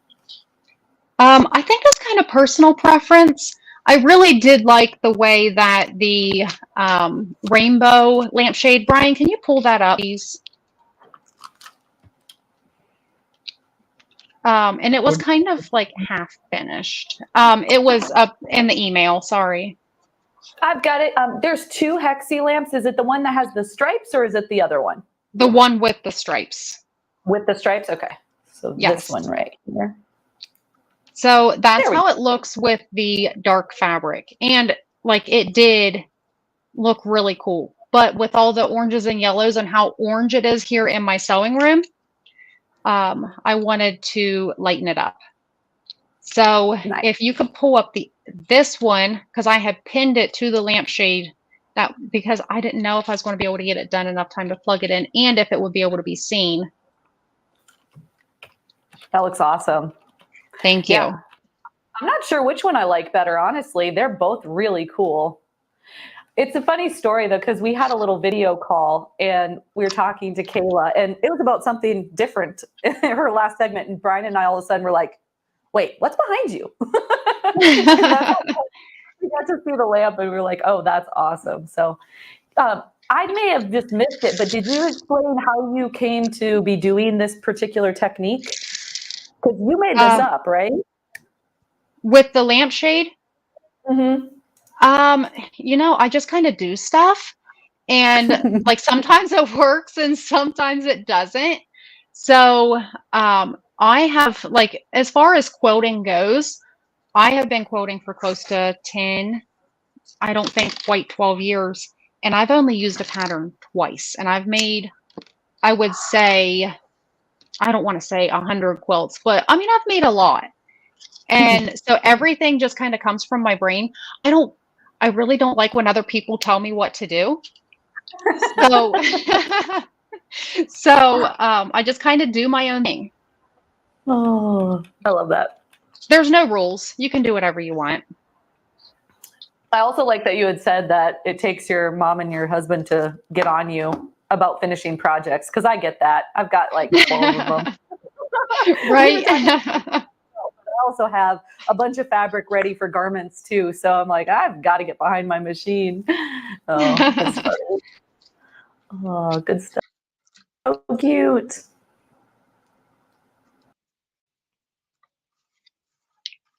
So okay, let's talk light bulbs, because I wanted to make sure that I wasn't going to burn down my sewing room or my house. Not that my sewing room is more important than the house. I don't know why I said it that way, but I made sure and double checked with an electrician, and he said that as long as you're using the LED lamp bulbs, that light bulbs that don't put off heat, and your fabric is not touching the bulb, that it's okay. Because that did kind of concern me. I'll make sure that I'm not doing anything too awful dangerous. I am almost done here. I'm kind of excited about how this ribbon, this shiny ribbon, looks inside.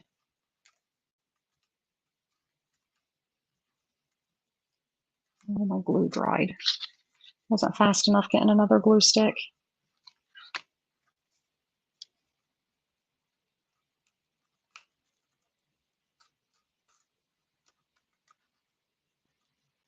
I really do like the way that the fabric has that stained glass effect. So, makes me happy. Okay, almost done here. And I am going to go ahead and put the lampshade on.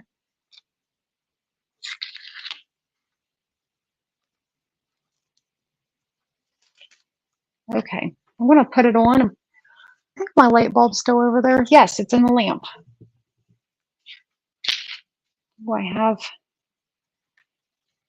glue hanging everywhere. I'm excited that I get to plug the lamp in with still being on the live.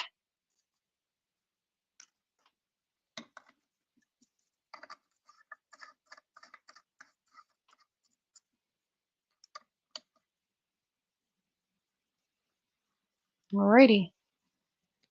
So there the lamp is done. I'm going to go ahead and unplug my hot glue gun because it smells horrible with the plastic on it. There's something about a hot glue gun, though. They're so much fun to use. Right? Your lamp looks awesome, Kayla. That looks really, Well, really thank good. you. I think the color definitely looks better in here than the darker colors. Very awesome. But I'm looking at the comments here too, talking about the name of your rooster. And I see DS says Buster is dressed to impress. I like that. Oh, I like that. Buster. We also have Jack saying Chester might be a good name. Beautiful chest. Oh, well, I thank agree with you. that. I like that. Yeah. So what did you say the first one was on Facebook? Beauregard. Beauregard. So I have a kind of funny story to tell if we have time. We do.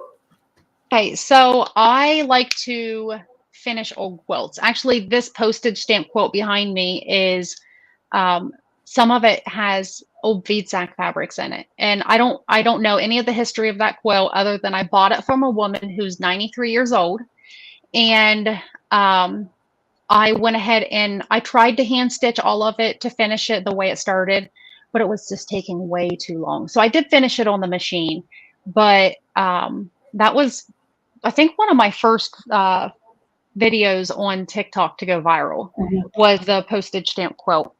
But from this same woman, let me kind of like set the backstory here. So we're in Southeast Ohio, and where I live, the woman that I bought the quilt block from is 30 minutes to the east. And I started going through these names on these friendship quilt blocks, and it has family members of mine from 30 minutes to the west. So I don't know how she ended up with these blocks or why they're unfinished, but okay, let me see. It was one that I already done. Okay, so this Bernice, that's my maiden name on here. And she was my dad's aunt, I believe, from his uncle that was 20 plus years older than my grandfather. And I may have that number a little off, but he was a good bit older than my grandfather. So she lived in a town called Hackney, Ohio. And then this Ruth Barnhart is my great aunt's mother. And it has her maiden name, Barnhart, before she got married. So we know that these quilt blocks were started before 1939. So at least 83 years old. And then I also, since I'm putting it together and I needed an extra block, I went ahead and, that's upside down, went ahead and made one and then embroidered my signature in it. So I'm working on putting these together, and one of my many UFOs, but I end up having to square each block up because they're over 80 years old. So each block has to be squared up, and then I add the border onto each block and then get to size. So when I get that done, I'm going to have my neighbor has this way of printing fabric that I can't explain, but I'm going to put like the whole backstory of this quilt onto a block on the back. So anybody can look up the history of this quilt. So I thought that was kind of a neat little story that how I ended up with the blocks. It had to have been fate. So my great uncle, he is 93, and my dad took him out to dinner, and they were talking about these quilt blocks and all the names, and he recognized some of the names, and he was married to me look at her name here, make sure I don't mess it up. He was married to Ruth's daughter. So he actually gave me some pillowcases my great aunt was working on before she passed. And so I'm embroidering pillowcases to finish them up. So then I can have the quilted pillowcases, embroidered pillowcases in here.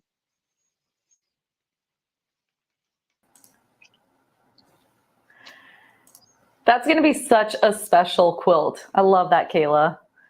Thanks for sharing it. Well, thank you. I just can't believe that I ended up with those blocks. And there's quite a few other quilts from Eileen, the quilt blocks that I'm working on finishing. I have way too many things going on at once. I love it. Well, we appreciate you showing us the Hexie lamp. And if you are down for doing the social circle, that would be awesome. So I think that would be a really definitely. I'll put up a poll in the Facebook group, if that's okay, about what design to do. And if it's something like people can put their own comments, and then I can even draw something up. The only thing is I can't draw hedgehogs. My hedgehogs are hideous. So no hedgehogs.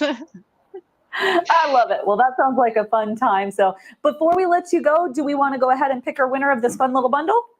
Definitely. All right, let's go ahead and see who the winner is. I didn't have to ask for the drum roll. Good job, guys. Here we go. Anna Sows, congratulations. Congratulations.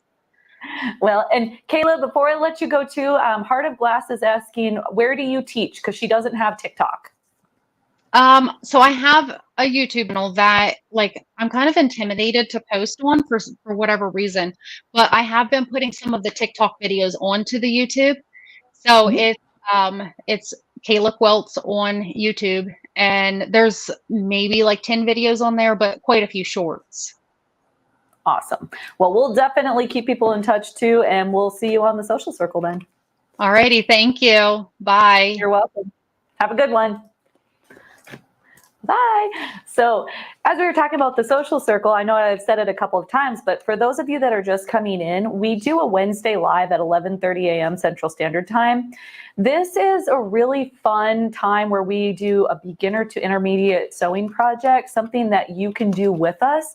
So we post all of this information to our Facebook group prior to the event so you can gather all the supplies and do it with us. So just as an example of a few projects that we've done, we did this fun little piped pillowcase cover. How cute is that, right? It's the envelope style, so you can tuck it in nice and neat.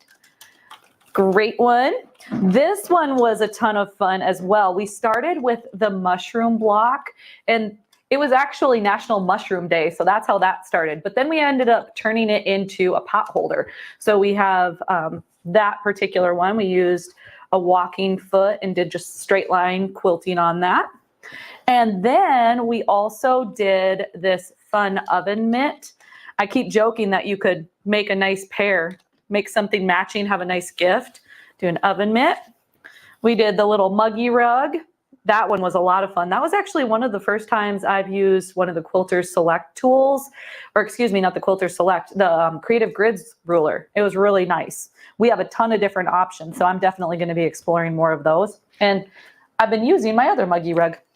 We also did the Corky wallet. This one was a ton of fun as well. We had some great suggestions on this where we could turn it into a great gift card holder or something along those lines, or monogram it using your embroidery machine. So if you've been tuning in, there were a couple of embroidery machines that were shown, so it'd be perfect for something like this as well. So it's just a lot of fun. We've been really enjoying it, and we do that on Wednesdays. So you also may have heard us talk about Sew Inspired Podcast. So that is another adventure that we're doing right now. We have invited a bunch of talented people that we just get together and talk about sewing.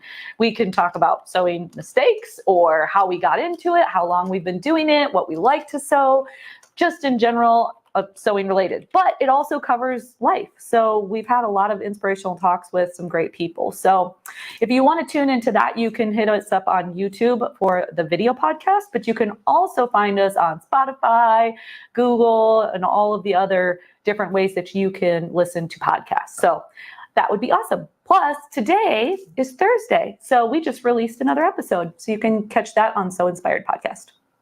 All right, I believe Brian has a video for us, and we are going to watch a little video before we get ready for our next segment. Sewing multiple lines of stitches straight. Today I'm going to show you how to sew parallel lines easily using a wonderful presser foot, the parallel stitch foot. Let's chat about a few things that you can make with it. That's what we're looking for, right? This foot is intended to be used with decorative stitches, but you can use a zigzag stitch as well as a straight stitch. This foot is super fun because it allows you to use different stitches to create your own fabric design. After you create your fun fabric, you can start your project. In this example, I used a straight stitch, and I actually just used the edge of the parallel stitch foot. You can use this foot to spice up garments. I saw a skirt that had all these great parallel lines of these really cool decorative stitches. It not only created a beautiful design, but it also had a really neat texture. Personally, I love making zipper pouches. They're easy and they're useful and they make great gifts. The parallel stitch foot is perfect to add a little extra special touch to your zipper pouches. Decorative towels, pin cushions, putting a beautiful edge on a pillowcase. The list goes on and on. I'm sure you have ideas rolling around in your head. If you do, please comment. I'd love to hear what you're thinking. Now I'll show you what the parallel stitch foot looks like, how to attach it, and how to use it. First things first, what does it look like? The markings can vary by manufacturer, but they generally have a red center mark. This mark indicates the center needle position. You can use this little mark to follow your guideline, which we'll talk about here in just a moment. A red vertical line on either side of the foot. It's going to be a 1/2 inch from the center needle position.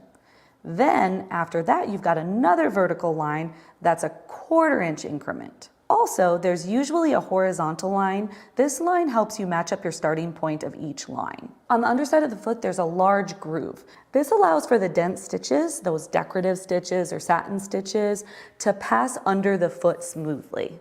Depending on the manufacturer, it may be a screw-on or a snap-on. The one that I'm using today is a low shank generic, The one that I'm using today is a generic low shank parallel stitch foot.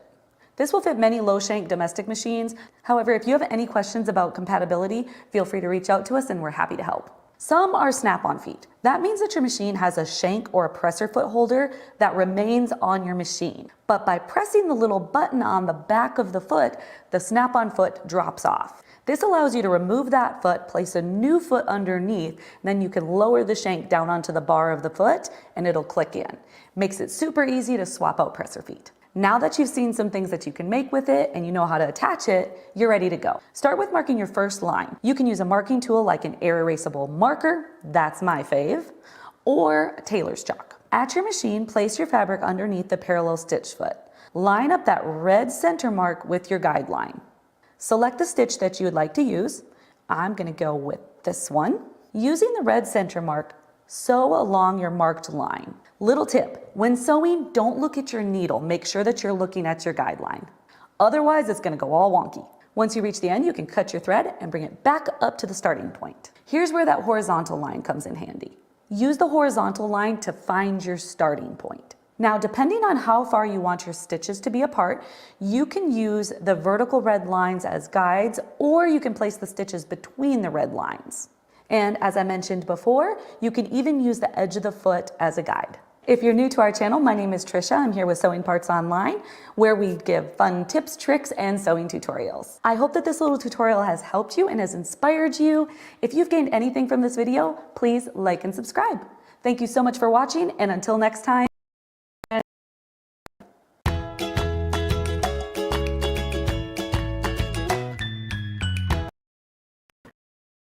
Multiple lines, and then when you go to use it, it just won't work. That's what the hammer foot was for me. I wanted to make all these napkins, and every time I would try, I would get so frustrated. But I found a few tips and tricks, and now I absolutely love it. Stay tuned, and I will show you how to use it.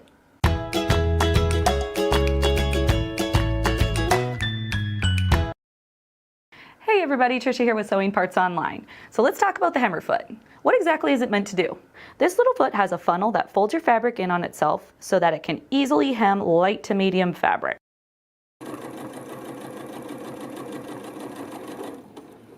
It gives you this really nice professional finished edge. Before we begin, please take a moment to like and subscribe. That way you'll get notified of any future video that we have. Hammer feet come in several sizes. Some of the common options are 1/8, 3/16, and 1/4. They can also be labeled as 2mm, 4mm, and 6mm. It just depends on the brand. The one that fits your machine may be a snap-on, or it could be a screw-on. Also, availability will vary depending on your machine. If a hammer foot came with your machine and you're not sure of the size, just flip it over. The width of the groove is the size of your hammer foot. Also, this is going to be the size of your finished hem. The heavier the fabric, the larger hammer foot you will need. If you are a beginner, I would highly recommend working with a 1/4" foot first. The larger funnel is just easier to work with. Some fun projects to use this foot on are scarves and lightweight skirts, and like I said, napkins. Always test on scraps prior to working on your project, just to ensure that the fabric isn't too heavy for the foot. Also, we have another video on the hammer foot. Recommendations are based on different types of fabric that you're using. Make sure that you check out that video at the end of this video. To prepare your fabric, you need to think about the size of your hammer. Say you're using the 1/4" hammer foot. Whatever the size you're using, you're going to be doubling it. So first, you want to finger press a 1/4", and then fold and finger press another 1/4". Finger press several inches.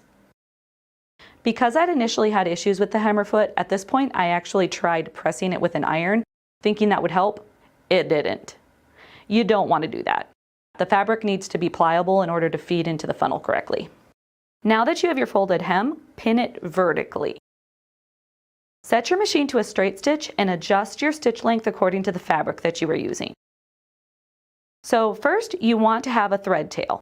You're going to need this in order to pull a little bit when you begin sewing. Now you can take your prepared fabric and place it under the foot. Lower your needle first, then lower your foot. Now grab your thread tail and sew several stitches.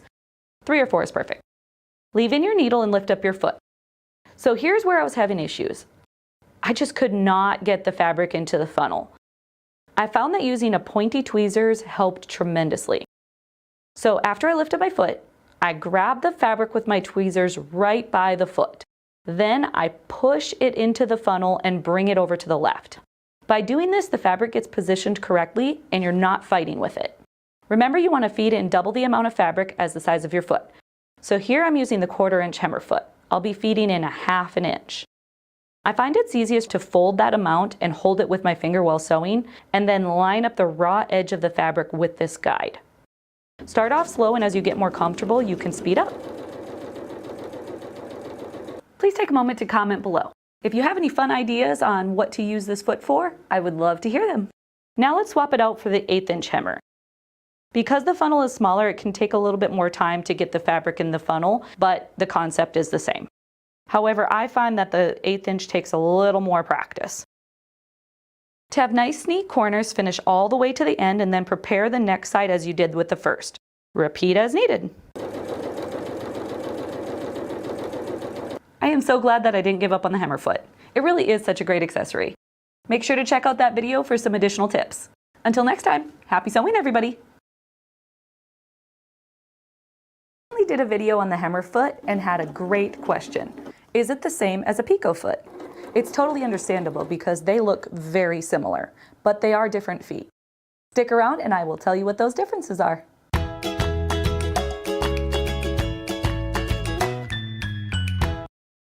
Hey everybody, Trisha here with Sewing Parts Online. So let's grab these 2 feet and compare. Here's the hammer foot and here's the picot foot. They look pretty similar, don't they? So here's where the difference comes in. I'm going to flip these over.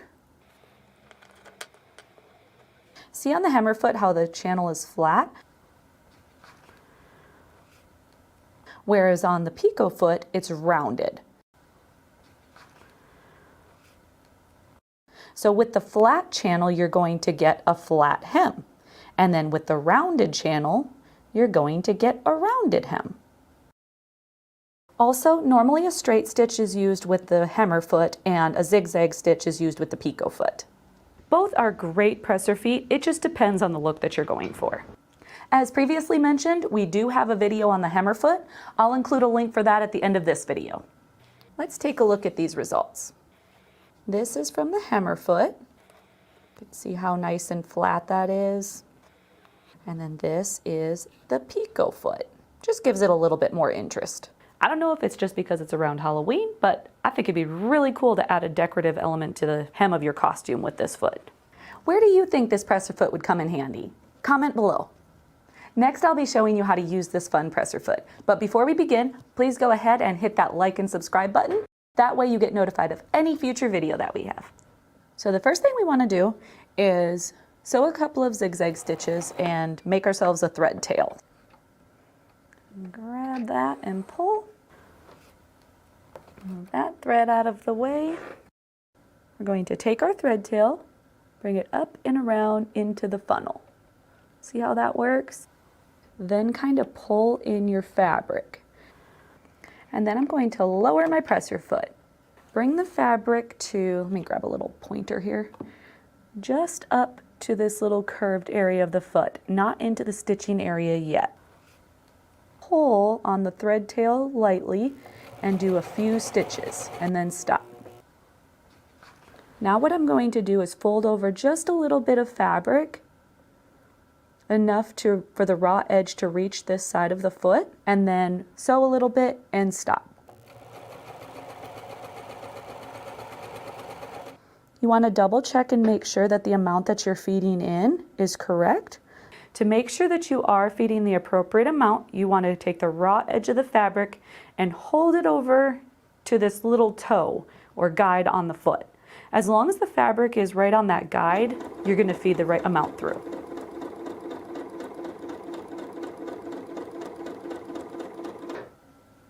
See how cool that is?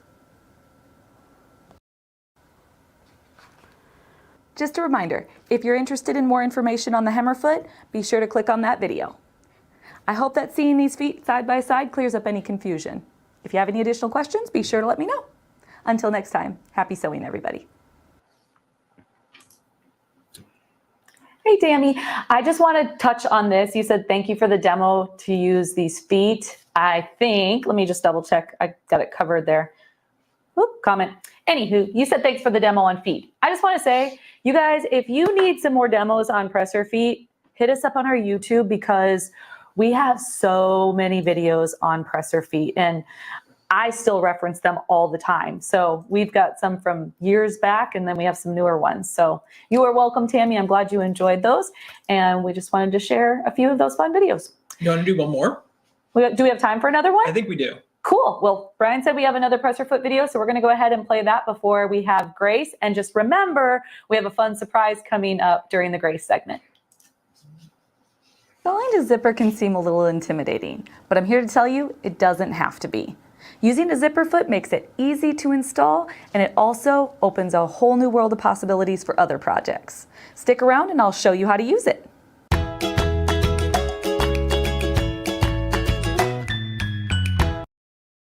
Hey everybody, Trisha here with Sewing Parts Online. So let's talk about the zipper foot. In addition to installing zippers, the zipper foot is really handy if you're going to be installing like a decorative trim that has bulk on one side or just bulky projects in general. And it's great for making piping as well as inserting piping. There are many different styles of zipper feet. Although the styles may vary, their purpose is the same. There will always be an extension off the front of the foot and a small indentation for the needle to get as close to the fabric as possible. This is the one that's compatible with my machine. See how there's a center hole? This is for the center needle position. Just note that not every zipper foot has this option. Style and availability will vary depending on the make and model of your machine. Also, not all machines can change their needle position. That's totally fine. That doesn't mean that you can't use a zipper foot. Check out our other video on the adjustable zipper foot. This foot allows you to move the actual foot instead of the needle. I'll include a link for that at the end of this video. There are many different ways to install zippers, but today I'm going to show you a couple of them. For the first method, we're going to do a centered zipper. First, you want to start by finishing the edges of your fabric. This will prevent fraying. You can either use an overcast foot on your sewing machine, or if you have a serger, that's a wonderful option. If you don't have either of those options, you can use a zigzag stitch to finish the edges. If you're not sure how to use the overcast foot, at the end of this video, I'll include a video for that as well. With the right sides of your fabric together, machine baste the seam where the zipper will be inserted. When basting, use a long basting stitch like 4 to 5 millimeters. Make sure that you don't backstitch when you're basting. Now just press your seam open. To prepare your fabric, place the zipper face down with the teeth directly on the seam line. The top stop placement will vary depending on your pattern instructions. Baste the zipper in place. You can hand baste it, pin it, or my personal favorite is basting tape. Today I'm using a temporary basting tape and it's water soluble. It also is able to be stitched through and it won't gunk up your needle. Remove your all-purpose foot and snap on the zipper foot. Slowly rotate your hand wheel and ensure that you're not hitting the foot. Set your machine to straight stitch and change your stitch length to whatever is indicated in your manual for a zipper installation. Sew across the bottom of the zipper, ensuring that you don't hit the zipper. With your needle down, lift up your foot and pivot your fabric, and then stitch along the side of the zipper.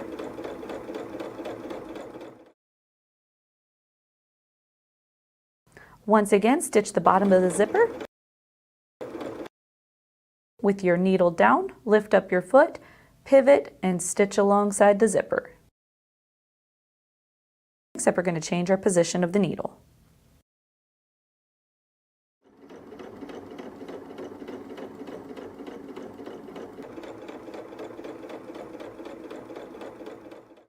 Now you can carefully remove the basting and open the zipper. I've already done that so you can see what it looks like.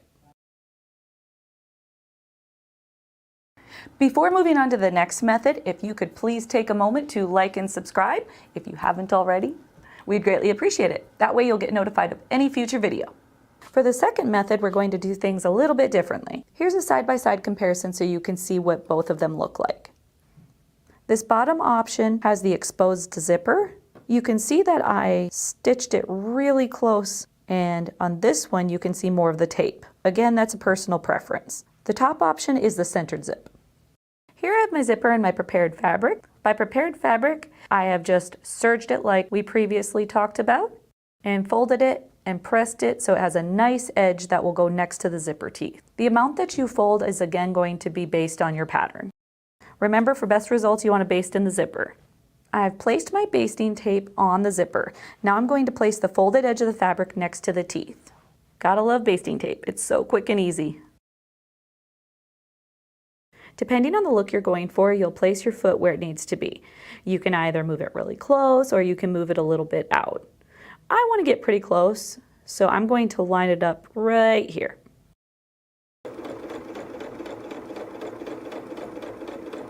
Once you get close to the zipper pull, leave in your needle and lift up your foot. Unzip your zipper and then lower your foot and keep on sewing. I find this particular zipper installation easier than the first. It depends on how you like to install your zipper and what you're comfortable with.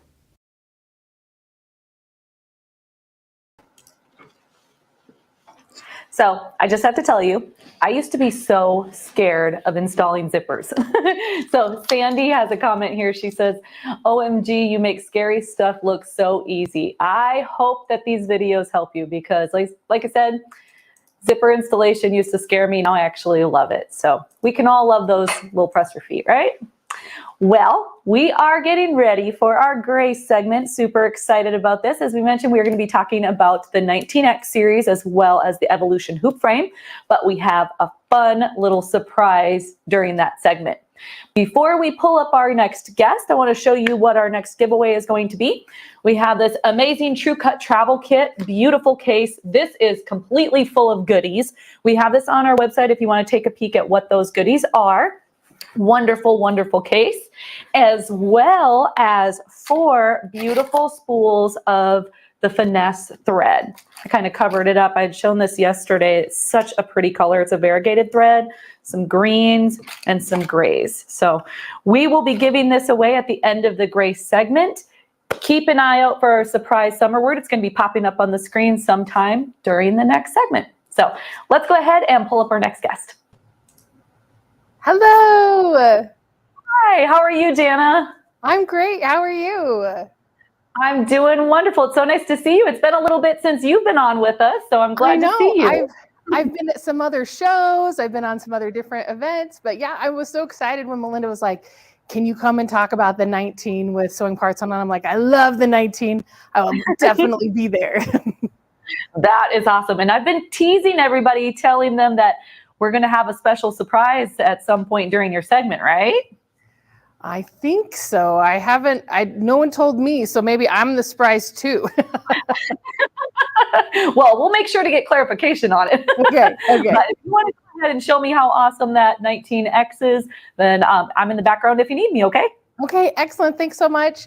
Hi, everybody from Sewing Parts Online land. We're so happy to be here with you. Thank you for joining us.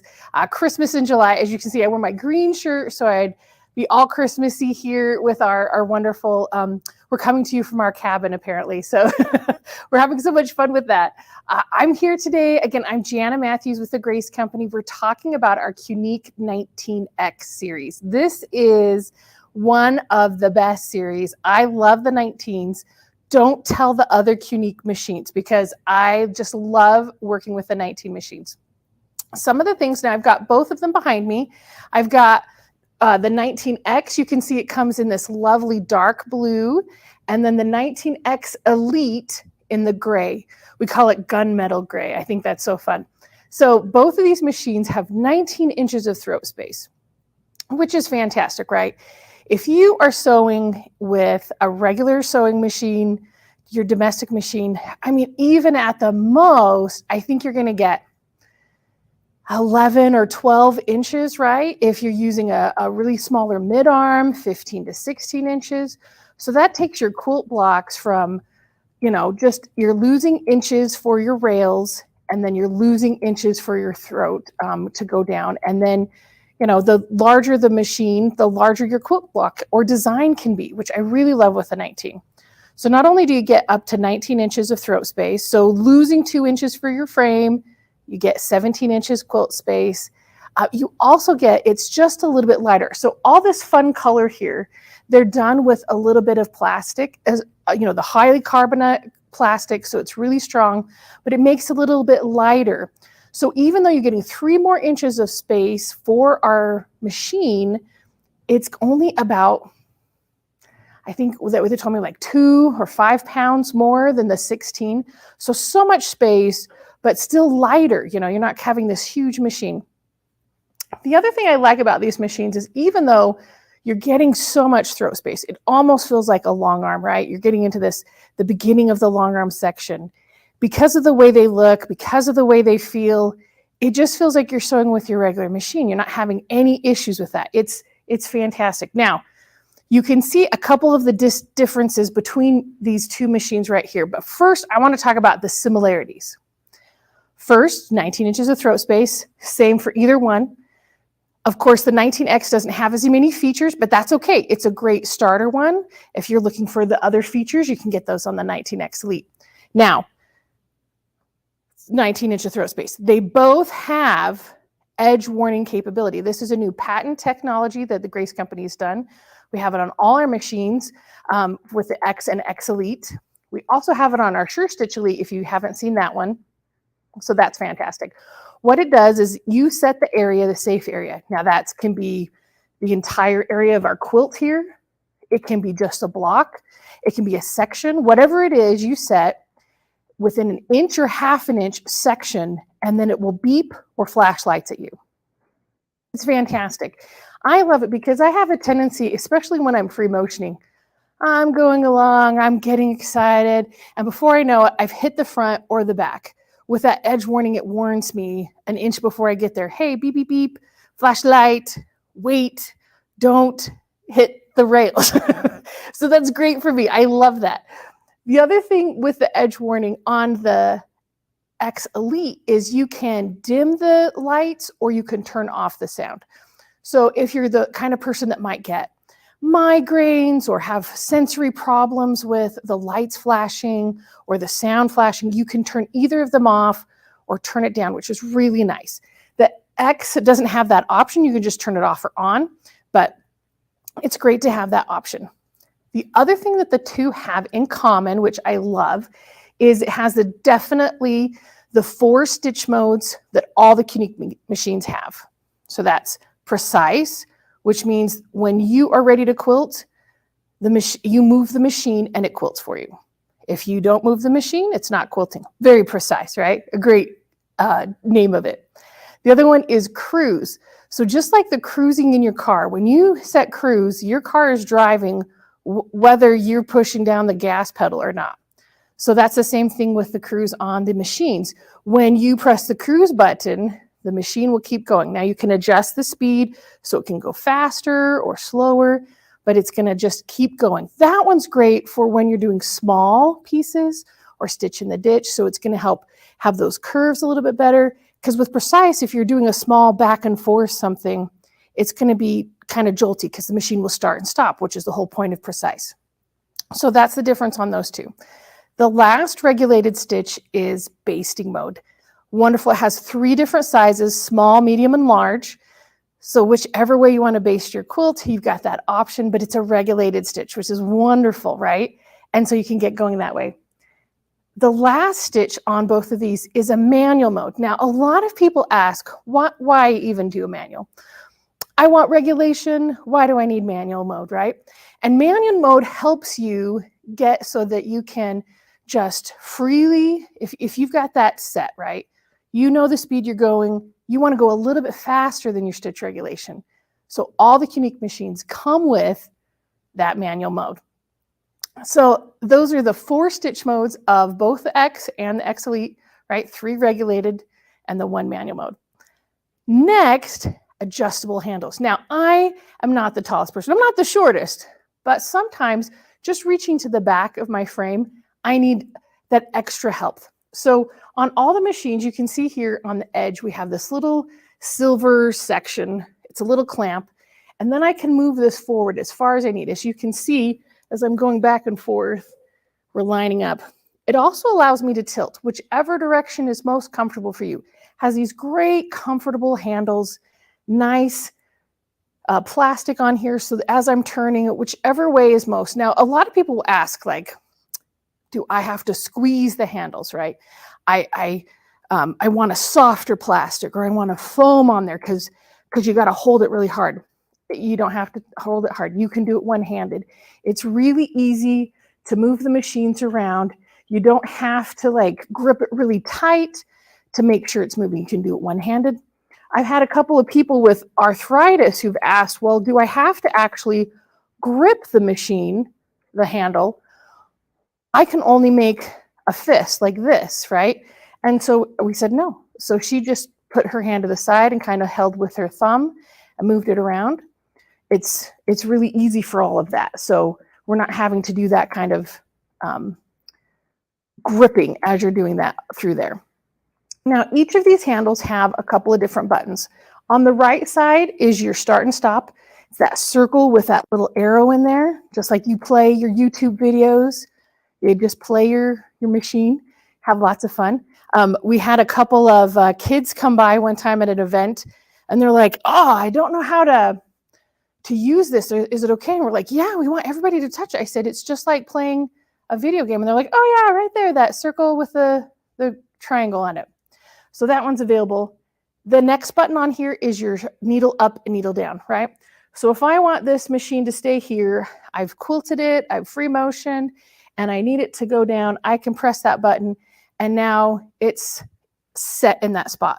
That's great if you're going to be walking away, coming back and doing your quilting again, and you want to make sure you're not accidentally hitting it and it bumps, and then, I mean, if you hit it too hard, of course the needle will break, but we want to make sure that you're in your spot again and that you can get started going that way. So that's really easy. On the left side is an up and down arrow. So just as you're going through your sections, if you're toggling through your stitch lengths or how many stitches per inch, all those kinds of things, you can do it that way, up and down. And that's on the left side.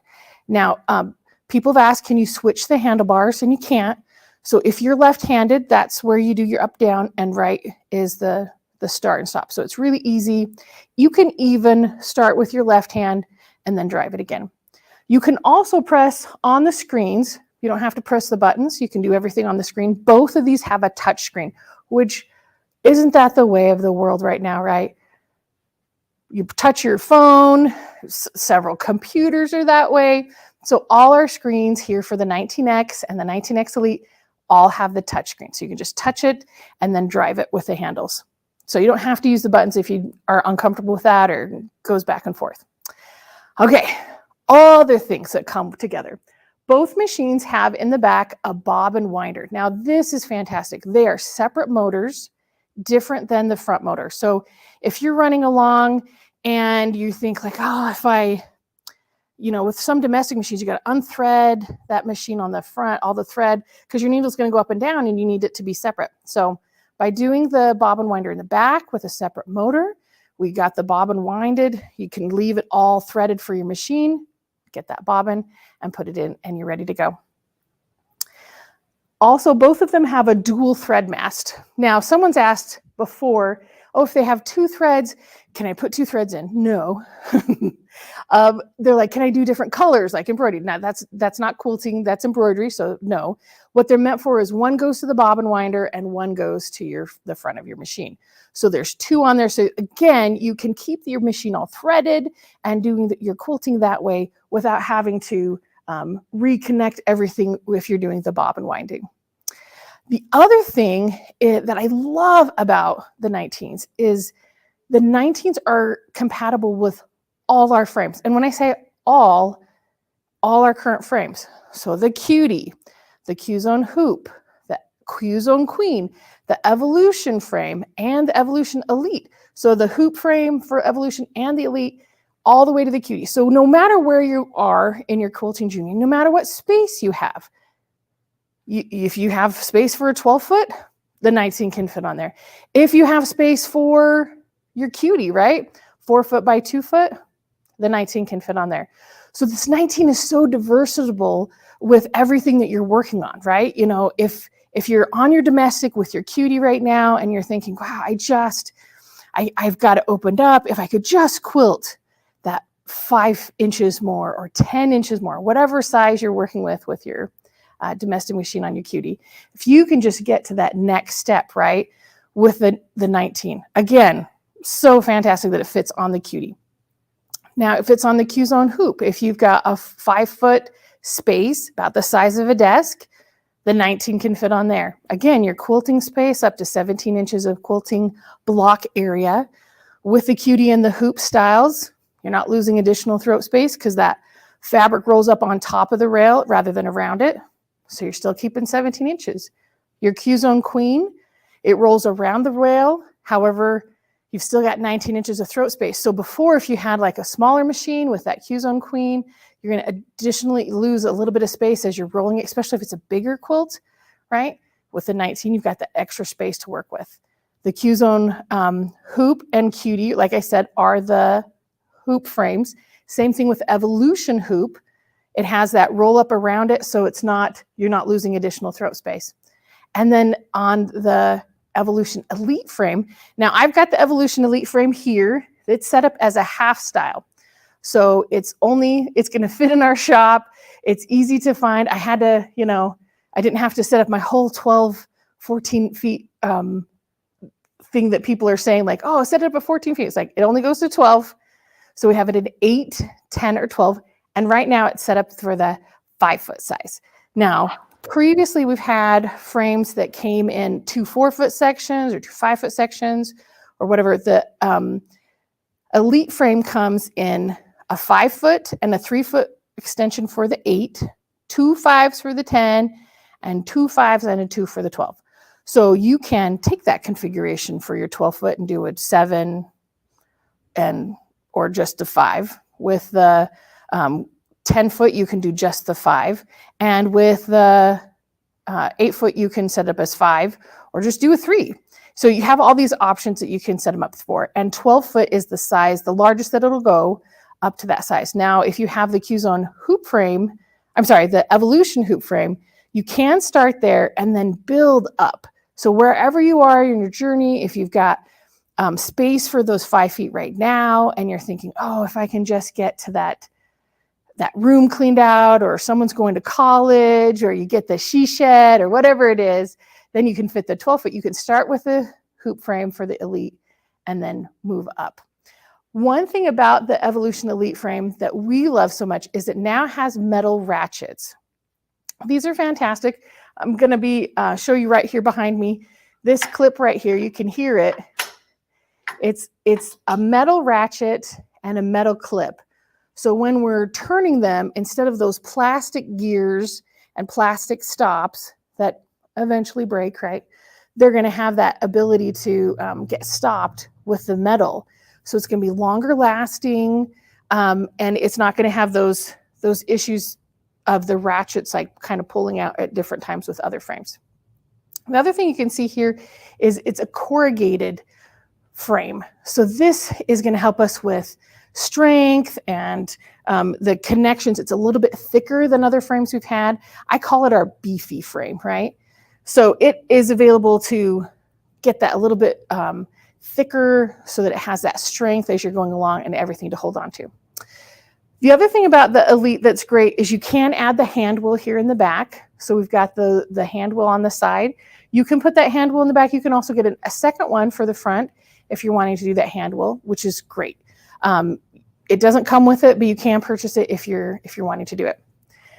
Also, it comes with clips. Now, I'm floating my quilt right now, so I'm using our 2-inch pink quilt frames clips, but it does come with clips for the front, and then you attach the leader claws on the front and back to get that going. It's a 3-rail system, right? So you've got your take-up rail in the back, and then the 2 rails on the side here. Now, since I'm floating my quilt, I've got my quilt floating in front of that other rail, so I don't have that one sitting on there. Now, I'm a little bit about the Elite frame too. When we were, our engineers were looking to create it, we took all these different suggestions from our customers, from our dealers, and we said, okay, what about frames do you like? What frames do you want to do different, right? And so we put those all together, and when they were making this, so that it made it a frame that's going to last a really long time, right? The metal ratchets, the thicker rails, the sides, the legs are really set so that when you put it together, they've got special bolts on them. Because sometimes with some of frames, you might have like to kick that leg out or make sure it's all straight and everything. So with this one, they're designed so that it's going to be straight all the time, be set so there's no issues with it. Like I said, the 19 fits on both the Evolution hoop frame and the Evolution Elite frame. So we're going to have no problem getting all those set together. Now, I was talking previously about the 19s and all the things that they have in common, right? But what is the difference between them, right? Okay, so the first thing that you'll notice right away is that they have 2 different screen sizes. On the X, it has a 2.5-inch screen, and you can see it's a little bit smaller. It's still a touch. You can still go through everything that the 19X has. Really wonderful. I love it. It's easy to read, I promise. Because sometimes people are like, oh, the other one's so big. Why would I want the small screen? It's like you can read everything on the small screen. The 19X Elite just has a couple of different additional things. The 19X also has 2,000 stitches per minute. That's a lot. The only times I've heard anybody stitch faster than that is when they're just messing around, right? They come in for a demonstration and they're just signing their name, or they're trying to do something a little bit different. But yeah, that 2,000 stitch mode, you're going to have to go really fast in your design to try and get past that. So those are the things that the 19X has different than the 19X Elite. Now the 19X Elite, right away, that 7.5-inch screen, right? It also has the touch screen, so you're easy to do. But a couple of things it has different. First is it has this lovely toolbox right here. So if I go into the toolbox, you can see there's a couple of different things that I can get into, and these aren't available on the 19X. So first is our ruler, you can see right there, the measuring tool. I can measure, if I touch it, then I can go into I can measure diagonal, I can measure side to side, and I can go up and down. So then completely know how big is my quilt block, how far is everything having to go. Next is a calculator, because I don't know about you, but my craft room always, I never know where the calculator is. You know, you put it to the side. So that's just a nice feature to have if you're needing to figure any of those sizes out. Next is our bobbin estimator. I love this one. So I have just put in a new bobbin. So I'm gonna walk you through the steps on how to add in a new bobbin. So I'll say, here's our new bobbin. I'm gonna select a bobbin. Now, we don't have one in there yet. It just says add bobbin. So I'm gonna say add bobbin. And it's gonna say, what name do I want to do? And I'm gonna call it gray because that's my bobbin there in the bottom. I'm using a gray. So I say enter. Now it says gray, and it's gonna estimate that my bobbin is 55 yards. If you get a pre-run bobbin, and it tells you how much it is, but usually 55 is the yardage when you're using the bobbin winder. So now I can say yes, I'm gonna make sure it's on. I'm gonna say reset, and so then it can pop up here and it'll show me that I have the bobbin estimator. Now it looks like I hit something wrong. It's supposed to be green. Let's see if I can add in here.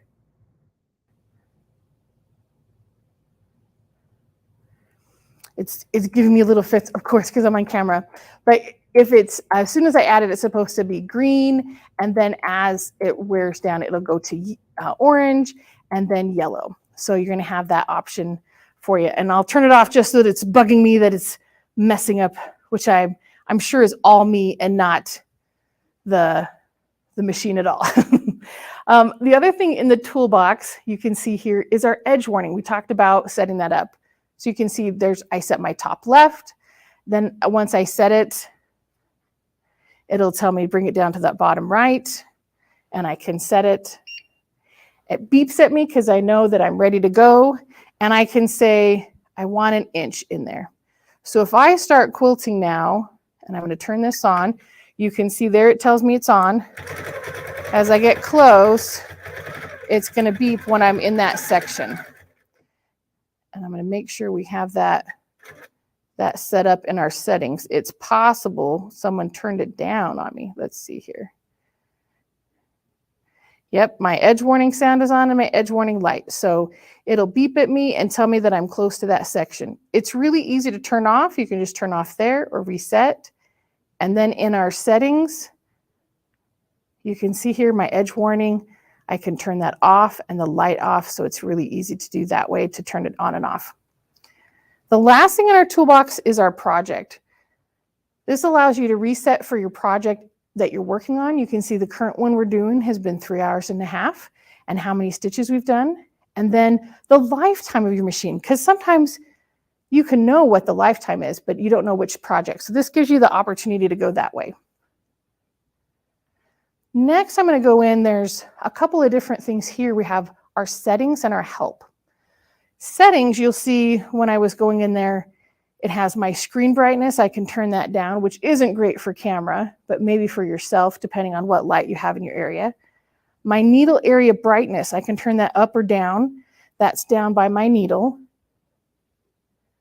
I can tell my needle button to turn off, so I don't want it to go up or down. Some people just want to do it from the screen. I also can have my needle stop that I want it to be up. I can turn that off. I have my overspeed sound or light. That's if you're going faster than your stitch regulation.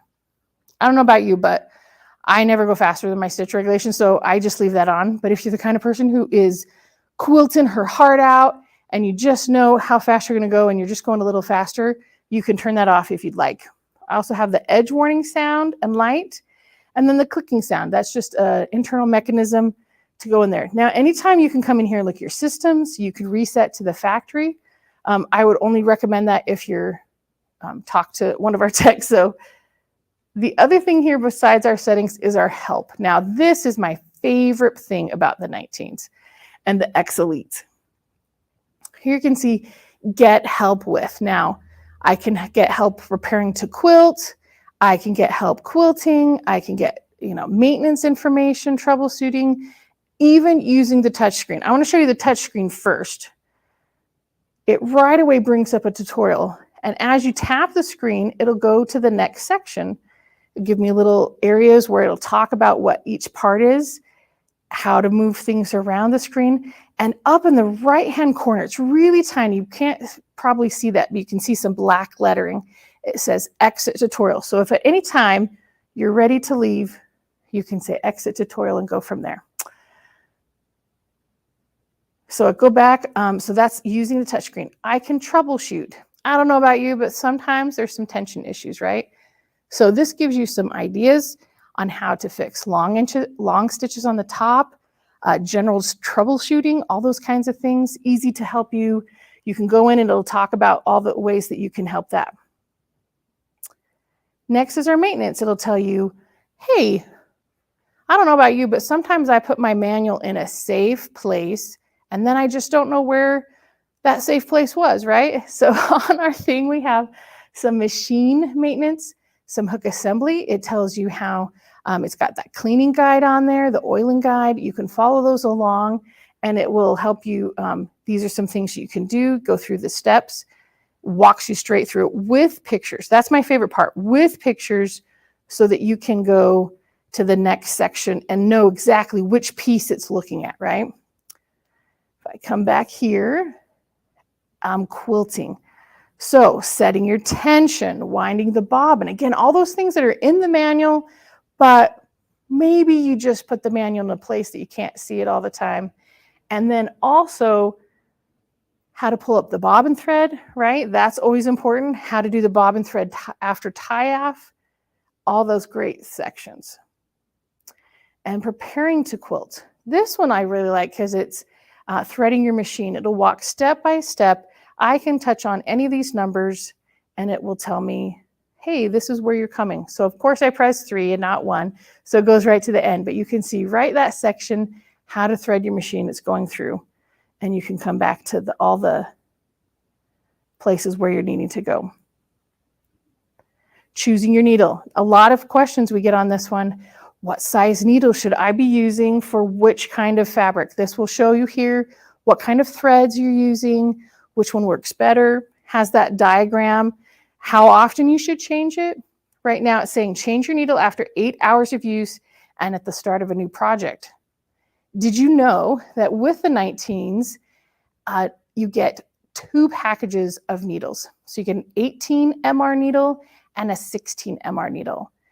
Those are when people say, well, what's an MR? That's multi-range. It just means that it pulls the bobbin thread a little bit better for the area.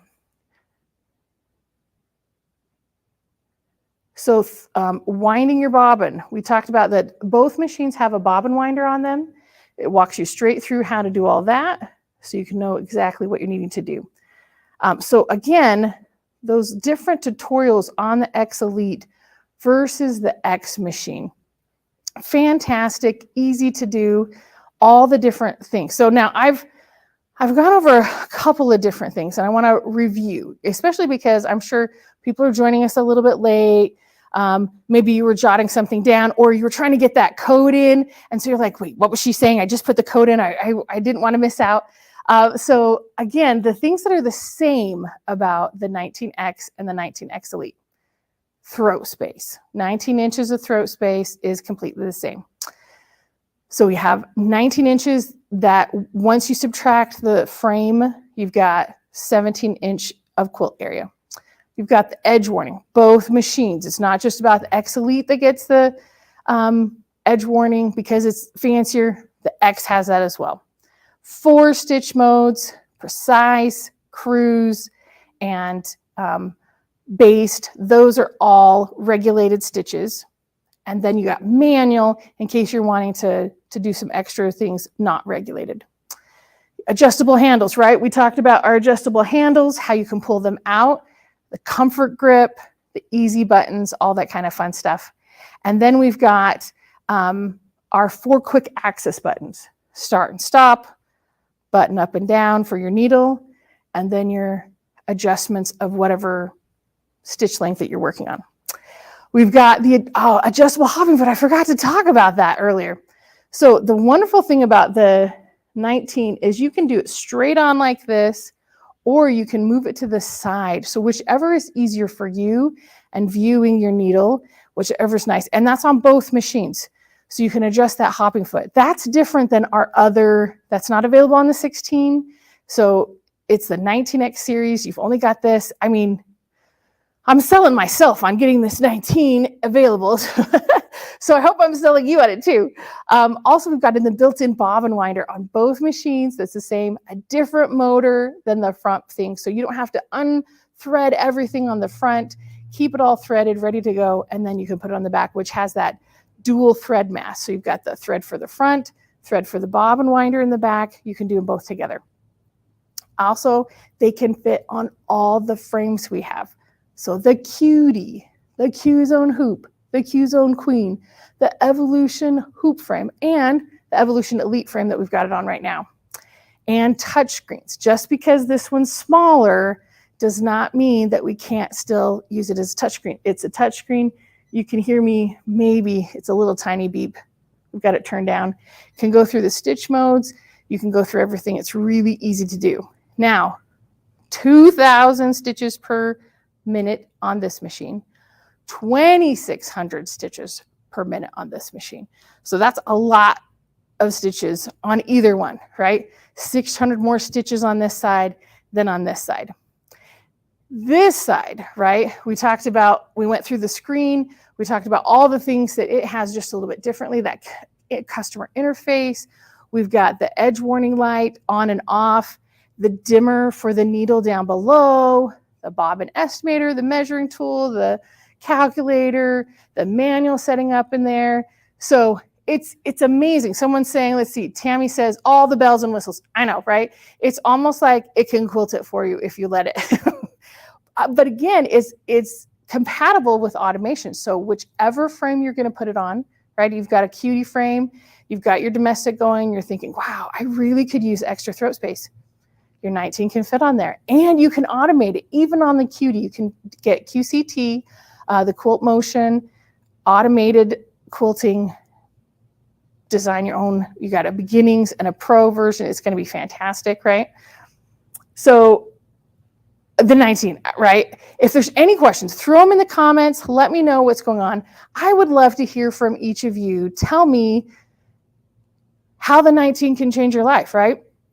If you've got a domestic, if you've got a mid-arm, if you don't even have anything yet, right? Like you're just push quilting, how will the 19 change your life? I'd love to see that in the comments so we can share that and see what the 19 can do for you. I know for some of the people that we've talked with recently who've bought the 19, they're talking about how much throat space. They didn't even realize, like, as they're using their smaller machines, they're thinking, well, it would be nice to get a little bit throat space. And she's like, I can finish quilts faster. She's like, because I just have this much more space than I did before just to get everything quilted.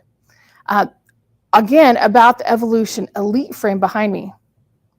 3 different sizes, 8 foot, 10 foot, and 12 foot. Now, people will ask, are there different prices because the 8 foot is 4 foot smaller than the 12 foot? No, they're the same price. So whatever size you're getting, 8 to 12, and that 10 in the middle, they're the same price. Metal ratchets, thicker rails, easier to connect with. It's fantastic. Now, I know for this month we have special prices on all this stuff, and I don't want to take Lindsay's thunder on the prices, but are we doing special prices for you guys? What's going on? We definitely are going to go over some pricing, Jana. Excellent. I won't make you do all the pricing information. I can handle that. No worries. Okay. Awesome. Well, thank you. That was a great demonstration. I do have a question regarding the Evolution hoop frame, because that's the one that we have here. Yes. So I just want to clarify, you can convert it easily into the rolling rail system. So the Evolution Elite frame. So it starts as the hoop frame and then can go to the Evolution Elite frame. Is that correct? Yeah. And so actually you can use the Evolution hoop frame. You can use it as a hoop, or that back and front rail, you can turn them into rolling rails. So even before you get extra extensions or get them bigger or anything, you can roll on that 5 foot frame. It's just an end cap section. You just take off the one that stops it so that you can do it for hoop, put it on. You can roll front and back and use it as rolling for like smaller quilt projects. If you're ready for the bigger ones, you can build. So you get the hoop frame, get the upgrade to the 3 foot, you're just getting the 3 foot extension or the 5 foot extension, whatever you have space for in your area, and you can get it built that way. I was reading a bit about it, and it said the evolution, so it evolves into what you need. I thought that was really cool because it can grow with you and grow with your space. And like if you're using it in your dining room, like I would. Yeah, exactly. You get a sewing room. You can Right, you turn get a it sewing into. room. Or what was someone saying? They said, I'm tired of parking my car in my garage. I want a bigger quilting frame. So they took it out in their garages in the house. Somebody else was like, oh, we finally finished the basement, so we could put everything down there. Or they finished the attic and put their stuff up there. So however you're growing, right? Like what space you have, any of the machines and frames will work. But the 19 is the most versatile because you can put it on that small frame, you can put it on that big frame. So whichever you're doing, you've got that available either way with the 19s. I love that. Well, I will definitely go over the pricing because we've got some awesome stuff for the 19X and some of the other machines as well as for frames, depending on which one they try. But yeah, I appreciate you coming on, and I know you guys are coming back tomorrow, so we will see. I believe it's Mark tomorrow. But yep, Mark will be back talking about the 21 and automation. Awesome. All right. Well, thank you so much, and you have an awesome day, Jenna. Thank you. Bye-bye. Bye-bye. Awesome sauce. Well, before I go over some pricing, why don't we go ahead and do the giveaway here for this awesome True Cut travel kit and this beautiful thread. And then we promised you a surprise, so we're going to talk about that as well. So let's see who the winner is on this. We have Sarah S. Congratulations. This kit is awesome. And thank you, Grace, for donating it. It's a beautiful True Cut travel kit with the 4 spools of finesse thread. Awesome, awesome. So should we do pricing or should we do the surprise? Let's do pricing first. And then let's do pricing and then the surprise. I'm making you guys wait a little bit longer. All right, so let's talk about some pricing on the amazing 19X machine. So the 19X long arm machine, it normally is $7,299. It is on sale for $6,499. But you can call in for special event pricing, and we're going to get you an even better price than that. Up in the right-hand corner, I put a little message. Do you see what that is? With the purchase of any new Qnique machine, you get the free 10-foot light bar as well. So wonderful, wonderful option. As Jana had said, this has the 2,000 stitches per minute. It has the 2.4 touchscreen, those adjustable handlebars, the double mass thread guide up at the top, your built-in bobbin winder, so many goodies. So if you want to bump it up to the Elite, you're going to then have that 7-inch touchscreen, awesome, and 2,600 stitches per minute. So the 19X Elite long arm quilting machine has an MSRP of $8,499.95. The sale price is $7,699, but you can call us for that special event pricing and we can get you an even better price than that. Also, I want to touch on the fact that our frames are all on sale. So Jana did an awesome job showing us that Evolution hoop frame, and personally, I would suggest going with that just because you can evolve with that frame, because you can start with the hoop style and a 5.5 foot length, or you can bump it up all the way into a rolling rail system that could be up to 12 feet long. So super awesome. It's normally $2,699.95 on sale for $1,999. But you can have the other options as well. We've got a couple different hoop style frames. We've got the Cutie tabletop frame, normally $1,199.95, on sale for $589. Or you can do the Q Zone hoop frame, which is normally $1,699.95, on sale for $989. You also have a couple of different options when it comes to the rolling rail systems. You've got your Q Zone queen frame, so that's going to go up to this queen size quilts. You have a normal price of $1,899.95, sale price of $1,199. You can do the continuum frame, and that allows you to build the length that you want. You can do an 8-foot, 10-foot, or 12-foot. Has normally a normal price of $2,999.95, but has a sale price of $2,199. And if you want that, just the rolling rail system, there we go, in the Evolution Elite frame, you can do that, and you can choose either the 8, 10, or 12. The price is not going to vary on whichever length you choose. Normal price is the $4,299.95, and the sale price is $2,999. We've talked about automation, and we're going to talk more about it tomorrow, but just a heads up, automation is on sale. It is 15% off. So if you decide to go with the beginning software, that has an MSRP of $4,999.95, but it has a wonderful sale price of $4,249.96. I love saying that number. And the Quilters Creative Touch 5 Pro software has an MSRP of $7,499.95, but has a sale price of the $6,374.96. But as I said with everything, right? You can call us and we can get you special event pricing.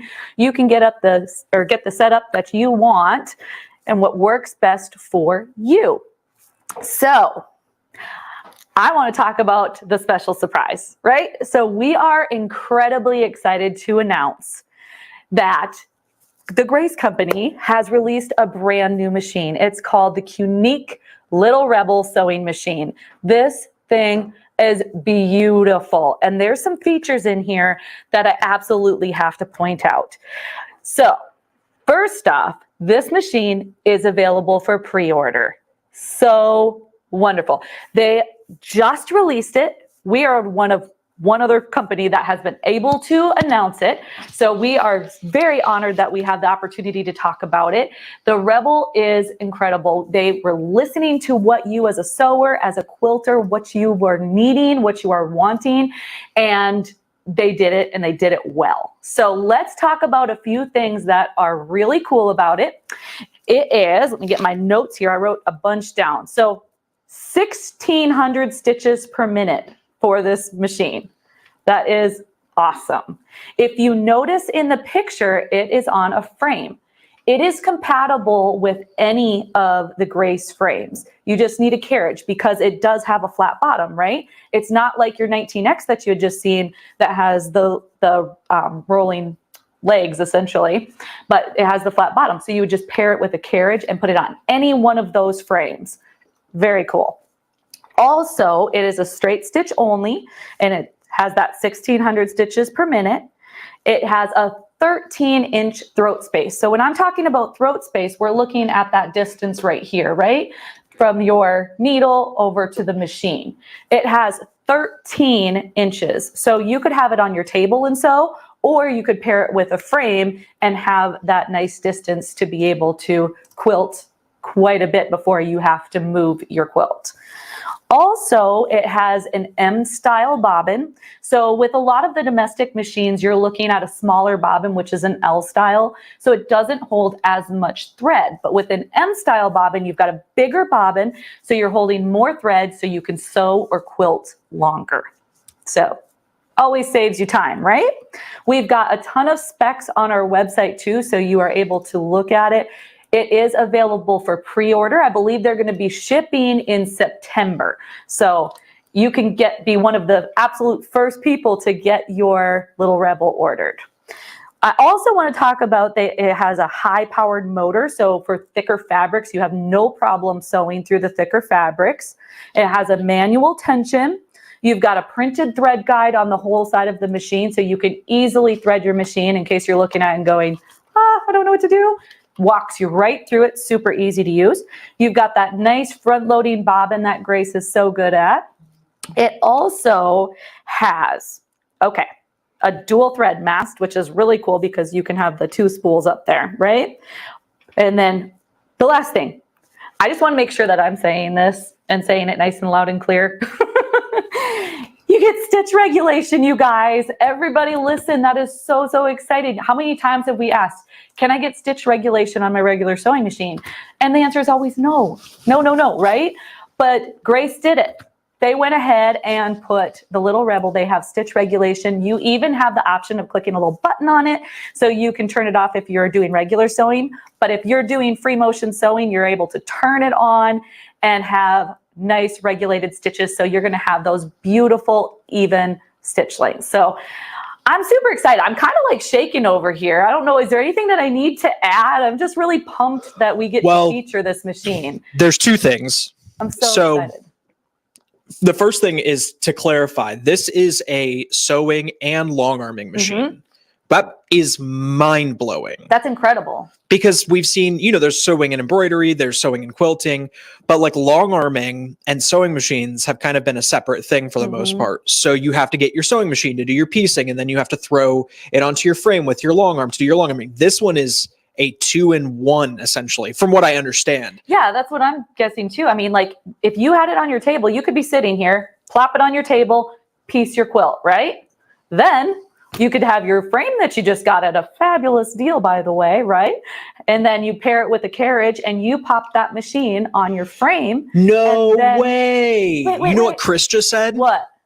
It's got optical stitch regulation too, so you can sit down in free motion and have stitch regulation. That's so cool. I didn't realize. Thank you, Chris. That's so see, we're all so excited. We've had little teasers about this machine, and we've not been able to get like all the details. So they're coming in, and we wanted to share everything that we have so far. So thank you, Chris. That's amazing. Yeah, when I heard stitch regulation, I was just like mind blown. So super, super awesome. So it's like a 3-in-1. Yeah, you can have it for your piecing. You can do free motion sitting down, or you can do free motion on your frame with it. That is absolutely insane. That's so cool. Yeah. Okay, so I do have to let you know, we do have to let everybody know on the stream, we do expect to be sold out of these when the first shipment goes out in the fall.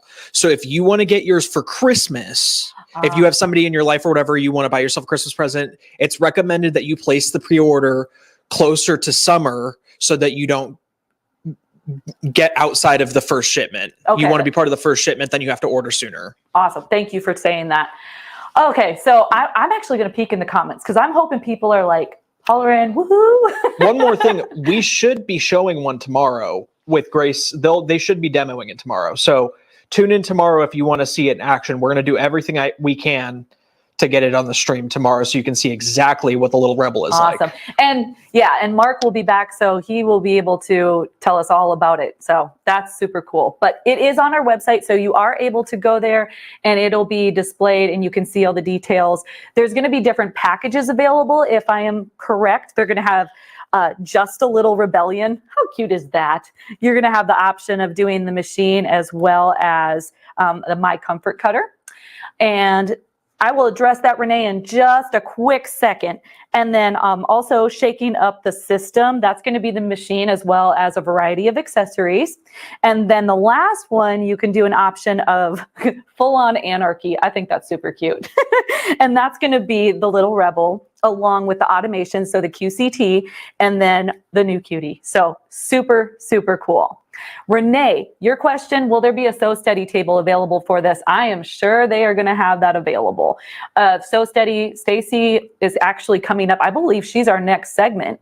So maybe we can ask her. But by the way, Stacy, I can see you're in the background. Give me a thumbs up if you're good to come on a few minutes early. Yeah, that'd be fun. But as Stacy had mentioned before, all those tables are custom cut. So I'm assuming as they're adding new machines, they're going to get those dimensions and be able to get that taken care of. So we can ask her though. But I'm super excited. I hope you guys are excited too. And Chris, again, thank you for giving that little detail. Super pumped. But we will be talking about it more tomorrow with the Grace Company. So thanks for tuning in for the surprise. So while we're waiting for Stacy to come up, let's go ahead and talk a little bit about the giveaways. So that one was our last giveaway. Well, let's talk about our side giveaway. So if you are just joining, we've been talking about a side giveaway throughout this event. So the side giveaway is like an added little thank you for anybody that calls in to place an order. So if you call in to place an order before 3 o'clock today, and that's why I'm saying it right now because it's almost 2 o'clock Central Standard Time. So 3 o'clock Central Standard Time, you place an order with us. There's no minimum. You can just call in, place an order. You are going to automatically get entered into that side giveaway. Today, that side giveaway prize is going to be an Aero hydraulic chair. I love this chair. It has 360-degree swivel, so perfect for moving around. Also pairs perfectly with your Aero cabinet, which we're going to recap a little bit later today on some of the ones we showed yesterday. And then it also has adjustable height. So you've got 18 to 22 inches, so you can move your chair up and down to exactly where you need it to be. You also have a handy dandy little storage compartment under your seat, so you can store my favorite, candy bars or manuals. You know, we could be more responsible, put our manuals in there, or thread, anything like that. All those goodies. But I think one of my favorite parts of the Aero hydraulic chair is the lumbar support. So it sits perfectly on your lower back. So if you scooch back and you sit up straight, it like perfectly gives you that lumbar support. So super wonderful chair, great color options. I believe there's 9 to choose from, and the winner will be able to pick the color that they want. So that is going to be the side giveaway. I am getting the thumbs up from Brian saying that Stacy is available to pop on a little bit early. So maybe we can ask her that question about the table for the Little Rebel. So why don't we get her pulled up? Hello, Stacy. Hi guys. I had to make a quick camera switch. So I was like, yeah, I'm ready, but let me move my camera. So I'm going to have you introduce yourself here in just a quick second, but we just had an announcement about a brand new machine that the Grace Company is releasing. It's called the Little Rebel. And somebody asked, is Sew Steady tables going to be available for that machine? Do you know? Yes, absolutely. Yay! We are actively working with them and developing some options for their new machine. So yes, absolutely. We'll make sure that the tables are ready to go. That's awesome. Well, Renee, there you go. We can get them. All right. Well, Stacey, I'm super pumped for you to be here again today. We're going to talk about some ruler work and awesome tables. So yes. I will let you introduce yourself and take it away. Okay, thank you so much. So I'm actually going to turn the camera around a little bit, and I'm going to give you this eye candy that we have right behind me here. And this is a part of what we like to call our Quilt As You Go class series. And what you're seeing here, let me get a little bit more up close, is you're seeing quilting done with rulers. And so all of these designs here that we have are all done using the Sew Steady rulers to be able to finish your quilt. And what's even better is that they're all done with our starter set. So this is actually called our Quilted Star, this center block. This is using our simple circles designs and doing echoing with them. And so all of these templates are part of our Get Started set. And this class where you design 25 different blocks is part of that set. So people say, oh, you know, I can't do that. I'm not a free motioner. And what we are here to say is that this is perfect for you. If you've always felt like there's no way in the world you could be doing any kind of ruler work because you're not comfortable with free motion, then what we have with the quilting templates is ideal, because we call it guided free motion, or I like to call it free motion quilting with training wheels. Essentially, what you're able to do is you're able to follow the line of the template to be able to create gorgeous quilt designs and finish your own projects. So it can be the small projects, you know, that you don't want to have a long armor finish for you, or eventually you could work yourself up all the way to your king size quilt and being able to finish it on your domestic machine. So there's, you know, a step up process. A lot of folks, you know, like I saw the cutie frame was on here, and we obviously will do rulers for ruler bases that you can use on a cutie frame as well. But there's a gradual step up process as you're learning that process, and kind of in some ways a budget support as well. And so the opportunity to be able to start and just get a feel for doing free motion quilting with templates or ruler work is really a really minimal investment. And I know today you're going to see some amazing opportunities and some amazing deals to be able to do that. So let's get started. I'm actually going to go ahead and move you a little bit closer to our setup here today. And so this is our amazing ruler work setup that we've got for you. And so on this setup, what I'm going to be showing you is kind of our ready, set, go process. What we always say is, in order to get started with ruler quilting, you need to start with a smooth, flat sewing surface. So we call that the ready part. You need to have a smooth, flat sewing surface because when you get your ruler template out, if it's a curved or a beveled surface, your template is going to tilt. And I'm going to pull this down a little bit so you can see that tilt a little bit on the screen. But the template could tilt a little bit, and then you're not going to be able to keep that flat and really make an accurate design. So we'll show you a little bit more when we do some demonstrations here in a little bit. So having a smooth, flat sewing surface like our Sew Steady tables is ideal. And then you're going to want to have some sort of glider. And so we showed you yesterday that we have those amazing grid gliders that work really well, and basically being able to just kind of cover up the feed dogs and cover up any of the gaps and the cracks between the table and the sewing machine, and really just keep anything from stopping your fabric from flowing freely through the needle. So that ruler work glider is just, you know, kind of that ultimate slick sewing surface that just makes everything move freely. And so we do recommend that to be your option for ruler work. It's got a small circular hole, and I'll show you how that works here momentarily. So having that flat, smooth sewing surface is the first step. Then you need to get set. You need to have the starter tools. So what are the starter tools? So when we talk about getting started with ruler work, we talk about the starter tools being like a ruler foot. It's important to have a ruler foot because you want to be able to go ahead and trace along the edges of that template with a foot. And having a foot, it means that you're going to go ahead and have a 1/2 inch ruler foot that is circular with your needle centered in that position. And so we do have here at Sew Steady and Westerly Design, we actually have 4 different sizes of ruler feet. But the great news is most of those kind of newer machines actually come with their own ruler foot now. And we definitely recommend, if you have a newer machine that comes with a ruler foot, use it, because there are going to be settings in your sewing machine that are going to just kind of marry to that foot. So, but also the great news is, if you don't have one of those newer, fancier machines, you can use one of our Westerly Design ruler feet that we have. And so when we brought this to market about 8 years ago, what we introduced was the opportunity to have basically 4 different ruler feet for domestic machines. So our most popular and most widely used ruler foot is our low shank ruler foot.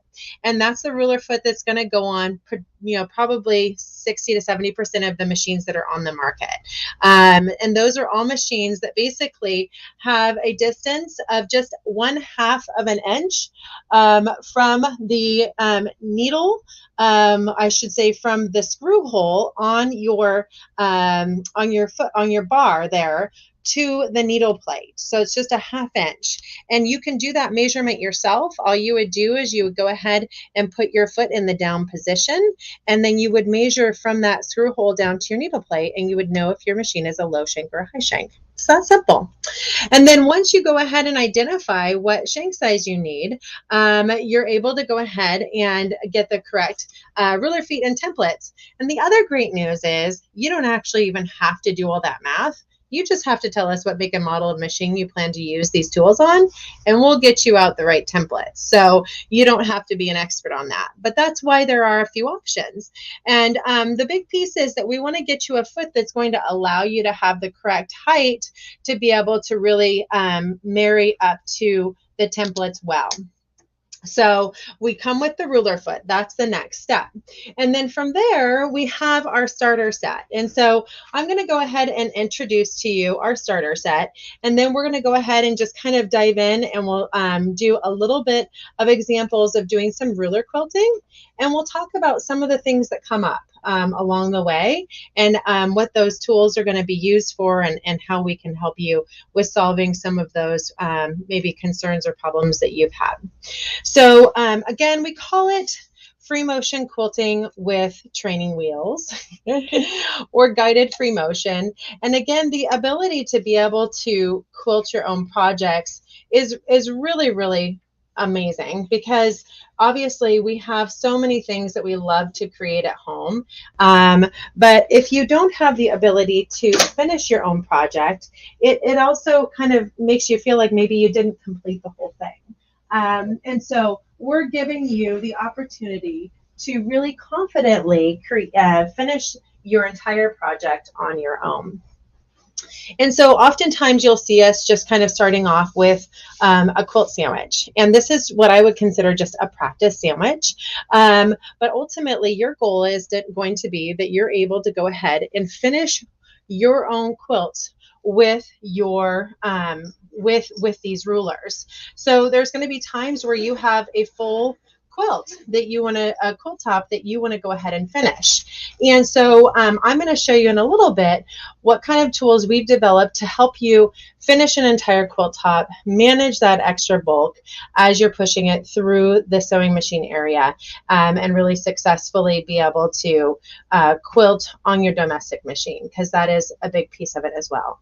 But I will tell you, we've had so many just customers so happy over the last 8 years in being able to do the, use these rulers and be able to really finish their quilting. So again, we have a couple different glider options. Today, I'm going to be showing you our free motion glider. And that is a glider that allows you to go ahead and again, cover up those feed dogs. But what I'm getting into right now, this is our Ultimate Get Started set. And I know that they have this on the website there at Sewing Parts Online. So I definitely encourage you to check this out. This has got over $400 in value. What we're including in this is we're including really 10 different tools. So you're getting a crosshair square, which I'm going to show you how to use next. And this is the ultimate marking device for how to mark your fabric so quick and be able to create designs with that. And then we have our sampler set. And so this is a 6-piece sampler set that basically has all of kind of what we consider our get started designs. And remember that quilt that I showed you at the beginning? These are the templates that were used to create all the designs that we see on that quilt. And then we have this amazing bloom template, which is kind of a new bonus template that we've started including in our ruler work kit. And this is one that we only sell through resellers. So you're going to have to find it on Sewing Parts Online's website and be able to purchase it from them. It includes a spacing gauge, and then that 12-inch arc ruler, which is kind of the ultimate get started ruler that we have here at Sew Steady. So those are kind of the essential tools that we want you to get started with. But then what's even better is that this kit also includes education. And, I think it's really, really important when you're getting started with ruler work to have the education. I'm so sorry. The education that we have included in this is going to be your Quilt As You Go class series. And again, this is a class series that that is including that quilt that I showed you at the very beginning, the 25 block designs using just those templates. That is really getting you comfortable with the rulers. And then in addition to that, we're giving you a ruler work guide. And in this ruler work guide, you're going to have a digital download that is going to take you through all the things I'm talking about today. What is ruler foot work? What is a ruler foot? What are quilting templates and rulers? How do you set up the machine? So we're going to be walking through all of this, but guess what? You already have a handout when you purchase this that is going to give you all of this terminology. And so you're going to have access to this right away. how to get started, some of the tips associated with getting started, what do we recommend for needles and thread. So I'm going to, again, be sharing all of this with you today, but I think it's important for you to be able to know that this is going to be coming in your kit as well. And then finally, in addition to that Quilt As You Go class series, we also have 6 additional classes that you're going to have access to with this ruler work guide.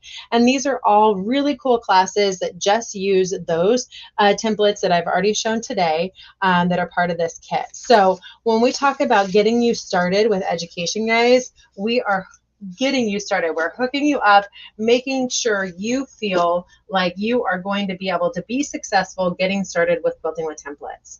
And so this is going to be kind of that ultimate get started kit to get you going and get you on the right track that way. So let's go ahead and get started doing some demonstration. And I'm going to get started by showing you the ruler foot that we have here. And this is actually provided by the machine that we have. Janome does have their own ruler foot. And so I'm going to show you kind of how that was installed. And again, we're going to talk a little bit about that marriage between the ruler foot and the quilting template. So I'm going to start today with using that 12-inch arc ruler that we showed you a little bit ago. And the reason why I want to get started with that is because that ruler is really kind of the ruler that allows you to kind of use in so many different ways. It's just a basic arc ruler, but we're going to teach you about how these markings work and why they're so essential in being able to create designs, and again, and why that foot and the needle placement is married to those markings. So what we provide with every single template that we sell is we actually provide stable tape. And it does come in this strip, but what we're doing there is we're going to encourage you to go ahead and just take about a 1/2-inch piece of the stable tape, and you want to go ahead and put it onto the back of the ruler. And so I'm going to place the piece where I'm going to want to put my finger pressure. And so sometimes it's important to identify what your hand would be most comfortable placement wise when you go ahead and place your stable tape on. So I've gone ahead and just placed my first piece there, and then I'm just going to go ahead and grab one more piece. You know, I sit here and I'm tearing this, but I don't have to tear it because I actually do have scissors in my handy little wish drawer that I can use. So I can use scissors to go ahead and grab my stable tape. So we're going to prettily cut that so it doesn't have some torn edges. And we're going to place our final piece of stable tape, because I usually just use 2 pieces on this, right there on the other side. And so now I've got 2 pieces of stable tape, and this is going to help me grip my fabric. Okay, so now I've prepared my first template, and you're going to do that every time you pull out a new template. You're going to want to go ahead and follow that step process where you place that stable tape on the template to ensure that it's going to really successfully grip the fabric for you. So the next part in this process that I'm going to go ahead and do is I want to mark the fabric. But I just realized that I'm missing something here. And what am I missing? I haven't put my step 1 on, which is my ruler work glider. So today I'm actually going to use what we call a free motion glider. We also do have ruler work gliders. So you have options for the glider surface you use. People ask all the time, what's the difference between a grid glider and a ruler work glider and a free motion glider? Because we do have several different options for you. This option that I'm pulling out today is made of a Teflon, so it's a little bit more expensive, but I will say that, you know, from a standpoint of longevity, it's going to probably stand the test of time a little bit longer than the polyester options, and it is a little bit smaller. So this one is 12 by 18, but this is what we call our free motion glider. And so I'm going to go ahead and just kind of lay that down across the surface. And again, what I'm doing is I'm covering up those feed dogs, and that's really important because you want to be able to, again, make sure that when you're flowing fabric around the needle area, nothing is going to keep it from moving freely. So now that I've got that down, I'm going to go ahead and pull my crosshair square out of the package here. And we're going to do our first markings on our fabric. And I'm going to go ahead and quadrant this out. My goal today is that I'm going to show you 4 different designs, if we have time, that are that you can create within your sampler set. We're just going to do our basic designs, 1 template per design. And so in order to go ahead and do that, I'm going to go ahead and just kind of quadrant out my fabric. So I know that this is a 14-inch square. So I'm going to go ahead and use my Choco marker, and I'm going to go ahead and start on the 14. So on this crosshair square, the goal is, this is an 8.5 inch. So you can see my 8-inch markings there. And so if I look at my, my 7-inch square, it's a 7-inch square all the way around. So if you think about using this for really being able to find center in a block, that's what it's ideal for. So I'm doing is I'm just taking it my 7 square marking up to the corner of the fabric, and I'm finding that 7-inch square, and then I'm going to go ahead and mark my square really quick here. All right, so, and I'm creating my first, like I said, I'm just going to quadrant this off because I'm going to create my first design, and I actually do want a square to do it. And then we'll go ahead and do additional markings as we create additional designs here. So I'm going to do this marking here. And all right, so this is part of the process in just kind of preparing your fabric. And then once you have your markings, there's going to be times where you want to go ahead and do 8 points. On the design I'm doing right now, I'm not going to do an 8-point, but I am going to go ahead and use the square that I went ahead and created. So now that I've gone ahead and created a square, what I'm going to do is I'm going to use the edges of that square to create my first design. So I'm going to go ahead and mark this off a little bit more because I noticed that it's not quite a perfect square for me, and we can use that extra quadrant for something else. So I'll show you how to do something with our echo guides at the end here if we have time. Okay, so now what I'm going to do is I'm going to go ahead and create the parabolic curve, which is one of those kind of get started designs that we have in our Quilt As You Go class series. So the parabolic curve is the design that just kind of uses that straight edge, and it gives you kind of that swirling design at the very end. So I'm going to do it in the form of a square, but this is a free class on our Sew City University, and Helen Sullivan, who created it, shows you how to do it in different shapes like hearts and hexagons and all of that other good stuff too. So that's one of my favorite classes for getting started on the university because it's just so simple. You're using one ruler and you're going to see how easy it is. Okay, so now what I'm going to do is I'm going to go ahead and put my machine into free motion mode. So I'm going to go ahead and I've got my ruler foot on, and we're going to head over and make sure we are we're going into our free motion with our feed dogs down here. All right, and let's see here. Okay.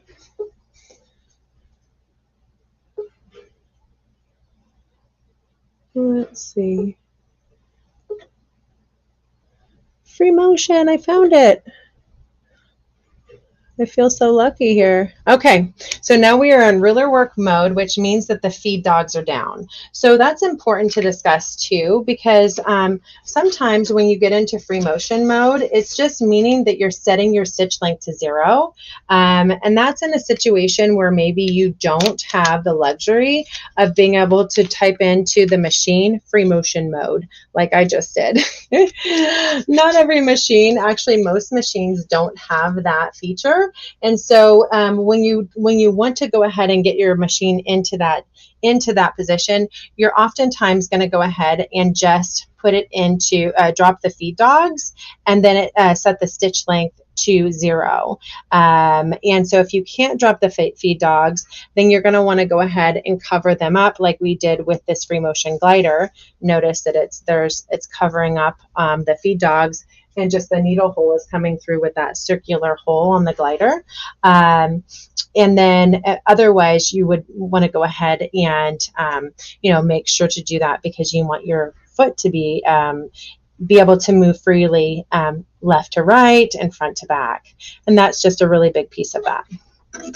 Okay, so I'm going to go ahead and do my first design here.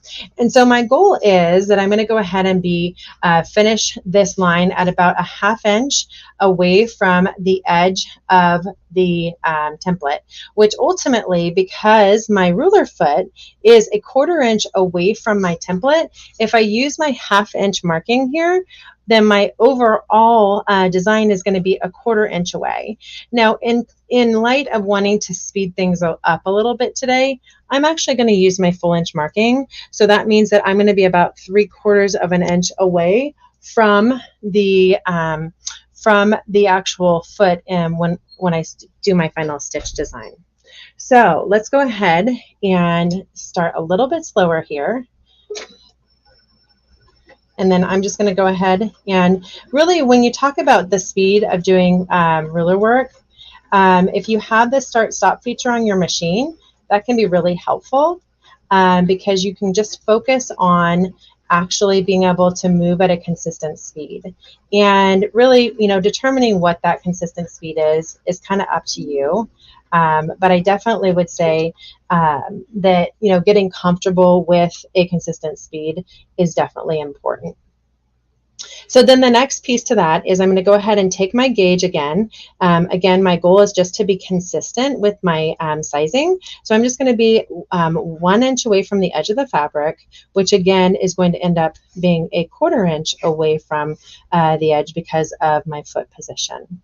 Now, there's going to be times when your needle is not centered in the foot.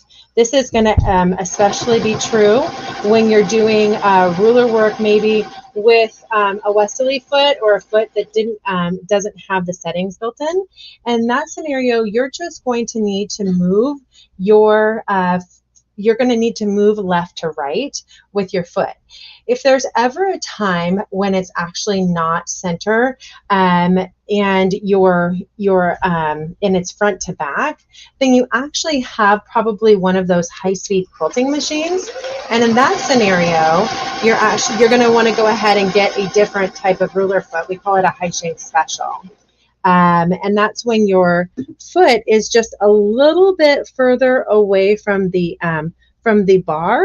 The ankle of your foot is a little further away from the bar, and so you need a little bit different foot to be able to have that centered front to back. But again, most machines on the market, you're actually just going to be focused on having the ruler foot, centered left to right. Okay, and so now I'm going to go ahead and again just use my markings on my spacing gauge. But notice the last time I actually used the markings on the ruler. And so I'm going to show you what those markings are all about next and why that's so cool. Okay, I'm going to slow down a little bit. In order to get that consistent stitch length, you want to go ahead and be able to kind of be consistent in the speed at which you're sewing. So notice that I'm now not going to use the spacing gauge on this one, but I'm going to use the markings on the ruler. And every marking represents a 1/4 inch. And so if I want to do that full 1 inch, then I'm going to go ahead and put my foot, my template at the edge of the foot there. And then I'm going to go ahead and move the marking right here to be basically on that second line, because I want to be able to be 3/4 of an inch away from the last design. And I know that my needle is a 1/4 inch away from the edge of the foot.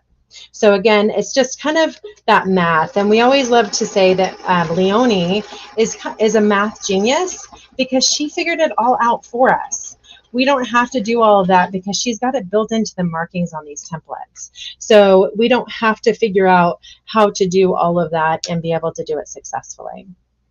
Again, because the markings, because this is kind of on the edge of this piece of fabric, I'm just going to use my spacing gauge to ensure that I have the right markings. So I'm using that 1 inch because on this one, I'm kind of sewing into the inside. So I'm going to use that right there.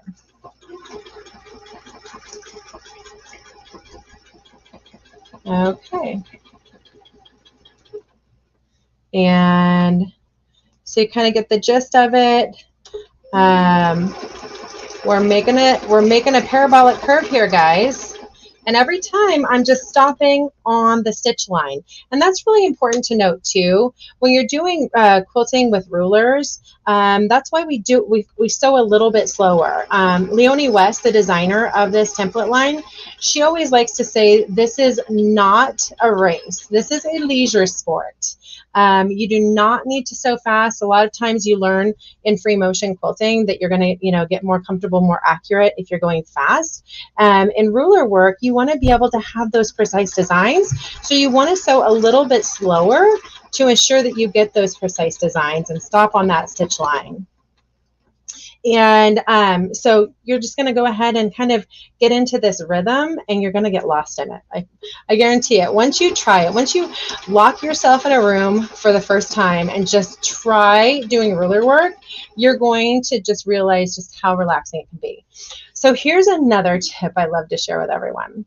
So when you're starting ruler work for the first time, and I did this my first time, I remember exactly where I was and everything. I was pressing so hard on the template because I thought that it was going to move. And when you press really, really hard on the template, what you're really doing is you're making it a whole lot harder for you to move it. So notice that I'm barely gripping this template and it's grabbing that fabric really freely. And that's because I have the staple tape. So it's really important to remember that that staple tape is on there and it's gripping the fabric. You do not need to grip it with your death grip. You can actually just let the staple tape do its job. Just put your thumb and your forefinger right where the staple tape is. It's going to grip the fabric for you, and you just kind of get to be relaxed. You get to move that fabric freely and not worry about being able to kind of get that accurate stitch. So once we go ahead and finish this, you're going to see how cool this design is and why it's one that could be a really fun filler as you're, just wanting to go ahead and fill in and quilt some of your different designs. So I'm going to go ahead and get you right here. Then I might stop this a little bit early just so I can show you some of our next designs. I feel like I still have lots of time though. I do have a couple other things that I'm excited to show you today that are kind of accessories with ruler work, so I want to leave enough time for that. But I wanted to dive right into ruler work because I definitely think that, this is one of those things that's kind of mesmerizing, fun to watch, fun to learn a new skill. And if this is a skill you already have, then I know we have lots and lots of people that love to join us on our lives that are, very skilled, but just love being able to kind of join the community and get new tips and tricks from educators.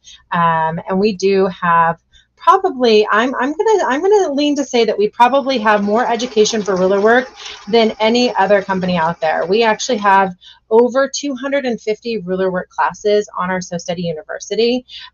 We actually do have in our lineup, we probably have over 500 different quilting templates, and we continue to have amazing designers within our So Study family that continue to create just gorgeous, gorgeous templates and projects for all of you.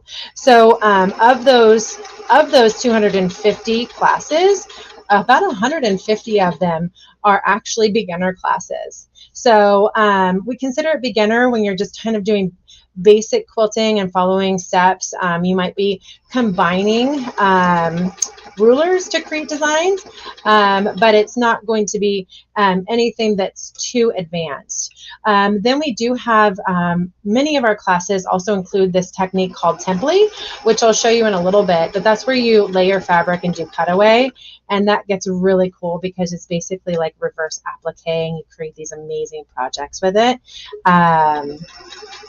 But today I'm just going to stick to the quilting part. Okay, so I'm going to go ahead and just kind of finish this design out right there. But you see it, right? That's just such a fun design. I'm going to cut the fabric. Now, if you are actually doing your quilt and you want to minimize cutting of your fabric, then I'm going to show you in a little bit why we've created the templates the way we have with a slot system and or a key gate to allow you to not have to break thread, but be able to just keep quilting and minimize those thread breaks.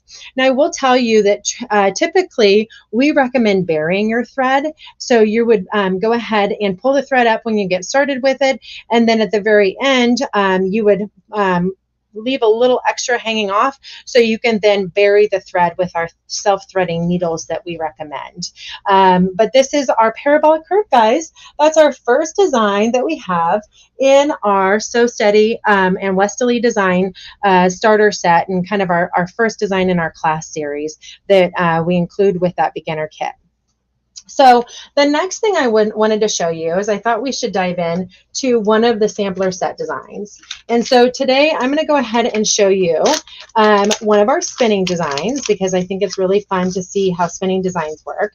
I'm going to show you the simple circle design because, again, I think the simple circle, doing a circle free motion, you appreciate how difficult that can be. So that's the template I'm going to show you next. And then I'll have time to show you probably one other template. And I think I'm going to make that my spinning wheels template because that was probably the first template where I created a flower.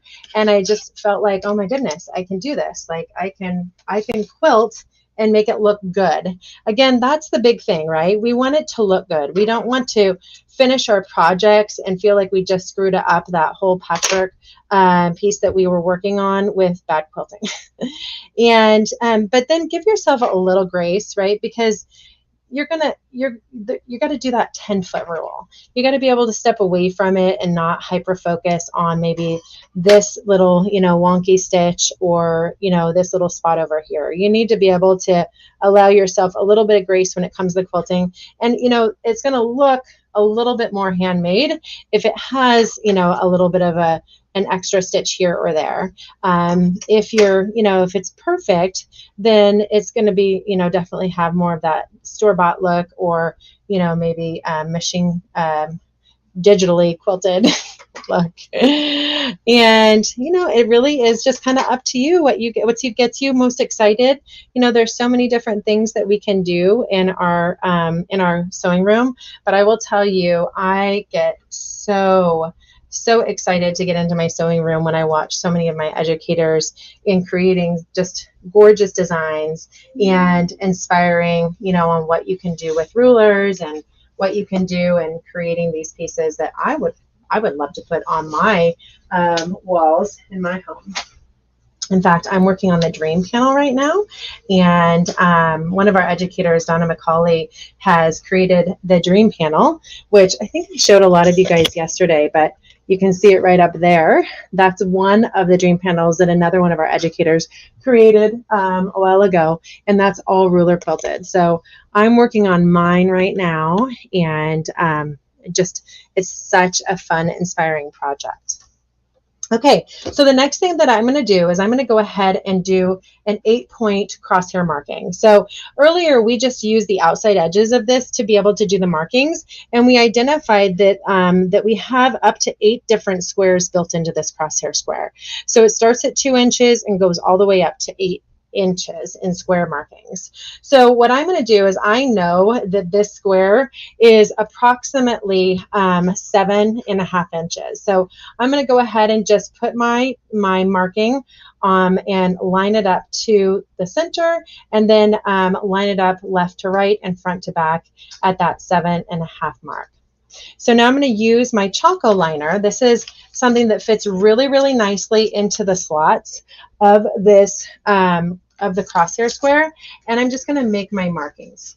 So this Choco marker, again, is just a great way to be able to make your markings. There's all kinds of marking pens, of course, that you can use, but this one has that roller ball. A lot of times people will actually substitute the powder that's in the Choco marker out with a pounce chalk, which is an iron off. But I've used the Choco marker, the white Choco marker, and it's worked really well. So that's what we recommend. And so now I've got 8 markings. So what I do want to do is I actually want to mark center as well. So I'm going to go ahead and line this back up, and I'm just going to use my pen to mark center on this, because I can't put my Choco marker in the center. So I've got this push pen here, and I'm going to use that to mark center. And so let's see here. Okay. So I'm going to go ahead and mark center on there. And then what I'm going to do is I'm going to line my template up with that center point. And I've just kind of used an impression to mark center on that one. So now I've got my simple circle, which looks like I put my stable tape on the wrong side, but that's okay. You know, technically there is no right side. It just has more to do with, you know, being able to read the template. So now I'm going to go ahead and lift my foot, and then I'm going to go ahead and put my needle in the down position in that center mark that I established. So I'm going to go ahead and put foot down, needle down, and then I'm going to go ahead and start by making the circle this direction first. And what I'm aligning here is I'm just going to align the top and the bottom lines that you see on this template. And so I want to get you a little bit closer so you can see those top and bottom lines. And but these have markings on them to be able to help you establish the top and the bottom. So let me go ahead and pull this up and show you what that looks like. Okay. So these are the markings. We've got a horizontal and a vertical, a left to right, and then we actually have 4 corner markings. So we're going to be using all of those markings today to create the design that we're going to be creating. So I'm going to put my needle down again, and so I'm going to go ahead and just hit the start stop, and I'm going to create my first circle, and then we're going to go ahead and repeat. And so again, I'm not gripping the template too tight. In fact, I only have my grip on 3 edges of this template, and it still just made a perfect circle. So now I'm going to stop there, and I'm just going to push the template up, and then I'm just going to go ahead and make sure that my markings are lined up top and bottom. And notice that I don't have to sew front to back here. That's the other thing that I think gets people going the first couple times, is that feeling like you're not sewing correctly when you're sewing maybe left to right or diagonal like I am right now. So now I'm going to go ahead and move left to right. So again, I'm just marking up, lining up the marking on the right side of the template, which is the right edge, and I'm going to go ahead and start it. Got some extra thread buildup in the center. A lot of times this design does have extra thread buildup, so folks will add like a little button to their project if they have a button they want to put there, or you know, something that kind of makes that extra thread buildup meant to be. All right, so we're going to go ahead and do our 4. So right now we just made it a 4 circle design, a 4 interlocking circle design, but we're going to do an 8 interlocking, and sometimes I like to call it my Olympic symbol. So what I've done is I've done 4 sides there. So now in order to do 8, I'm going to use those corner markings that we were doing earlier. And when I do those corner markings, what I'm going to do is I'm actually going to line up this corner edge with the crosshair position, or this line right here. So this is the corner marking on the Choco marker that we used earlier. So I'm lining that line up there, and then I'm lining the other side right here. So you can kind of see it. Both of those are now lined up with the corner. And so I'm going to go ahead and make my first diagonal circle here. All right. My thread's getting a little angry, so we might have to fix that here in a minute.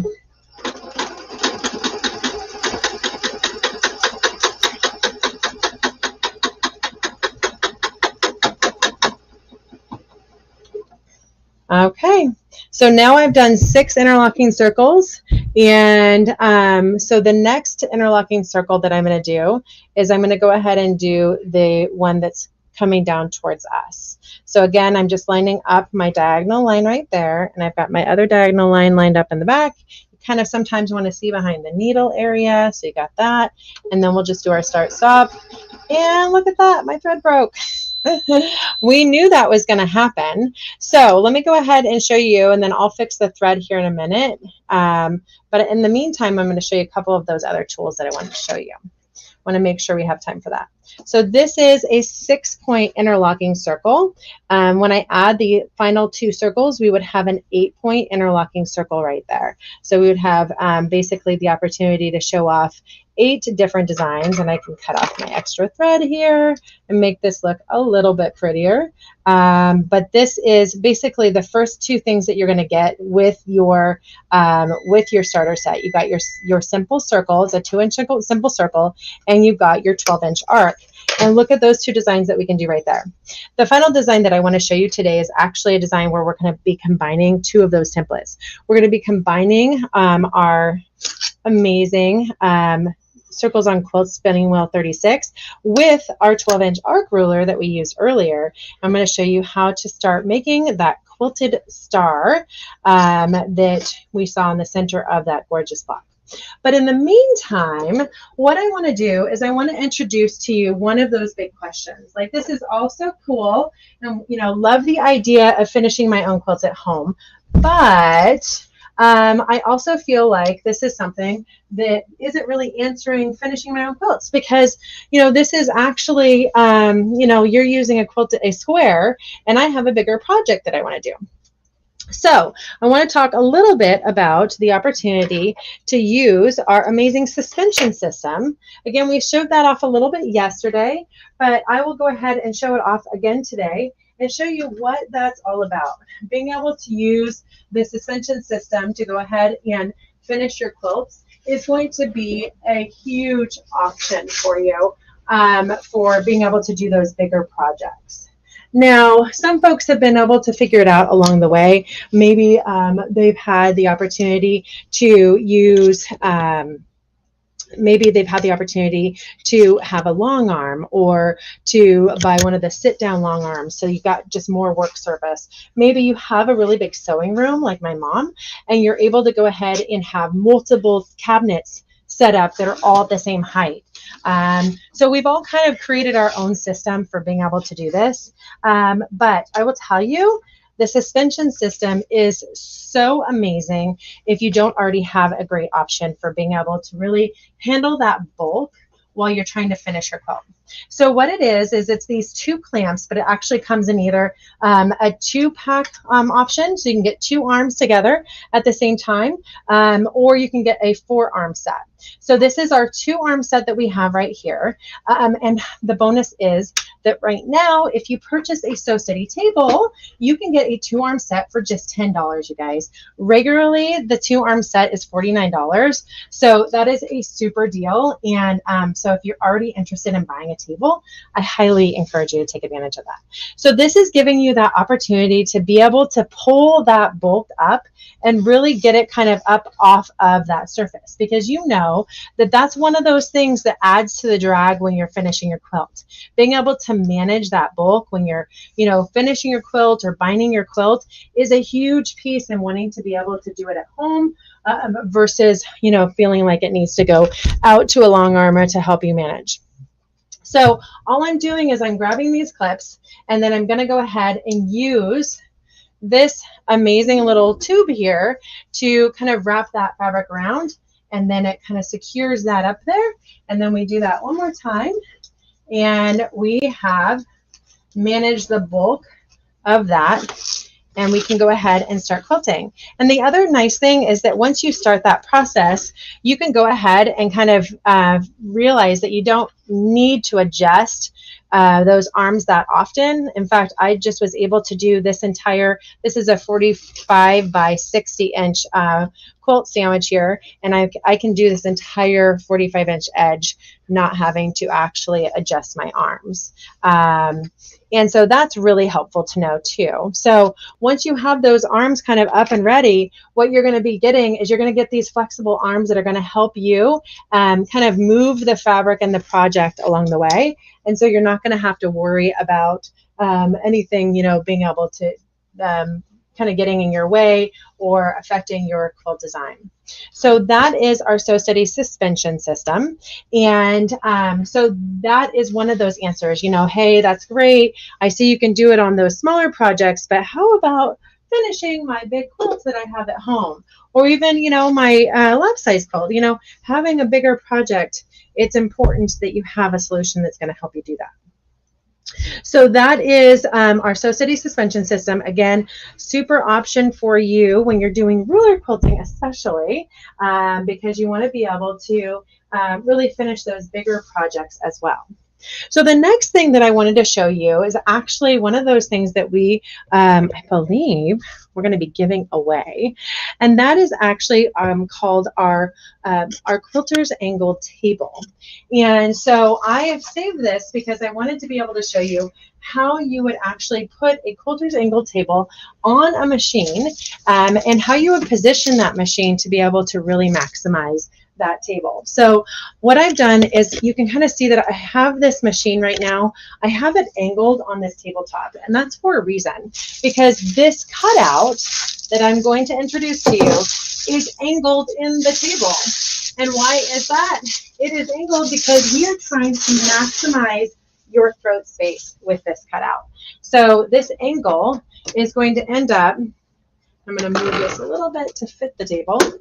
This angle is going to end up maximizing your throat space for when you're doing free motion quilting. Now, I would tell you that based on the shape and what you're trying to do is you're maximizing, again, how much space you have to move left to right and front to back. This isn't going to be ideal for regular sewing, but it is amazing for being able to really maximize for free motion and ruler work.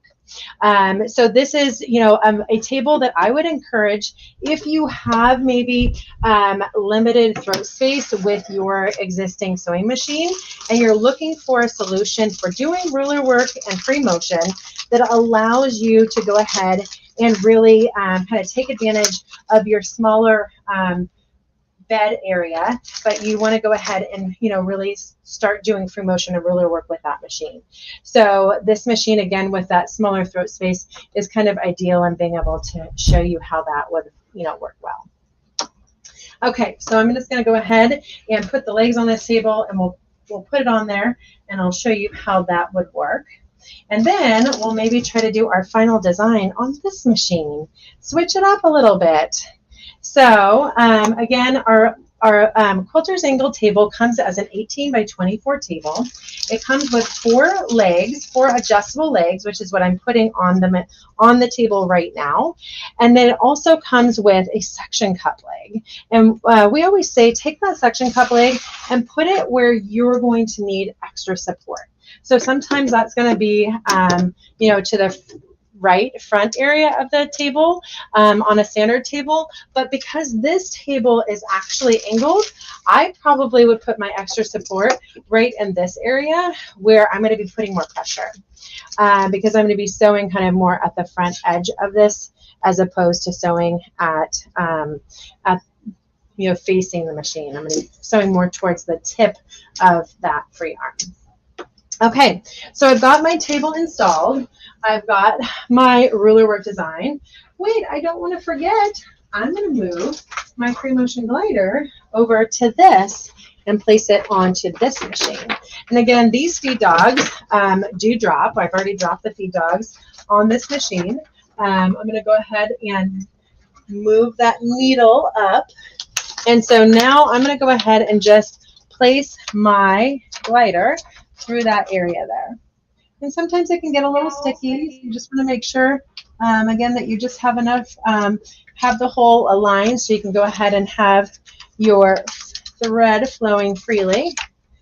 And now I've got my glider down. It's all smooth and flat. And we're ready to go ahead and do free motion. Now, this particular machine, we actually have set up with a Westerly Design ruler foot. So you can see right here, this is a Westerly Design ruler foot. And so when I go ahead and start ruler quilting, I might need to go ahead and adjust the height of that foot. And that's important to note that the Westerly Design ruler feet are adjustable to be able to meet the needs of the foot pressure that you need for your ruler quilting. So a lot of times when I install that foot for the first time, I will actually install that foot with it a little bit loose to make sure that it doesn't just grab my fabric and make it so I can't move at all. And then once I find that ideal kind of position, that's when I would go ahead and tighten the foot. So I just loosened that a little bit to be able to ensure that. And so I'm doing another crosshair markings because I see I still have 15 minutes, guys. So I get to show you this third design. And again, this is going to be our quilted star design using our Westerly Design templates to get you started with quilting. So again, how do you get started quilting with rulers? You're going to go ahead and get started with a smooth flat sewing surface. And then you're going to go ahead and you're going to get your ruler foot, either one that comes with your machine, or you can order one right there from Sewing Parts Online. Get your Westerly Design ruler foot. Just tell them what make and model of machine you have, and then you're able to go ahead and get that on order. And then you're going to go ahead, once you have those items, and you're going to get your basic set. And we recommend you start with that sampler set. That is the set that has, the most education with it. It's got kind of all of the ideal get started tools. So you're really going to kind of get started with success with that set. All right, so next we're going to go ahead and take my template that we have here, and this is again called our Circles on Quilts number 36. Now I did want to take a moment here because this is a different machine, guys, and this machine is a low shank machine, and the machine that I was just working on is a high shank machine. So I'm showing you that we actually have 3 thicknesses of templates, and the reason for that is because the foot height on this machine has the foot going a lot lower to that needle plate, and so you need a thinner template so your foot doesn't hit this template when you're going around the edges of it. And so this template is a 3 millimeter, and you can see the difference. This template is a 4.5, so it's about half a thickness thicker than this template right here. So I'm going to use the thinner template to create this design. And so I'm going to go ahead and I placed a needle through the center of that fabric there. And now I'm going to go ahead and just drop my template right there onto that needle. And I've used the hole that's built into this template to go ahead and secure that onto the pen. And then I'm going to go ahead and lift my foot here and place it right there at that A position. And again, I have not tightened. Oops, I've got a little tingle going on my thread here. I want to make sure that that doesn't cause any issues. Okay. I have not tightened this foot, so when we get started, I'm going to go ahead and take a moment to tighten it.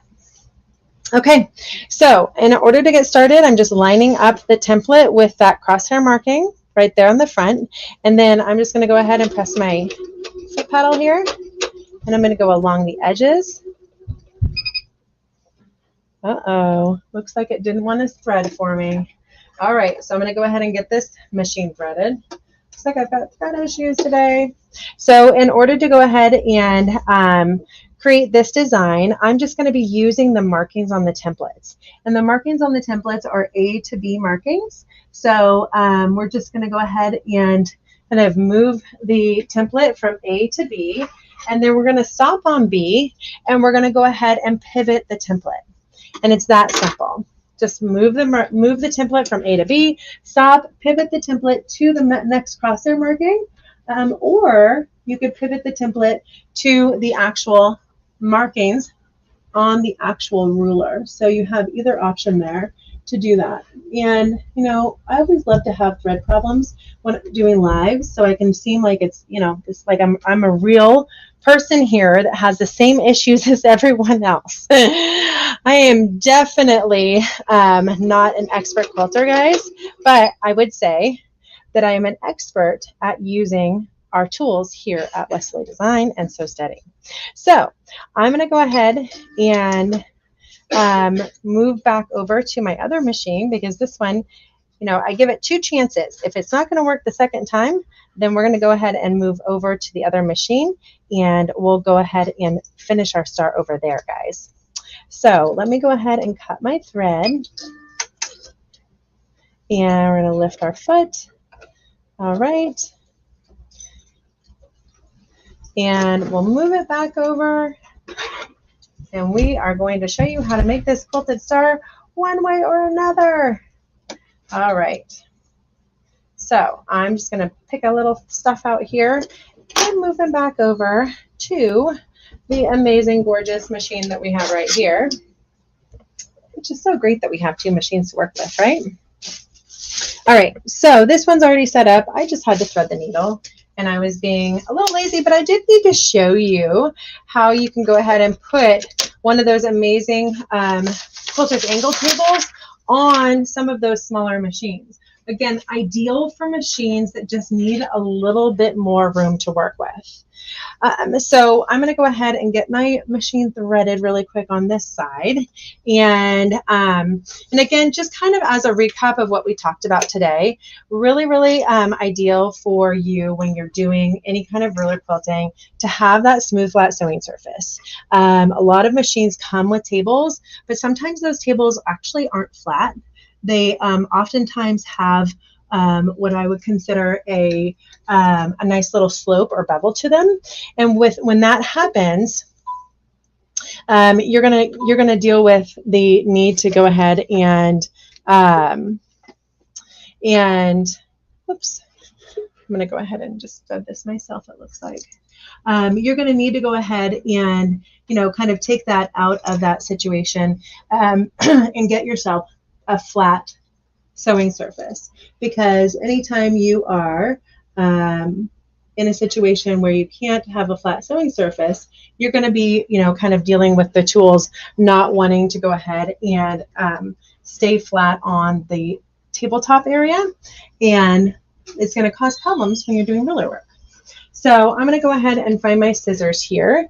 I left them over at this machine. All right, and we're going to make this go through the eye of the needle. So let's talk a little bit about needles. So I said earlier that we were going to share some of those tips and tricks. So when you're dealing with needles, how often are you going to want to change your needle when you're doing kind of ruler work stuff?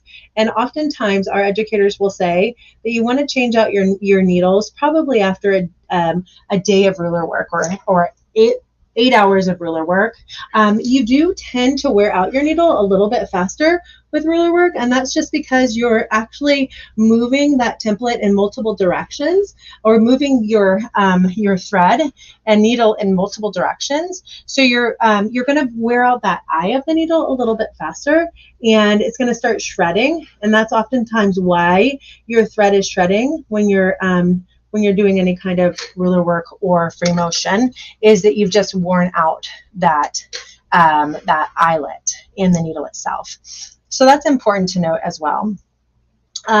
Next, we recommend starting with a 50 weight cotton or a 40 weight polyester thread, and that just we found has been the most successful when you're getting started. But then the question becomes, you know, do I have to use that? And the answer is absolutely not. You can actually use any any thread you wish to be able to do ruler work. What we recommend is just, you know, making sure that your machine is set to the right settings to be able to accommodate that thread. And so we in fact actually do have a decorative thread ruler foot, which is amazing for being able to allow you to do all kinds of different projects using your ruler foot and being able to kind of create gorgeous designs, almost like couched designs using your ruler foot. Okay, so I'm back where I started a little bit ago, guys. I've got my template in place. I've got my foot down. And so I'm going to go ahead and get started making my quilted star. I've got my machine threaded. Yay! And I've got a big tail here, so I want to cut that. So notice what I've done here is I've gone ahead and just stopped at B. So I'm stitching A to B, and then I'm just spinning the template. And a couple of things that I want to point out as I spin the template, and I might point this out when I don't have such a tail, is that there is markings on this template that actually show you that are going to align with the curve of the petal. So these markings right here align with the curve of the petal. So not only can you use your crosshair markings that we've placed onto the fabric, but you can use the markings on the templates to be able to create those really accurate designs that are intended with that template. And that's something that Leonie did on all of her templates. So you're going to see markings that allow you to stitch these designs without having to mark your fabric ahead of time, which I kind of love too, because again, sometimes we just want to knock out a project and we don't want to have to pre-mark it all and get it all done. So you might find that the design is a little bit more accurate when you pre-mark your fabric, but again, you can use the markings on those templates and create a really, really accurate design with that too. So this can be kind of like belt and suspenders. Use both the markings from the crosshair square and the markings on the templates, and you are sure to have an accurate design. Okay, so I'm just going to continue to stitch from A to B, stop, and then I'm going to go ahead and pivot the template and move to the next line. And that's basically how we make a design with this template. And we have a whole series of templates that are designed to spin. And we call some of them our circles on quilts spinning templates. Some of them we call our spin effects designs. But it's a whole series of templates that are designed to do just that. Create really cool flower mandala style designs using just those templates. And you're going to be wowed by what you can do with those as you get into some of our like template quilting and that sort of thing. We have some amazing educators that create some really, really cool education that can just get you inspired and get you excited. So when you join Sew Steady and Westerly Design, we have a couple of different amazing communities that you can be part of, from our Sew Steady website to, of course, our Westerly by Me page. Our Westerly by Me page, it's strictly for getting you kind of inspired. There's absolutely no selling on there. It's all about showing off your projects, asking questions. Many of our educators are really active on that page. So if you have questions, maybe it's 10 o'clock at night and you've got something going on with your machine or your stitch that you don't like, you can get on there and ask a question, and maybe one of our educators that's in Australia or in the UK will be able to really, help you out and get you a good answer quick. So that's something that's really helpful too, to know that you have support from a lot of the, just communities that we have already built. So this is our Circles on Quilt spinning wheel number 36, and we just created that pretty flower, guys. So now what am I going to do with that flower? Well, I'm going to use my straight edge here, and I'm going to echo that flower. So I'm going to go ahead and create just a really fun little echo that's going to allow me to create the star look, that star look that we talked about earlier. So what I'm doing is I'm going to create an echo that's just a 1/4 inch away from the edge of the petal. And I'm doing that knowing that if I align my template edge with the edge of that petal, then I'm going to go ahead and get a 1/4 inch away, because that's how these templates work. Your needle is always a 1/4 inch away from the edge of the foot. And then when I get to, when my foot touches the stitch line for the next petal, I'm just going to stop right there and I'm going to stitch up to the next petal. And now I'm echoing, guys. It's that easy. So we're able to create really, really cool designs, echoing designs, designs with just, you know, one template, designs with multiple templates, and really fill in a project and fill it in with accuracy. Again, using these templates, you're kind of giving yourself a guarantee that you're going to create accurate, consistent designs, which oftentimes we feel, you know, we don't do maybe when we're doing free motion.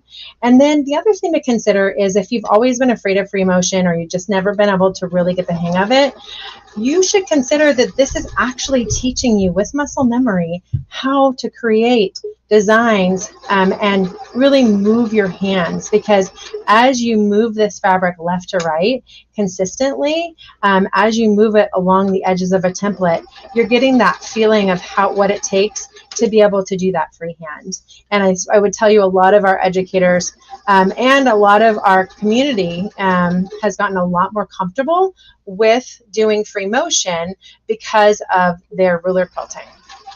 Again, free motion quilting with training wheels.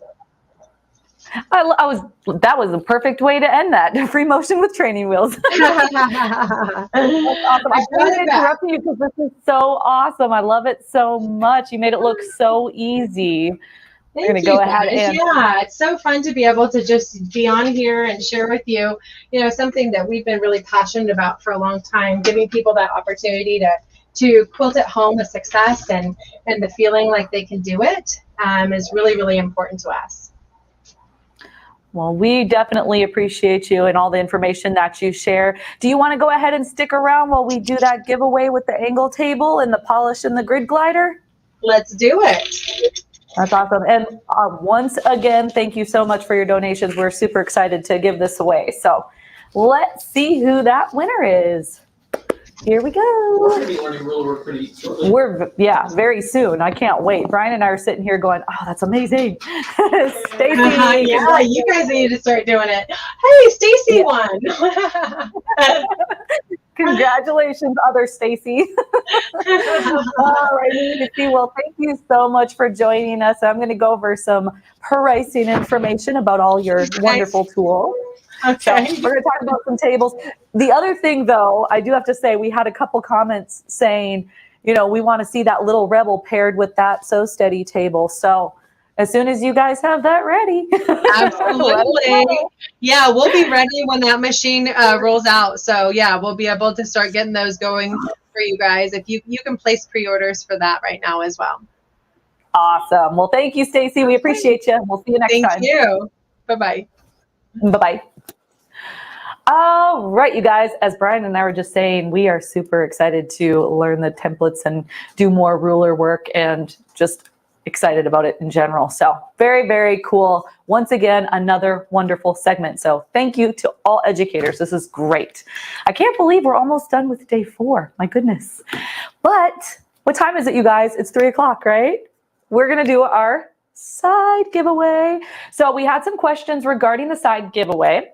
If you placed an order before 3 o'clock, so just a few minutes ago, your order is placed into the bowl today. So we will be choosing the winner for the Aero hydraulic chair. And let me just show a little picture just in case you are just joining. It is right here. It's the Aero hydraulic chair. It has great lumbar support. It has storage underneath the seat, so you have a lot of places to put your manual or your goodies. It has 360-degree swivel, so you can spin all over the place. And you can also adjust the height from 18 inches to 22 inches. So you also get to pick what color you want. There's 9 different options. The one in the picture is the buttons, but there's all different ones that you can choose from. So this is a thank you for anybody that has placed an order. That's how you got into this particular giveaway. Excuse me. Tomorrow, we are also going to be doing the side giveaway, and that is going to be the TL2000 QI. Now, fun little note. We've been saying this. If you didn't win one of the side giveaways, your entry rolls in to the next one. So anybody that's placed an order that didn't win on the side giveaway is entered in for the TL 2000 QI tomorrow. So just a heads up on that. But we're talking about the hydraulic chair, right? We want to see who won that. So let's take a look. We're going to check back in with Alex. This time, I think she's back in the Bahamas. So we're going to see how many orders we have. How you doing, Alex? I'm doing great, Trisha. Yeah, I was so sorry about what happened a minute ago. Weirdest thing happened, like a seagull came. I was just minding my own business and it grabbed my phone and flew off. And in the process of me, trying to get it back, I just plopped on. Well, I'm so glad that you were still able to join us. I'm so glad to be here. Well, are you going to pick us a winner for that wonderful Aero chair? I sure am. Awesome. Let's see who it is. All right, the winner is Mary Simpson. Mary Simpson, congratulations. You are the winner of that Aero chair. So we're going to go let you play with those seagulls. Alex, have a good day. All right, see you guys. See ya. That's awesome. Congratulations. So cool. So let's talk about claiming prizes. Anybody that has won a prize, if you want to just go ahead and go to the Linktree/Sewing Parts Online, click claim your prize, fill out that form and hit submit. All right. And speaking of prizes, you guys, everybody that has just joined us, what we've been doing is letting everybody know what the prize is going to be for the next segment. So I'm going to show you what we're going to be giving away at the end of our next segment. And Kim Bell with Dritz is going to be joining us, and they donated these wonderful items, which she's actually going to be sharing quite a few of them. But we separated these into 2 giveaways. So the first one that we're going to be doing is the tomato pattern weights. There's 4 pattern weights. We've got the hand, needle, and thread set, as well as the measuring tool set. And let me tell you guys, I've said it before, but I think one of my favorite little tools is this little guy right here. And it's within this set. So super cool. So that is one. And then we also have, as the second giveaway, it's going to be the sewing tool set. And then the pattern layout tool set contains a whole bunch of goodies. And also the pattern weight set. So we're going to have Kim come up and she's going to tell us a little bit about these, but we'll pick those winners at the end of the segment. Just make sure to keep an eye out for that summer word that's going to pop up on the screen sometime during Kim's segment. So let's introduce Kim. Hi, how are you, Trish? Hello, Kim. How are you doing today? Good. You guys had a good day. I've been busy doing other things. Oh, we've been having a wonderful day. We've had so many great educators, and we're so happy to see you back. I believe you were with us on our first SewCreative Live. I can't believe it's been I think this is our 5th one now. So really, we're very excited to have you back. So great. Well, we're glad to be here. Wonderful. Well, Christmas in July, and we have some perfect sets for Christmas ideas. Absolutely. They're perfect for the beginning sewist, for adding to your collection, for everything. Like you said, there's a lot of tools in there that we may have, but they're fun colors. They're great sets. So I've got to figure out how to change my camera because I want everybody to be able to see everything I'm doing. So I'm going to do that real quick, and then we'll get right into the sets. All right. Sounds good. And when you do that, afterwards, I do ask that if you could introduce yourself, that would be amazing, because I didn't do a very good job introducing you. All right. Well, I'm Kim Bell, and I am the educator for Dritz. So I'm here to tell you about Dritz. I've been with the company for about 8 years and love working with all these tools and working with the product developers. So our whole team had a lot of fun putting all these together to make some wonderful sets, just because it's fun to give them as gifts more than anything. So I'm going to clear them off and go through them one at a time. And you'll notice as we walk through each one of the sets, they kind of take you on your sewing journey. The first is you've picked your fabric, you've got your pattern, or whatever you're doing, and so then you need some tools to be able to cut everything out. So this is our pattern layout tool set, and included in there are these cute dress form weights. They actually weigh about 4 ounces, so they've got some weight to them. So they're really great about holding patterns down. I've always been a pattern pinner, and I've started since we developed these. We've had pattern weights for a long time, but it's so much fun to work with these beautiful shapes and everything. So I've started using pattern weights on all my projects, and I love them. I really, really do. So these are plastic. They're a shiny plastic, but on the back, and I don't know if you can really tell, the plastic is actually textured, so it's not going to be really slippy on your fabric or on your pattern. It will actually not grip, but it'll stay in place. So the set includes 2 of those, and then these are super fun. These are dress form pins. So we decided to have a little bit of fun. I think there's 15 of them in there, but they have, I'll get closer to the camera there, they have a little dress form shape, and they're so fun. They're nice long pin. They've got, if I get them maybe here, there you go, so you can see them. Real fine shaft, so you can use them for a lot of layers because they're long, or use them on more delicate fabrics. But they're just fun. That's like the word I'm going to be saying all the time, because all these kits are so fun. So it comes in this nice little box that you can store them in. And then there is a tape measure.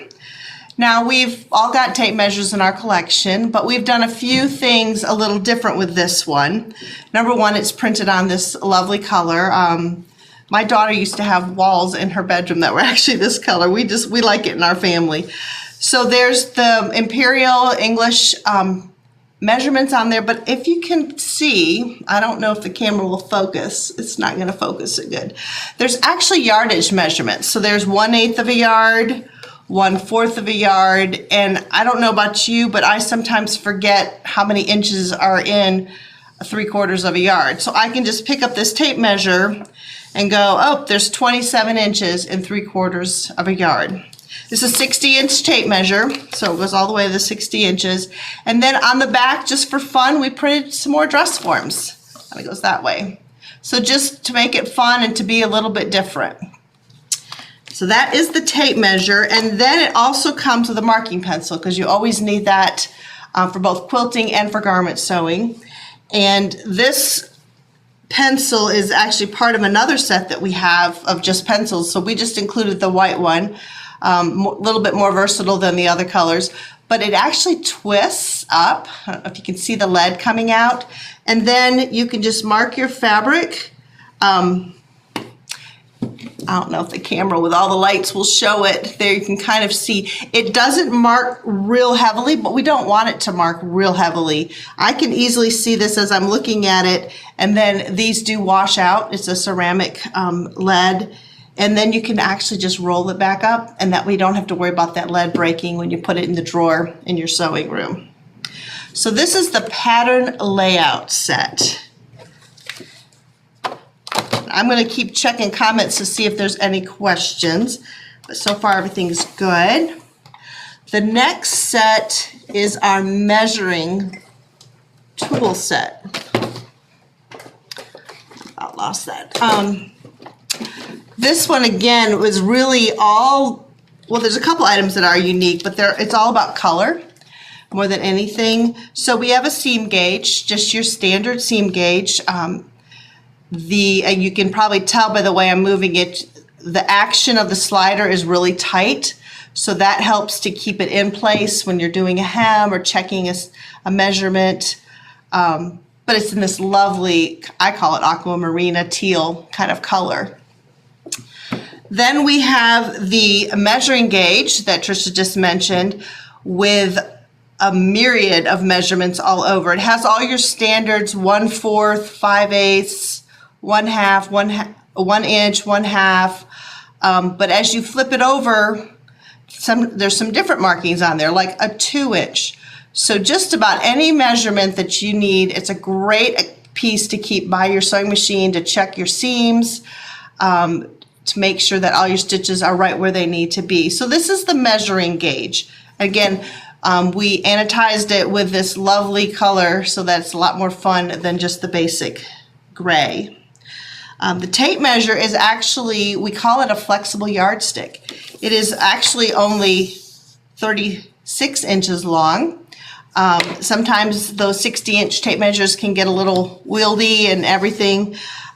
So we just have developed a 36-inch one. Again, we've added the measurements for the yardage. So you can just pick that up and grab it, and you know that 13.5 inches is 3/8 of a yard.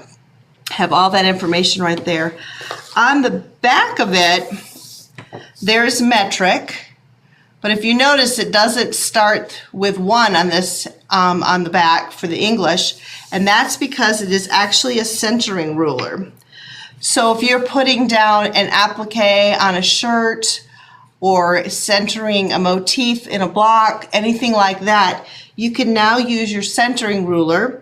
If you've got a 10-inch block, let's say, you can line it up each edge with the 5-inch and know that right where the 0 is your centering. It's really great for fusing things to t-shirts and everything, that you can just use this to position everything exactly how you want it. And that's on the back side of the flexible yardstick.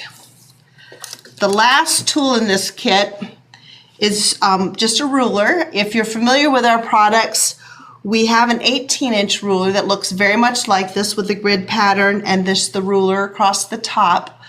But I don't know about you, but I always struggle with where to store that ruler. It's very helpful. I use it a lot. But this is a great size because it'll fit in a drawer, fit in your sewing basket, in a bag, anything like that. It's 2 inches wide by 8 inches long, has the 1/8-inch grid, and it's very hard to see, but there's actually a centering ruler too. And there's little holes at every 1/2 inch. I think if I get these out of the way, it might actually focus on there. Yeah, so there's actually at the 4, I get my hand there, there is a 0, and it's actually got a centering ruler in the center of it. So that is our measuring tool set kit. Again, just continuing you along your sewing journey. Oh, I see people see the secret word. All right, this next set is our sewing tool set. And that's all these kits. And these tools are all part of our ergonomic line that we have in Dritz, and we decided to put them together as a collection to give them a different color than what you've seen in the regular Dritz line. And they are all some of the best sellers and really very helpful. It gives you a lot of different things you can do. So the first is our tracing wheel. It's a serrated wheel, so for marking. And then as you see, it's got a kind of a fatter handle. It's got a flat area on there. So it's really comfortable in your hand. You can put your finger on there and you can just use it when you're marking, tracing, different quilt line milks, pleats, anything like that. So this is the tracing wheel. And then we have our large ergonomic seam ripper. And this has got the large blade.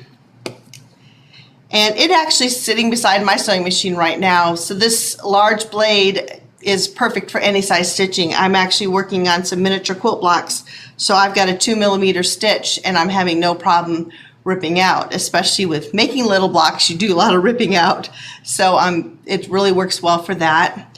It does have these grooves that you can use to hold it, to grip it. There actually is a grip material on there, so they're very comfortable and soft. I tend to put my finger here when I'm using a seam ripper, so you can see I actually use my middle finger and my thumb on those grips, just the way I like to hold it.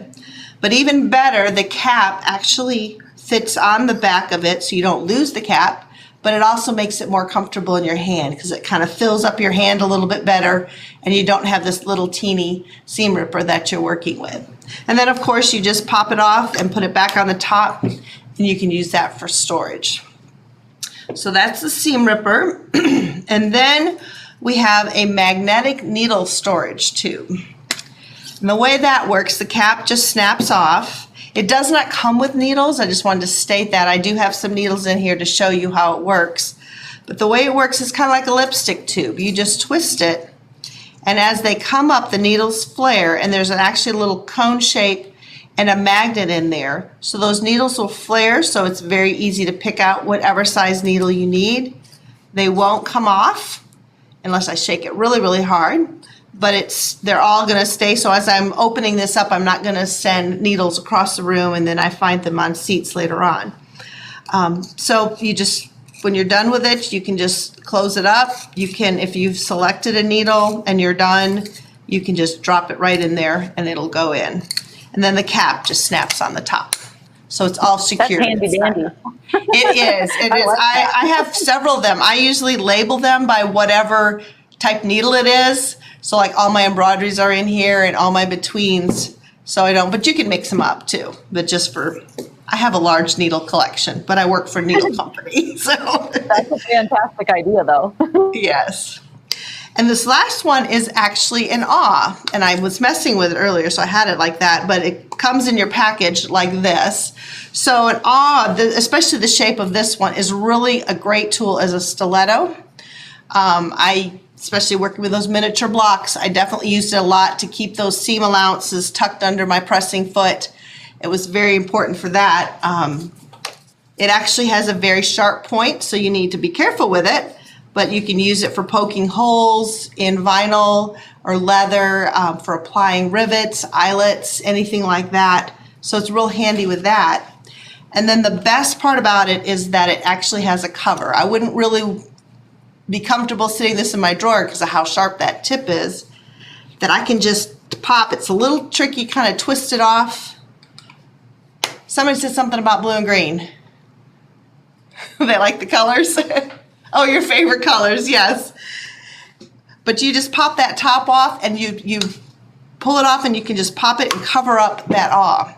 And this is actually kind of a grippy material, so when it's in the bottom of the handle, it rests right in the palm of your hand and you can use this. And for your husband, one of my coworkers told me she and her husband were building something and they needed to mark the holes where to put the screws, and they just used the awl to kind of get a little pre-start on the holes. So it works well beyond the sewing room too. And it's a really heavy duty one. You can see how heavy the metal gets, I don't even think you could bend it. Somebody asked a question on the seam ripper. There really aren't a way to replace blades on a seam ripper. We've actually looked into that, and it would be so cost prohibitive to have a contraption where you could actually remove the blade. These are all molded into the plastic, that it's much more economical just to buy a new one, to be very, very honest with you. I think some people have sometimes run a little stone over that cutting edge. I've personally never tried that, but there really isn't a way to replace the blade. But that's still a good question. We've actually talked extensively about that, and we just haven't solved the problem in an economic way. Because we can design it, but I don't know that you'd buy a $30 seam ripper. So, all right, so that is our sewing tool kit. All right, the last set is our threader with the needle tubes. And this, if you talk about your sewing journey, this is kind of the end. You're doing your hems, you're tacking down facings, maybe you're running in on a quilt, you're running in all your little loose ends, burying them in your quilt, so you need a hand needle. So it's always a part of our sewing journey, but this one has a lot of really cool, fun little things about it. So all the needles are gold eye needles, which makes them a little easier to see, a little bit smoother eye that you can hem them. And they come in these magnetic tubes that are all labeled. You see we've got sharps, betweens, and embroidery needles. So the way the container works is you just pop the top off and you just tip it. And then all the needles come out and you can grab whatever needle. There's multiple sizes of each one, of each style of needle. So I know sometimes it depends on my fabric as to which needle I would use. So you've got a lot of choices there. I didn't remember how many needles there were totally. I have to look at the back of the package. I think there's 8 in each tube, so just for FYI. But they're all different sizes and that's all spelled out. And I would think they'd probably spell that on the website too. So then you can just tap the top of the eyes of the needles to send it back down, and then you can put that cover on. There's also, maybe you can see it a little bit, it's kind of hard to see. It's actually got a hexagon edge there where the cover goes down, and that's to help keep it from rolling off your table so it stays in place. And it comes with this threader. And for the threader, it's impossible to see it, but it says on the threader, it says big hole and small hole. So it'll do different size needles. And if I push this metal out, down here in the white, you can see how heavy that metal is. That's for the large eyes. And then this one is much finer, and that's for the small eyes. But I'm going to demonstrate each one and kind of tell you my techniques for how I use this. So I've got some thread here. So I'm going to grab a between and just pull one out of the tube.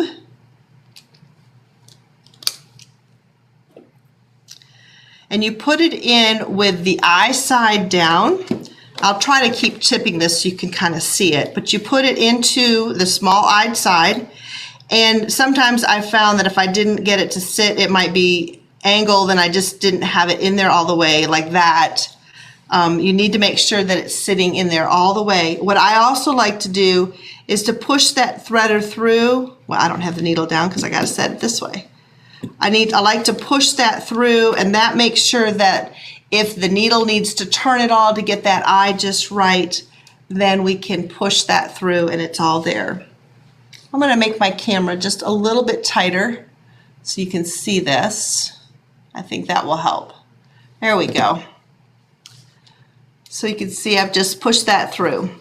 Now with the thread, the first time I tried this threader, I went and I took my thread and I like held it tight down, and I think I even did something like this. And what happens when you do that, let's see if I can demonstrate it, is it may or may not, like, well, my fingers are in the way. It did not push the thread through. It's actually sitting underneath that little bar. So what you want to do is just lay it in there loosely. You don't need to hold it. You don't need to protect it or anything. And you just push that through. You tip it here so you can see. And it's going to push a loop through that eye. So what you want to do, you could take another needle to grab it, is you want to pull that loop through. You see your thread is actually in the threader. So whatever size length of thread that you need, you would just cut that, and then you pull the needle out and it's threaded. So someone said she's never had a successful needle threader. They are pretentious sometimes, but this one we've tested it a lot and we're really happy with how well it's working. So there I've threaded a between needle. So I want to show you with an embroidery needle. I'm going to put that back in my tube. So I'm going to get an embroidery needle. Oops, come on, there we go. Sometimes you saw what I was doing, it was kept tipping up. Sometimes you just got to kind of keep it level. Try not to get one with the huge eye.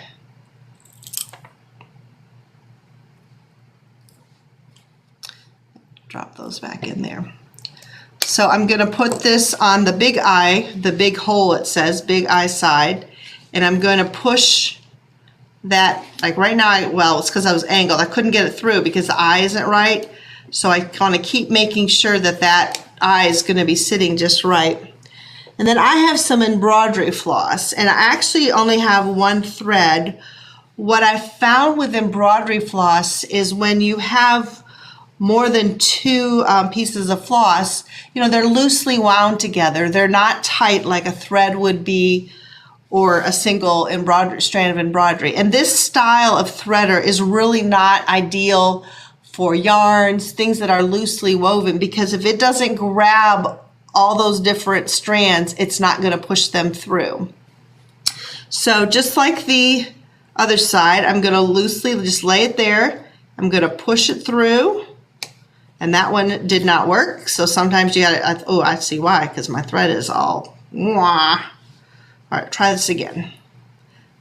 push it through, and I've got a loop there, and then I can just take that and pull it through, and I have a cut length of floss, so I have the floss.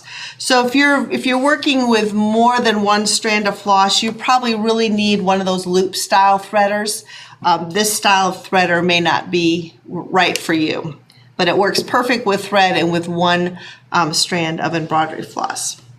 So that is our hand needle and threader set. All right. We're doing good on time, Trisha. Yes, we are. You got 15 minutes if you need it. I can do it. All right. So what we have left are our two super cute, fun pattern weights.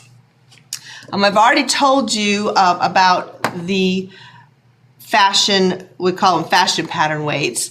About the dress form shape, and it comes with a set of 4. They weigh about 4 ounces, so total it's about 1 pound. These are really good for large pieces, but I have used them on small pieces too. And then the tomato ones are actually hand crocheted like a tomato. The reason we picked this is because we consider the tomato pincushion to be our iconic symbol, and they're just too cute. They're adorable. I think they had apples the company that we found, and we talked them and showed them how we wanted a tomato pincushion to be, but they are absolutely adorable. So the way that fashion patterns or the pattern weights work, I've got a little bit of fabric here. I'm going to bring over. And so, like I said, I was a pinner. I always pinned everything, but now when I've got my weights, I can just put them right on there. I'm not going to actually cut into that. And then I can just go and cut, but they'll stay on everything in place. They won't move. For this sleeve, I would need to make sure that my straight grain is right, but then I can just lay my weights there. If you don't have enough weights, you can cut and then move them along. But it's probably best that you have a bunch of weights that you can hold everything down. And this one is actually, the tomato is filled with sand, and you can use it as a pin cushion. We don't recommend that a lot because the sand can actually scratch up your pins, but in a pinch you can throw a pin in there. Maybe you're marking a dot. I don't think they're a dot, for a tuck or something, so you have a pin that you might want in there so that you can use it for marking those spots. But that is our fashion pattern weights. I haven't been looking a lot. Have there been questions, Trisha, that I need to address? Not really so far. I've been keeping an eye on them, but mostly just fun colors. Yes. We have one here saying, is there a call-in discount on these items? Guys, you can just give our customer service a call, and they will definitely help you out with that. So just go ahead and call that 888-824-1192.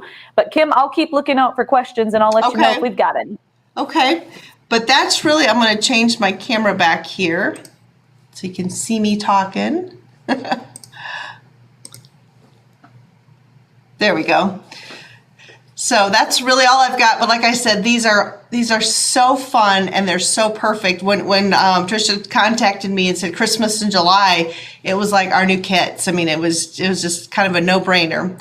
And some of it's new and some of it's old, but they're all put together in a way that can help you through your sewing journey, especially for a beginner. And then I think having the colors and the shapes just make it more fun and make it more intriguing. So I totally agree. You are so right on the colors here. I'm just admiring them as I'm sitting here.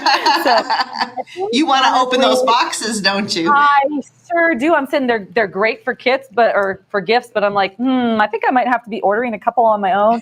As I'd mentioned, this is one of my favorite tools right here, the little seam gauge, but I love that it has that centering ruler on that one. So that's really cool. Plus, I'm a huge fan of this color. So I was seeing that in the comments. So everybody's like, great color choices. And somebody had mentioned with their husband loving the green and blue combo, that is great for guys too. And these with the giveaways, we can do that just in a second. But Yes. because we're talking about having extra pattern weights, we're going to pair it like this. So we'll have the 4 and have the set too. So you get 2 more. So Right. whoever wins this goodie setup is going to be completely set for their pattern Yes. weights. But, Absolutely. awesome. Well, I Yeah. appreciate you showing these. And do you want to stick around while we pick those winners? Absolutely, I do. Let's see. Okay, let's start with the fashion pattern weight set first, and then we'll do the other one. So, Okay. see who the lucky winner is. Awesome. Yeah, I've got such a big wish list after SewCreative Live. This is crazy. I bet you do. Congratulations, Bullet. You are the winner of the first set. Yay. Okay. So the second one is going to consist of the tomato pattern weights. Thank you, Brian. We've got that one. And then the measuring tool set. And then the needle. It's the needle, or excuse me, hand, needle, and threader set. There. Yes. Kim did a better job saying the name. It's easy to get your tongue wrapped around them. Especially when it gets to the end of the day. That's how I always am. I'm like, oh my goodness. Glenn! Congratulations. Yay. Awesome. Well, Kim, thank you so much for joining us. you. You are correct. These were perfect for Christmas in July. So thank you so much. Great. All right. Thank you. So glad to be here. All right. Thank you for Bye-bye. coming. Have a great day. Awesome. Awesome. So as I mentioned, you guys, if you want to check out the pricing on them, give our customer service a call and they will let you know what that pricing is on them. Okay, let's cover claiming your prize since we just gave away some prizes. So we want to know how to do that. Just go to our link tree, which is the linktree/sewing parts online. Click claim your prize, fill out that form and submit. And actually, I believe we had a question about how long you have to claim the prize. You have 7 days to do so, but as I had mentioned before, we'll be shipping everything out. So the sooner you get that claimed, the sooner we can ship out your goodies to you. But you do have 7 days to do that. And also, I believe there was another question. Let me just take a quick peek here. Is there a call-in discount for these items, which we addressed? You can just give us a call and we would be happy to check that out for you. Also, Celeste is asking, can we watch the replays of these live segments? You sure can. We're going to have them on our YouTube and you can go back and watch all 5 days when we're done. So actually days 1, 2, and 3, and now 4 will be playing after we're done. So you can already address those. And let me take a quick peek here, get rid of those. I think we have one video to play before we kind of do our wrap up, but we want to announce what that final giveaway is going to be, right? So before we do that, today, at the end of the day, after we do our recap, we are going to be giving away the Design and Quilt software. This is such an awesome software. You're able to see what your quilt is going to look like before you even cut your fabric. What a great way to save money. And I love that it does like a whole piece analysis. It tells you all of the items that you need to cut. It's an awesome software. When you're talking about looking at replays, Ashley did such a great demonstration on the Design and Quilt, and it's at a fabulous price right now too. Also, today we are going to give away the Krista quilt blocks. So these are a pair. They attach to the side of your table and they have a barrier so your project doesn't fall off the table. So you're not going to get any pulled stitches and mess up your project. They're an awesome asset. So this, like I said, is a pair. It's in the ash white and we will be giving this away together, you guys. Whoop, I don't want to cover that. There we go. So we're going to play just a really quick video and then we're going to do a recap on what was covered today. We'll be tackling tough fabrics like faux leather and vinyl. Stick around and I'll show you which presser foot to use to avoid headaches.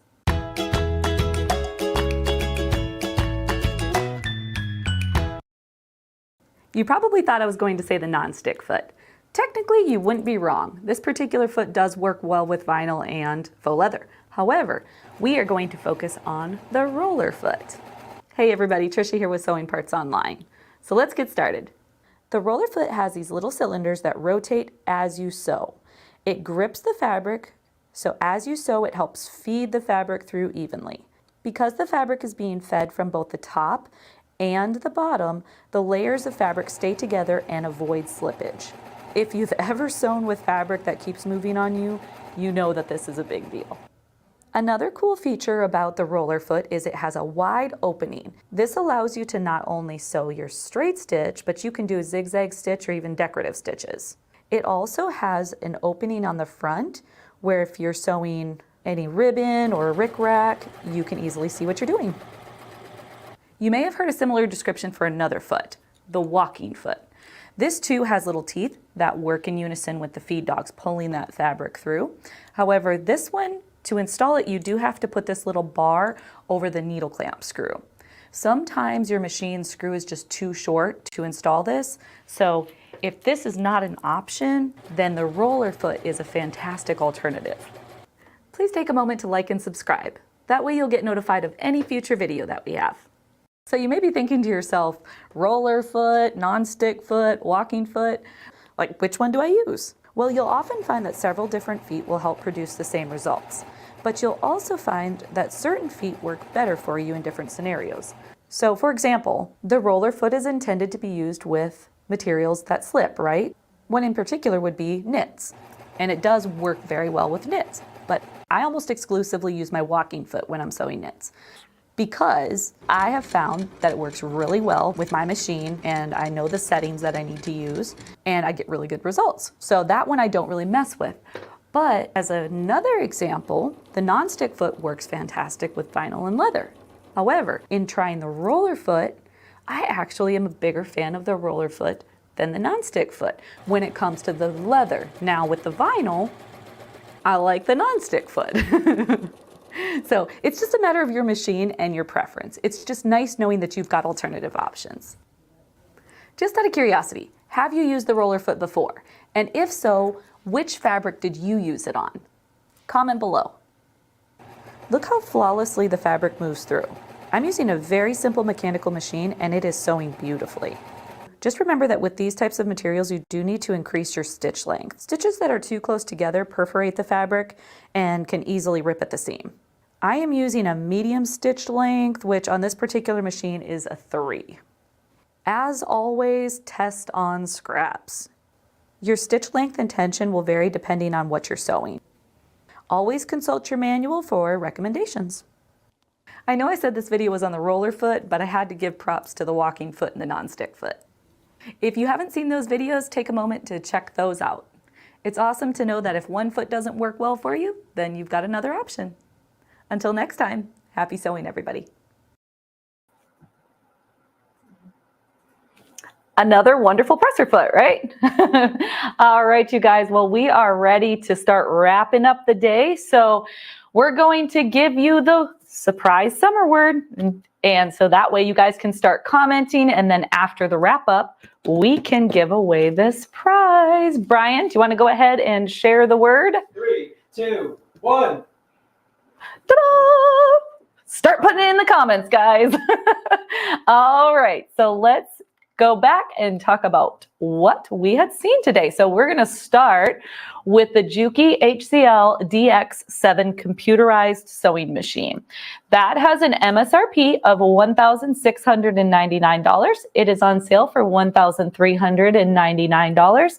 Make sure that you give us a call for that special event pricing. We have an even better price. A couple of things that I want to just relay on this machine. It has that one-step button holder. It has where you can use the heel of your foot control to cut your thread. Super convenient. It's got a nice 8-inch throat space, but I think my favorite feature that Tim showed us was the straight stitch needle plate conversion, where it just has that handy dandy built-in lever where you can convert your normal needle plate into the straight stitch plate. Really, really cool. He had also showed us the MO2800 Serger. That has the MSRP of $2,099, but it's on sale for $1,599. That has the air threading, making your threading process super convenient. It has the lever that you can easily switch the tension to accommodate for a rolling foot. And then also it has just under the 10 millimeter of space from the blade to the needle, making serging those curves super, super easy. So a fantastic serger and a wonderful price. And again, call for special event pricing and you're going to get an even better price than what's displayed on the screen. Let's take a peek at the Grace machines that we had talked about. We had the 19X, that's the long arm quilting machine, has an MSRP of $7,299 with a sale price of $6,499. But give us a call, we can get you an even better price on that. With the purchase of any new Qunique machine, you can get the free 10-foot light bar as well. So a great, great time to get a Qunique machine. And also, Jana did a wonderful job showing us the 19X Elite. That's the long arm machine as well. Has an MSRP of $8,499.95 and a sale price of $7,699. That machine was the 2,600 stitches per minute, the beautiful 7-inch touchscreen, and the adjustable handles. Super wonderful machine. And of course, you get the 19-inch throat space. And with the purchase of that machine, you would also get the free 10-foot light bar. So also, there is financing available if that is the route that you would like to go. You can also pair your Qunique machine with automation. We've got the Quilter's Creative Touch 5 beginning software that has an MSRP of $4,999.95 with a sale price of $4,249.96. You can also get the Pro version, which has an MSRP of $7,499.95. That has a sale price of $6,374.96. And they also have the special event pricing. So please give us a call and we can get you an even better price. We also have a quilting frame sale. We've got a big sale on the frame. So depending on what you're looking for or what type of room you have in your space, you could get the Cutie tabletop frame, normally $1,199.95 on sale for an amazing $589. You also have another hoop style frame, which is the Q Zone hoop frame that normally is $1,699.95 on sale for $989. Right below that, you've got the Evolution hoop frame, which Jana showed with that 19X. And that is incredible because you can start out as a 5.5 hoop frame, but it can evolve with you. You can turn it into an 8, 10, or 12-foot rolling rail system as well. So it gives you opportunity to grow as your space grows as well. So that has a normal price of $2,699.95, but on sale for $1,999. You also have some options when it comes to the rolling rail systems. The Q Zone Queen frame, that normally is $1,899.95, has a sale price of $1,199. You also have the option to get a Continuum 2 frame that's an 8-foot, 10-foot, or 12-foot, and it normally is $2,999.95, but on sale for $2,199. You could also get the Evolution Elite frame, also available in the 8, 10, or 12. It normally is $4,299.95, but you can get it for the awesome sale price of $2,999. And all of those do have special event pricing, so you can call and get an even better price than what's displayed on the screen. We also had Stacy back. This time she showed us a bunch of templates. The Westerly Beginner Essentials ruler kit is amazing. It has all you need to get started with that wonderful ruler work. I love that she was able to show us several examples of what you can do with ruler work. Brian, were you wanting to show another kit that we were talking about? Otherwise, we have a variety on our website. You're more than welcome to take a look. I know our awesome product specialists have added numerous Westerly products. So there are all sorts of good designs that you can get. This is the one that Brian was taking a peek at. It's very similar to the one that Stacy was showing. It's called the Ruler Work Kit with Foot. So you're able to select your foot and then you get all sorts of goodies. But you can give our customer service call and they will make sure to get you a good price on that too. We also took a look at the Wish table, and that's the Wish 2.0 table. There are different sizes, so I don't have the exact price on there, but you can give us a call and we can get you an awesome price on it. But I just wanted to mention that with the purchase of any table by So Steady, you can get the 2-piece suspension system for just $10. And as Stacy was saying, those are normally $49. So it is a wonderful, wonderful deal. And it's a great way to alleviate that stress on your project, and you're able to move around bulky fabric and do that with ease.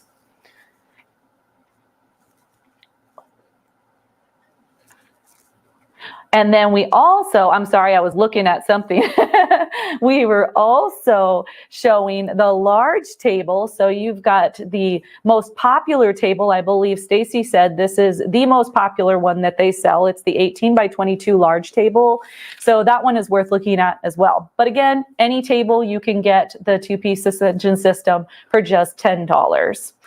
I have to talk about some of the add-ons that you can get. So Steady accessories, there's so many awesome things available to just make it super convenient for you. You've got a spinner tray, which is 6 inches by 8 inches. And we've got the polish kit, which makes that So Steady table super slick, makes it really easy, no friction, and everything moves so nicely. You can also do the add a drawer. So this is going to be on your basic table, like that large table that I just showed you. You can select to add a drawer on there so you get that additional storage of the 6 by 8. You can also do the circles and straights tool bundle. That's pretty awesome. You can make really great circles, and you can also use that tool as more like a seam guide, so you get awesome straight lines too. We've got the light stick option, which you can place that underneath your table to turn it into a light box. Great for foundation paper piecing or maybe transferring patterns from a magazine. You can do all sorts of fun stuff with that light stick. We also have an assortment of the grid gliders that you can get as well. Those stick to your So Steady table, easily removable, but you're going to get that nice guide and have everything also slide nicely. So we also had those beautiful sets that Kim just showed us. Such great ideas for gifts or for yourself. I'm just saying, it was a lot of fun seeing all those fun little tools. So let's talk once again about the Little Rebel. So super excited about the Little Rebel. I know Brian and I were both just like, this is going to be such an amazing setup.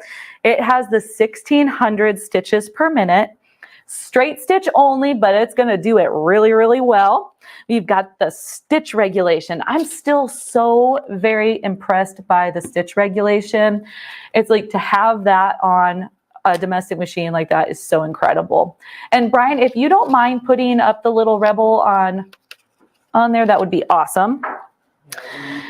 Also, I love the fact that it has the M-style bobbin, so that large bobbin, so you're not changing your bobbin as frequently. Super handy.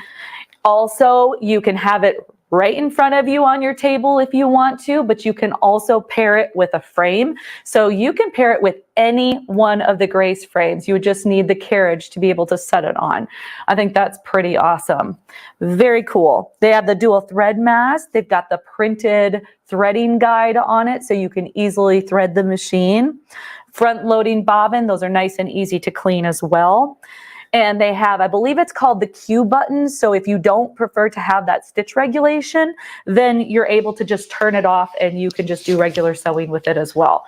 And I know Brian's over here like, well, woo-hoo. Chris is in the comments because I saw him say something about something else, but you're watching Chris. So can you tell us what the name of that feature was again? It was optical something, where you can do the sit-down quilting. Oh, that's so cool. I need to know what that's called. Yeah, and we have another segment with Grace tomorrow, and we're definitely going to get some clarification. We were just so excited that we could show it to you, and I know a couple of people were like, as soon as we can do a demo on it, let's do it. So yes, absolutely. We will definitely be doing optical stitch regulation, he says. Optical stitch regulation is what it's called. Very cool. This thing is mind-blowing, and I'm so excited to learn more about it. Well, it's just so neat that you have so many options, because you would be able to sit there and sew piece or whatever, and then if you wanted to pair it with a frame, you can do that, but you can also just do free motion sewing and have stitch regulation. I mean, that is so neat. You get that question all the time. People are always saying, hey, does that machine have stitch regulation? Sorry, no. this one does, you guys. It's so cool. I can't wait to see a full demo on it. It's amazing. And on our site, you can see that you can select a package. So what we're going to be doing, there's going to be 3 options. You've got just a little rebellion, which is super funny. And that's going to be the little rebel. And then it'll be paired with a My Comfort cutter. We've got it on here as well. It's going to list everything that comes with it. The next one that you can do is shaking up the system. So you're going to get the little rebel machine and also a variety of goodies and that My Comfort cutter.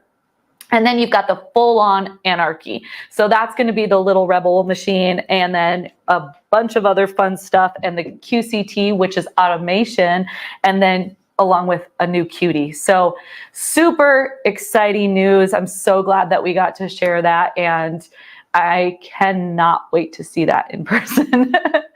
So I think that about covers what we had today. When you said full-on anarchy, did you say because there's 2 full-on anarchy options? Oh, what's the second one then? The second one comes with automation software. Okay, so sorry for the confusion, guys. This is brand new to me too. So we've got the full-on anarchy and then another one that you can do the full-on anarchy with the software. And okay, I'll get clarification for that for tomorrow as well. So I'm not telling you the wrong thing, but just a heads up that you've got options. Grace is going to be back on tomorrow, Mhm. and we're going to have an opportunity to ask them a bunch of questions. So we will all get through this together, guys. Yes. Well, and I know if you were on before, Brian had mentioned that we are anticipating when we get our shipment of these that they're going to fly. So we are suggesting, because they are available for pre-order, I would get your order in ASAP to make sure you are on that list, because everybody is excited about these. I had seen one comment come through where it was saying, I'm having a hard time focusing on the Sew Steady tables because I'm still looking at the little rebel. So I was kind of doing the same thing too. Brian and I were talking about how awesome it would be to pair that little rebel with one of the Sew Steady tables, turn on that stitch regulation, and be sitting there free motion sewing. So cool, so cool. So I think that about wraps it up for everything that we looked at today. But of course, we have to do a giveaway. So let's pick the winner for this awesome prize, and then we'll take a look at the calendar for tomorrow and see what we're expecting for final day. We ready? So we are ready. Let's pick our winner. Okay, drum roll, please. Here we go. You too, Alex. And the winner is... It is Pudge Morgan. Yay. Congratulations. I expect to see some beautifully designed quilts with this design at Quilt. And you get those Krista quilt blocks. So before we look at that calendar, actually really quick, I do want to just tell you how to claim the prize, just in case you are new here. So let me pull that up. You can just go to our link tree, which is the link tree. So excuse me, there we go. Linktree/sewing parts online. Click claim your prize, fill out that form, and submit. You can also go to our event page, which is sewing parts online/SewCreative Live, and you can see this full schedule. But you can also scroll down, and there's a little giveaway section there that has that form that you can fill out as well. And to clarify, you have 7 days to claim your prize, but the sooner that you claim that prize, the sooner we can get that shipped out to you. So let's take a look at what's happening for day 5. All right, so in the morning at 9 o'clock, we're going to have Kate Brennan back. She is with Aurifil. We love Kate. She has so much great information on Aurifil thread, and she'll be showing some wonderful options for us. We also are going to have Sam Fung back, and he's going to show the straight stitch machine, the Janome 1600 PQC, and also my machine. I love this machine. It's the Memorycraft 8200 QCP SE. I know that's a mouthful, but it's worth it. It is such a wonderful computerized sewing machine. Very excited to see that one. Also, we're going to have Linda Piccini. She is with Baby Lock and or Koala, but she is going to show some wonderful Koala furniture. There's several different options, and there's a fabulous deal going on with the caddy. So you'll want to tune in for that as well. We are going to have Trevor Conquergood from Quilter Select come on and talk about some of the Quilter Select tools and why they are necessary. And then we're going to have Team Grace back on, and they're going to be covering the 21X Elite and automation, but let's be ready to ask them questions about the little rebel, right? And hopefully we can get more clarification on that wonderful machine and all of the options that are available. So it's going to be an absolutely wonderful day. Day 5, we're ready. I hope you guys are as well. We've had such a wonderful time so far, and I know I've said it, but I'm saying it again. Just want to say thank you to everybody that's joining, educators and also viewers and all of our sewing friends. We are having a blast. So we are ready to see you at 9 a.m. tomorrow morning, actually a few minutes before, because we're going to do our early bird giveaway. So be ready with your cup of coffee, and we're going to get to chatting right away in the morning and start the day off right. So we'll see you tomorrow at 8:50. Have a good day, guys.